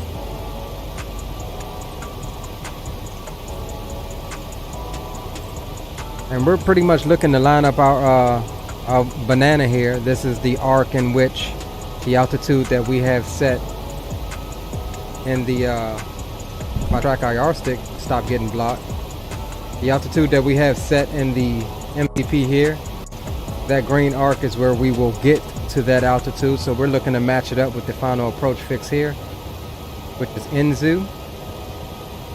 And we'll get ready to enter a left downwind here for Philadelphia as we vector ourselves into Philly this evening. Anthony says, yeah, I fly it a lot when testing things out. Yeah, me too. Unless, again, specifically if I'm crashing in a certain area, then I'll keep flying through that area. But yeah, it's a nice little quick flight, not too long. However, I've been having problems with Atlanta, man. Killing my frames, dude. I have, what is it? Is it Nimbus? Yeah, I think it's Nimbus's Atlanta. It didn't used to, but I don't know what's going on now that it kills my frames. That's why you haven't seen me fly into Atlanta that often. There's 2 airports right now that's doing it. It's Atlanta and LAX.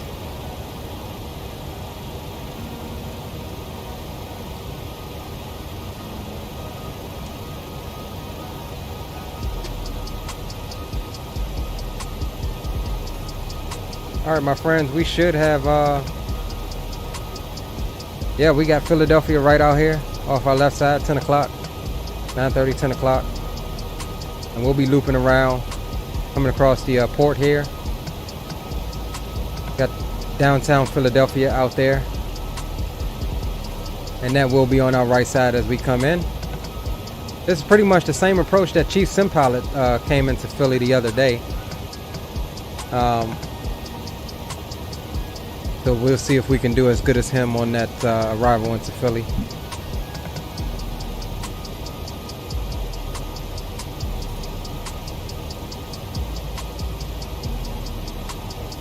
So we'll go out a little bit past Inzu, and we'll get ready to enter the downwind here momentarily as we get another frame rip, probably weather loading.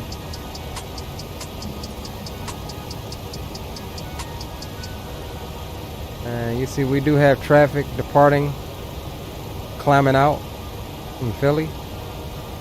This guy's below us 1,700 feet. Looks like he's descending.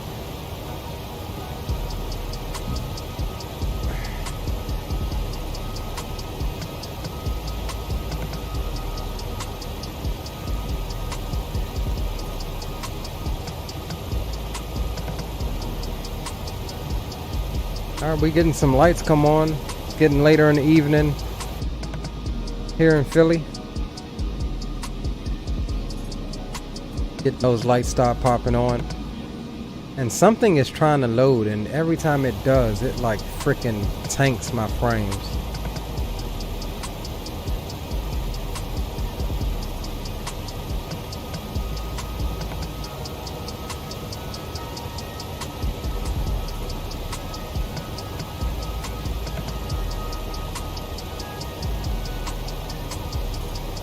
Yeah, look at that. My frames are tanking.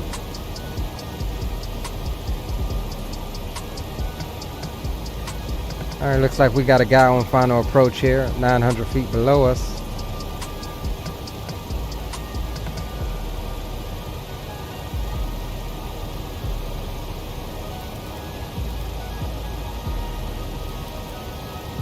We'll come to the right a little bit to try to enter this downwind leg. We're a little far out for the downwind, but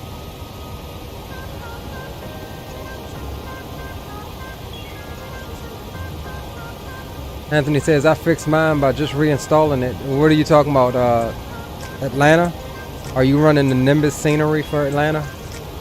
Because I might have to do that, dude.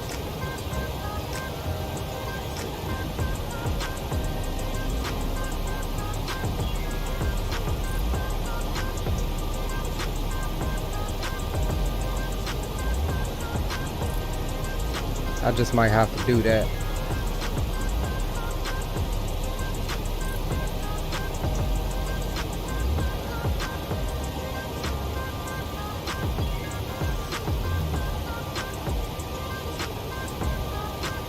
Alright, so let's come a couple more degrees to the right.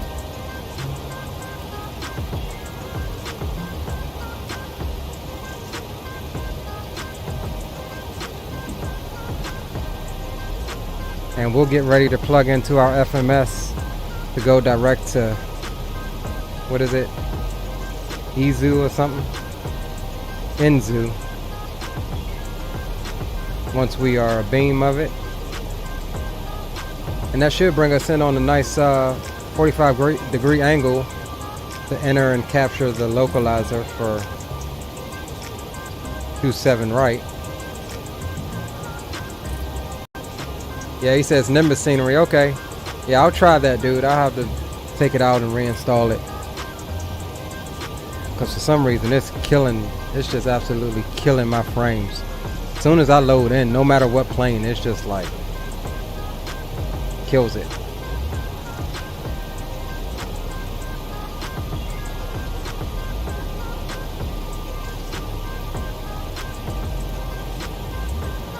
Alright, so we'll bring that range in.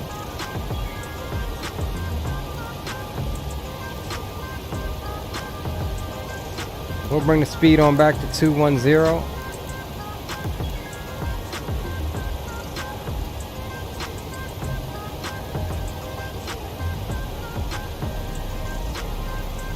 Get this bird on slow down and get ready to make our approach.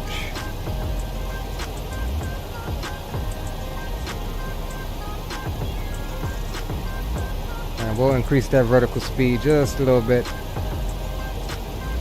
And we've got 700 foot to go until we're at the final approach altitude for Inzu. And once we get ready to turn on final, we'll clear the music, go sterile cockpit, and have at shooting our shot on the approach. And we do have a guy right here out to our left, 11 o'clock, 1,000 foot above us, so we'll watch for him. He's climbing though, so that's good.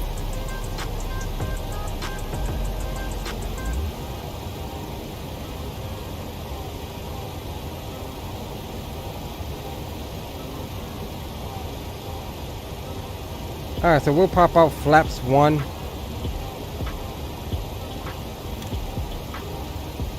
That'll help us to slow down here.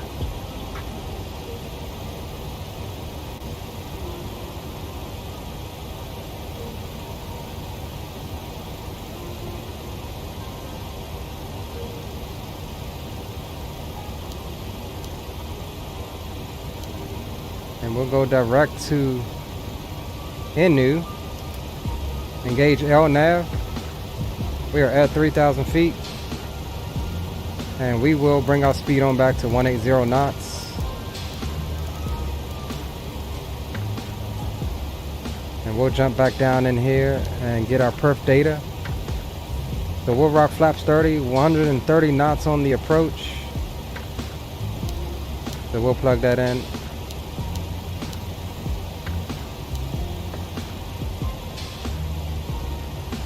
Actually, we'll do 135 since that's what it's calling for. Calling for 130, we'll add 5 for the revef. So we got a reference speed set.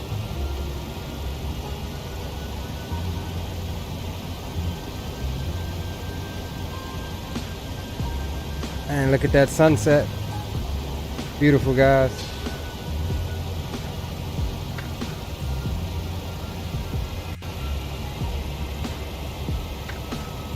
And let's go back to our legs page.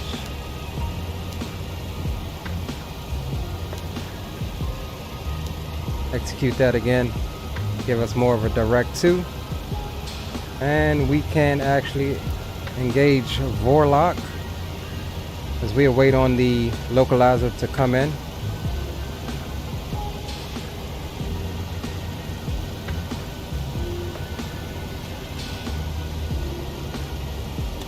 We'll go flaps 5. We keep getting these micro stutters, man. Trying to load, X-Plane is trying to load something. As long as it, I don't care about the micro stutters, but it does it for more than 2 or 3 seconds. That's irritating. Alright guys, we are pretty much almost configured for the approach. We're at 180 knots, flaps 5, auto brakes 2. We'll also bring up our airport chart for Philadelphia so we can know where we're going.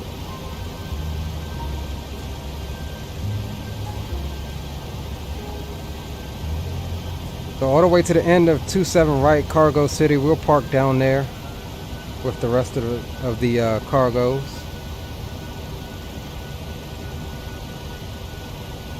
And we should be expecting that localizer to start coming in a moment.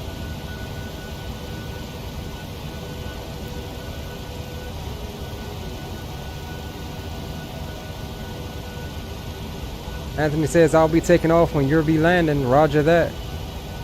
Get your landing rates in, guys, if you need to.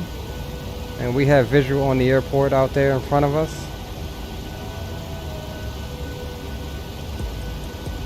We come into a beautifully lit Philadelphia this evening. Could have been a little bit darker, so I could have got more ground lighting, but still turning out to be beautiful. Dang, Anthony, I don't get no credit after that 30-knot crosswind. Negative 241 you're giving me? 241 ain't bad though. Alright, there's a localizer capture. Noted by the green loc symbol as you see the localizer coming in.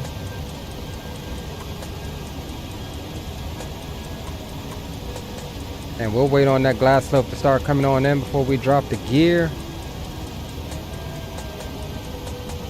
And get the music off and get cockpit cam up.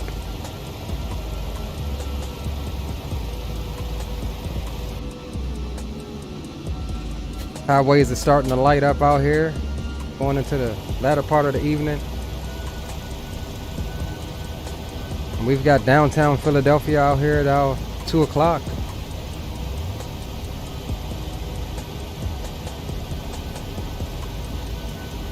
We are waiting on this glass slope to come on in.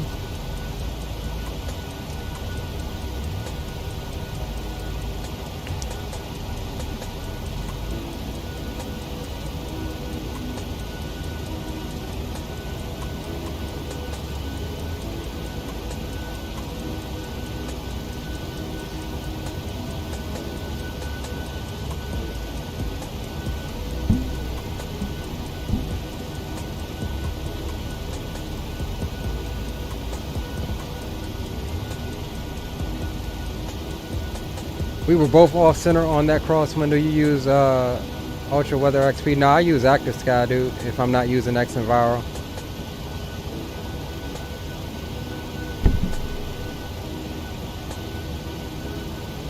I mean, I rarely do 30 knot freaking crosswind approaches like that, so. Alright, here comes the glass slope. We will arm the approach. Gear can come down now, and we'll bring our speed. Bring our speed on back to 150 for the moment. We'll go flaps 10. Glass slope is alive. There's the descent. Alright, my friends. We'll get the cockpit cam up for you.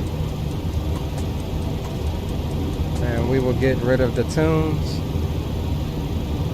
We'll come on back to 135. Flaps 20.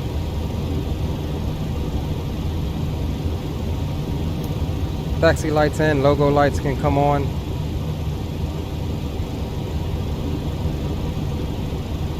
Go flaps 25. 2,500 foot check. And we'll go flaps 30. Alright, landing checklist. Auto brakes are set to 2. Spoilers are not armed. We will do those manually. Landing lights are on.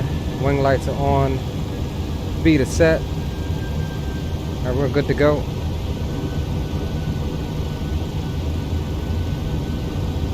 Here's Traffic Global with their foolishness. Or are they taking off? Yeah, they're going the wrong way again.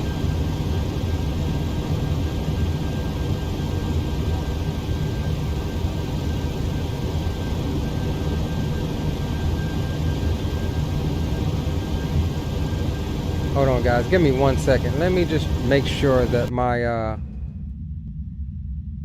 reversers are okay. I just wanted to make sure that my reversers were acting right.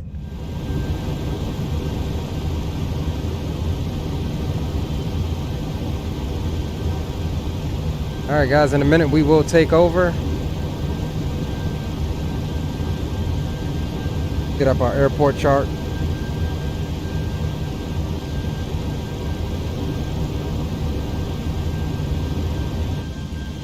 Downtown Philadelphia.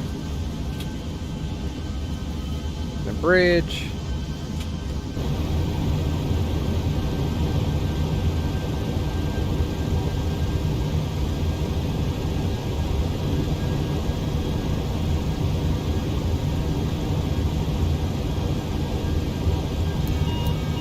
All right, I have the airplane. I have the throttles as well.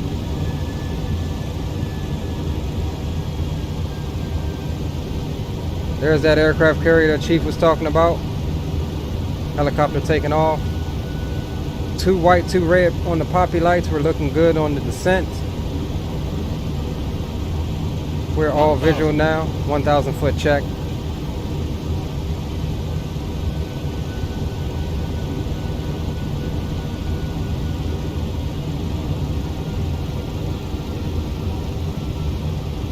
Traffic Global, taking off the wrong way.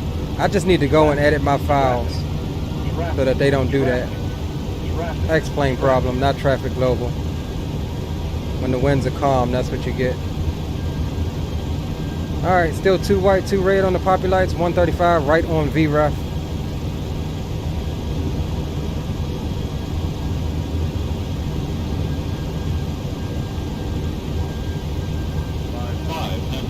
.500 foot check.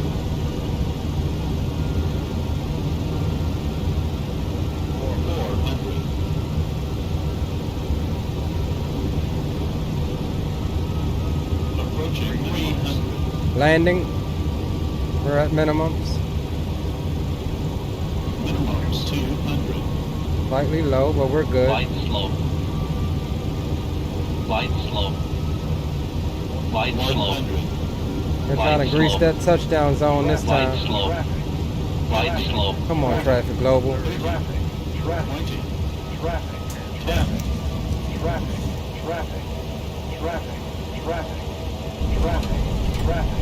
Alright. Reverse thrust. Set. Keep her on the center line.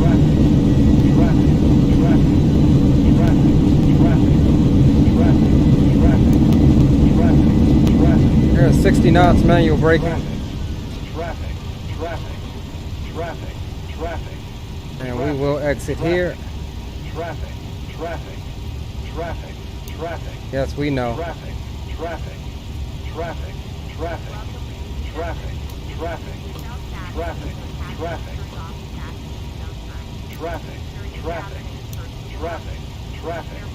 And we'll start the APU up.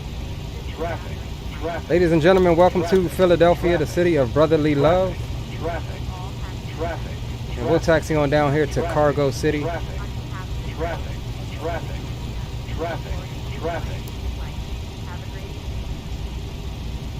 Turn that daggone TCast off. Yeah, we need to edit our files. When the wind is calm, the runways keep flopping in X-Plane. Traffic Global usually picks one and sticks with it. So even though the ATIS was giving us what X-Plane thought was the correct runway, which it was, Traffic Global wasn't going to keep switching.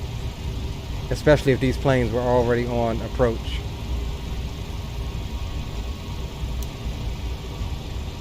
But nonetheless, we are here in Philadelphia. We will taxi on down to Cargo City, shut her down, and get some replays. She says, nice yo, gotta go see everyone next trip. Roger that, sir. The man himself, thank you for your support. Catch you next time.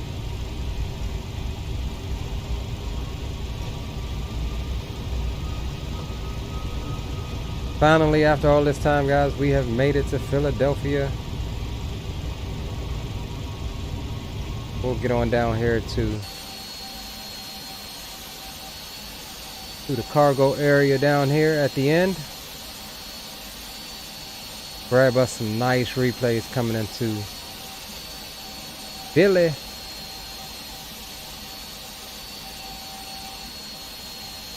Third Coast says, was that a plane coming off your runway? Yeah, it was, dude.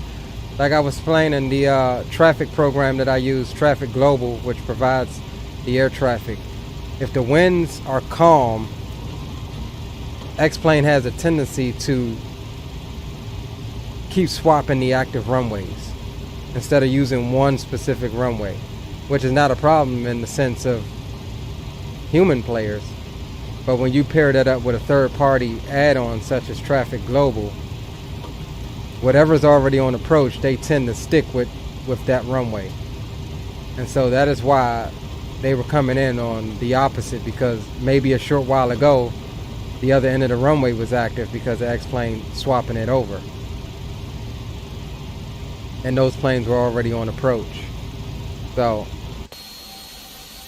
I don't mess with it. I can go in and edit the files to where it, it will keep it on one side in calm winds instead of swapping it, but that means I will have to do it for every single airport that I have installed.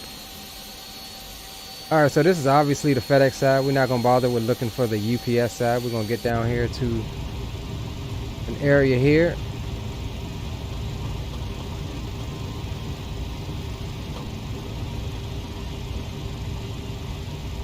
We will get the taxi lights off so we're not blinding the ramp crew. We'll get on up in here.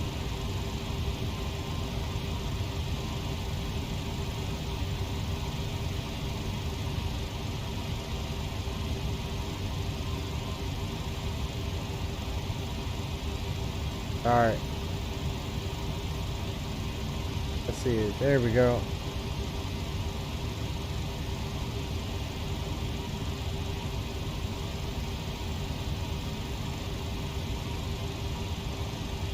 Anthony says, I got some pics in the Discord. Yeah, we'll definitely check them out.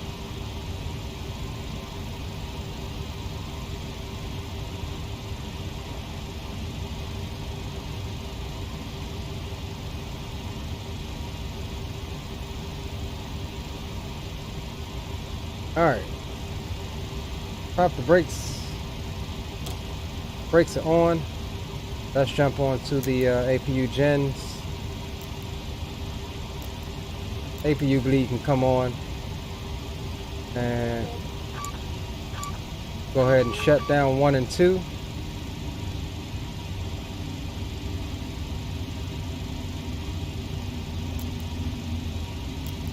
Beacon light can go out, and let's close out the flight right quick with UPS virtual.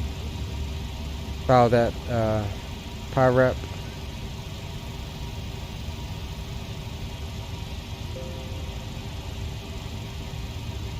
Alright, so we're good there. Alright, my friends. Let's jump into a replay right quick. Let's get some gorgeous views of that approach, that landing. I did not see what the landing rate was. Did anybody see the landing rate? I can't see it when it pops up for you guys. Alright. Let's go back a little bit. Go back to about here. Frame rep.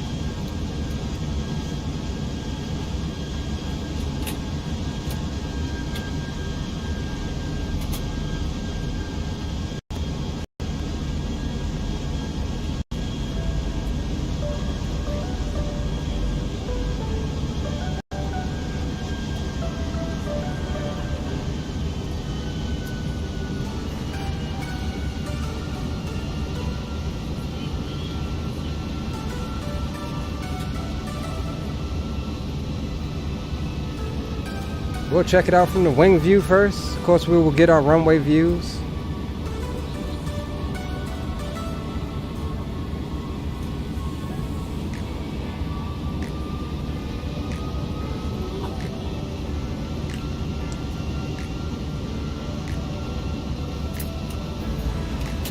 Jason, aren't you a part of? Didn't you join the Discord? Do you have the Discord app on your phone?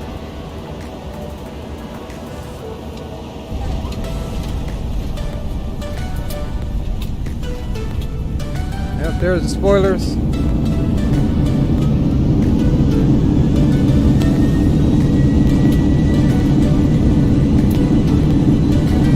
All right, let's go back for another one.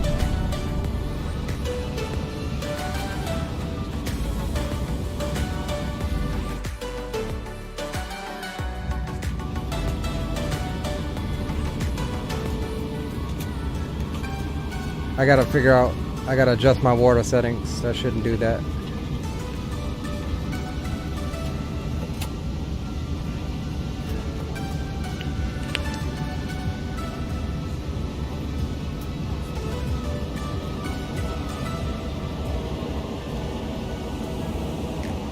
Gotta get that back, bro.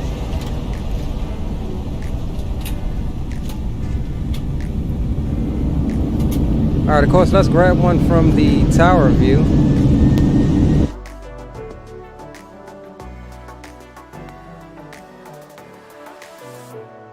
And of course, we'll save my last two, my favorite two for last.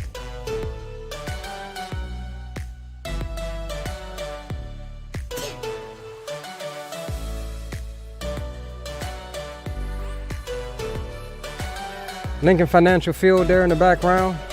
Philadelphia Eagles play at. I think it's called Lincoln Financial.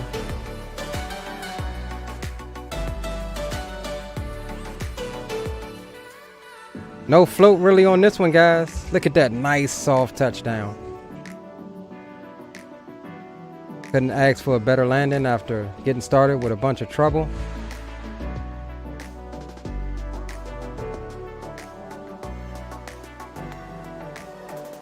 That wing bounce. Like that wing bounce. Alright, let's get first of all, let's change that music.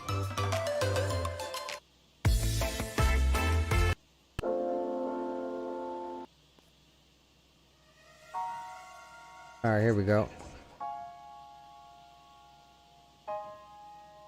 Alright, so let's take it back. Get a couple more. We'll get our center line shot here, and then we'll save the absolute my absolute favorite one.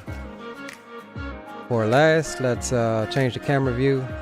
External, go runway.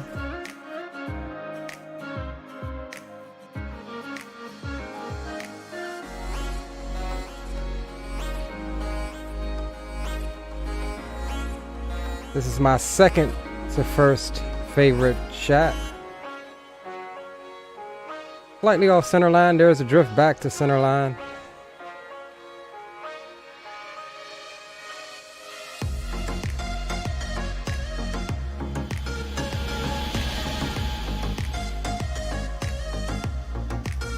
Smack dab on that center line, guys. Could not ask for a better approach. A little bit of right rudder, stayed on the center line. And that's how you do that one, guys. Alright, so we're gonna spin her around a little bit. Get to my absolute favorite view here.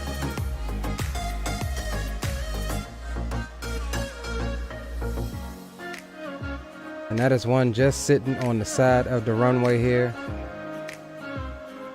We'll grab this one in a dash cam view. Get that helicopter hovering back there.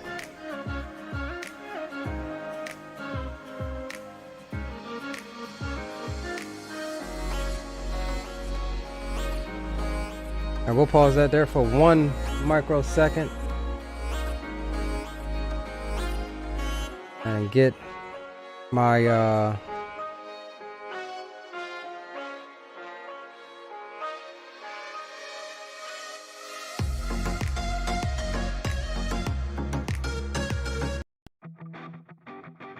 right, here we go.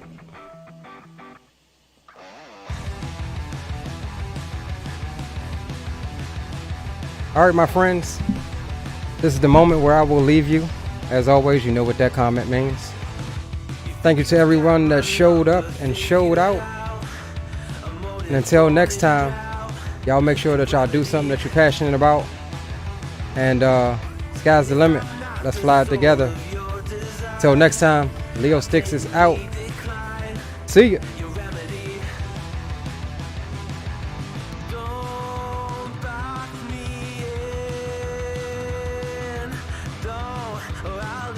I'd rather be a dreamer, I'd rather be free, I'd rather be a leader, I'd rather be a queen, I'd rather be a singer in a trashy cover band. I'd rather be a closer, I'd rather be clean, I'd rather be a poser in a magazine, I'd rather be pretty much anything else than your machine.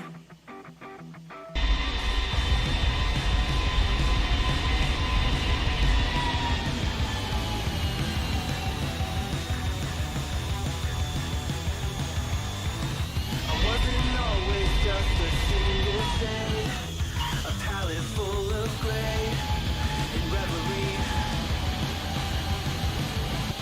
And I can burn it brighter than the sun. I have a golden gun inside of me. Don't box me in, don't, or I'll leave. I'd rather be a dreamer, I'd rather be free, I'd rather be a leader, I'd rather be a queen, I'd rather be a singer in a trashy cover band. I'd rather be a closer, I'd rather be clean, I'd rather be a poser in a magazine, I'd rather be pretty much anything else. And if I fall behind, ignoring all the signs, if I lose the fight, Light slow. Numerals.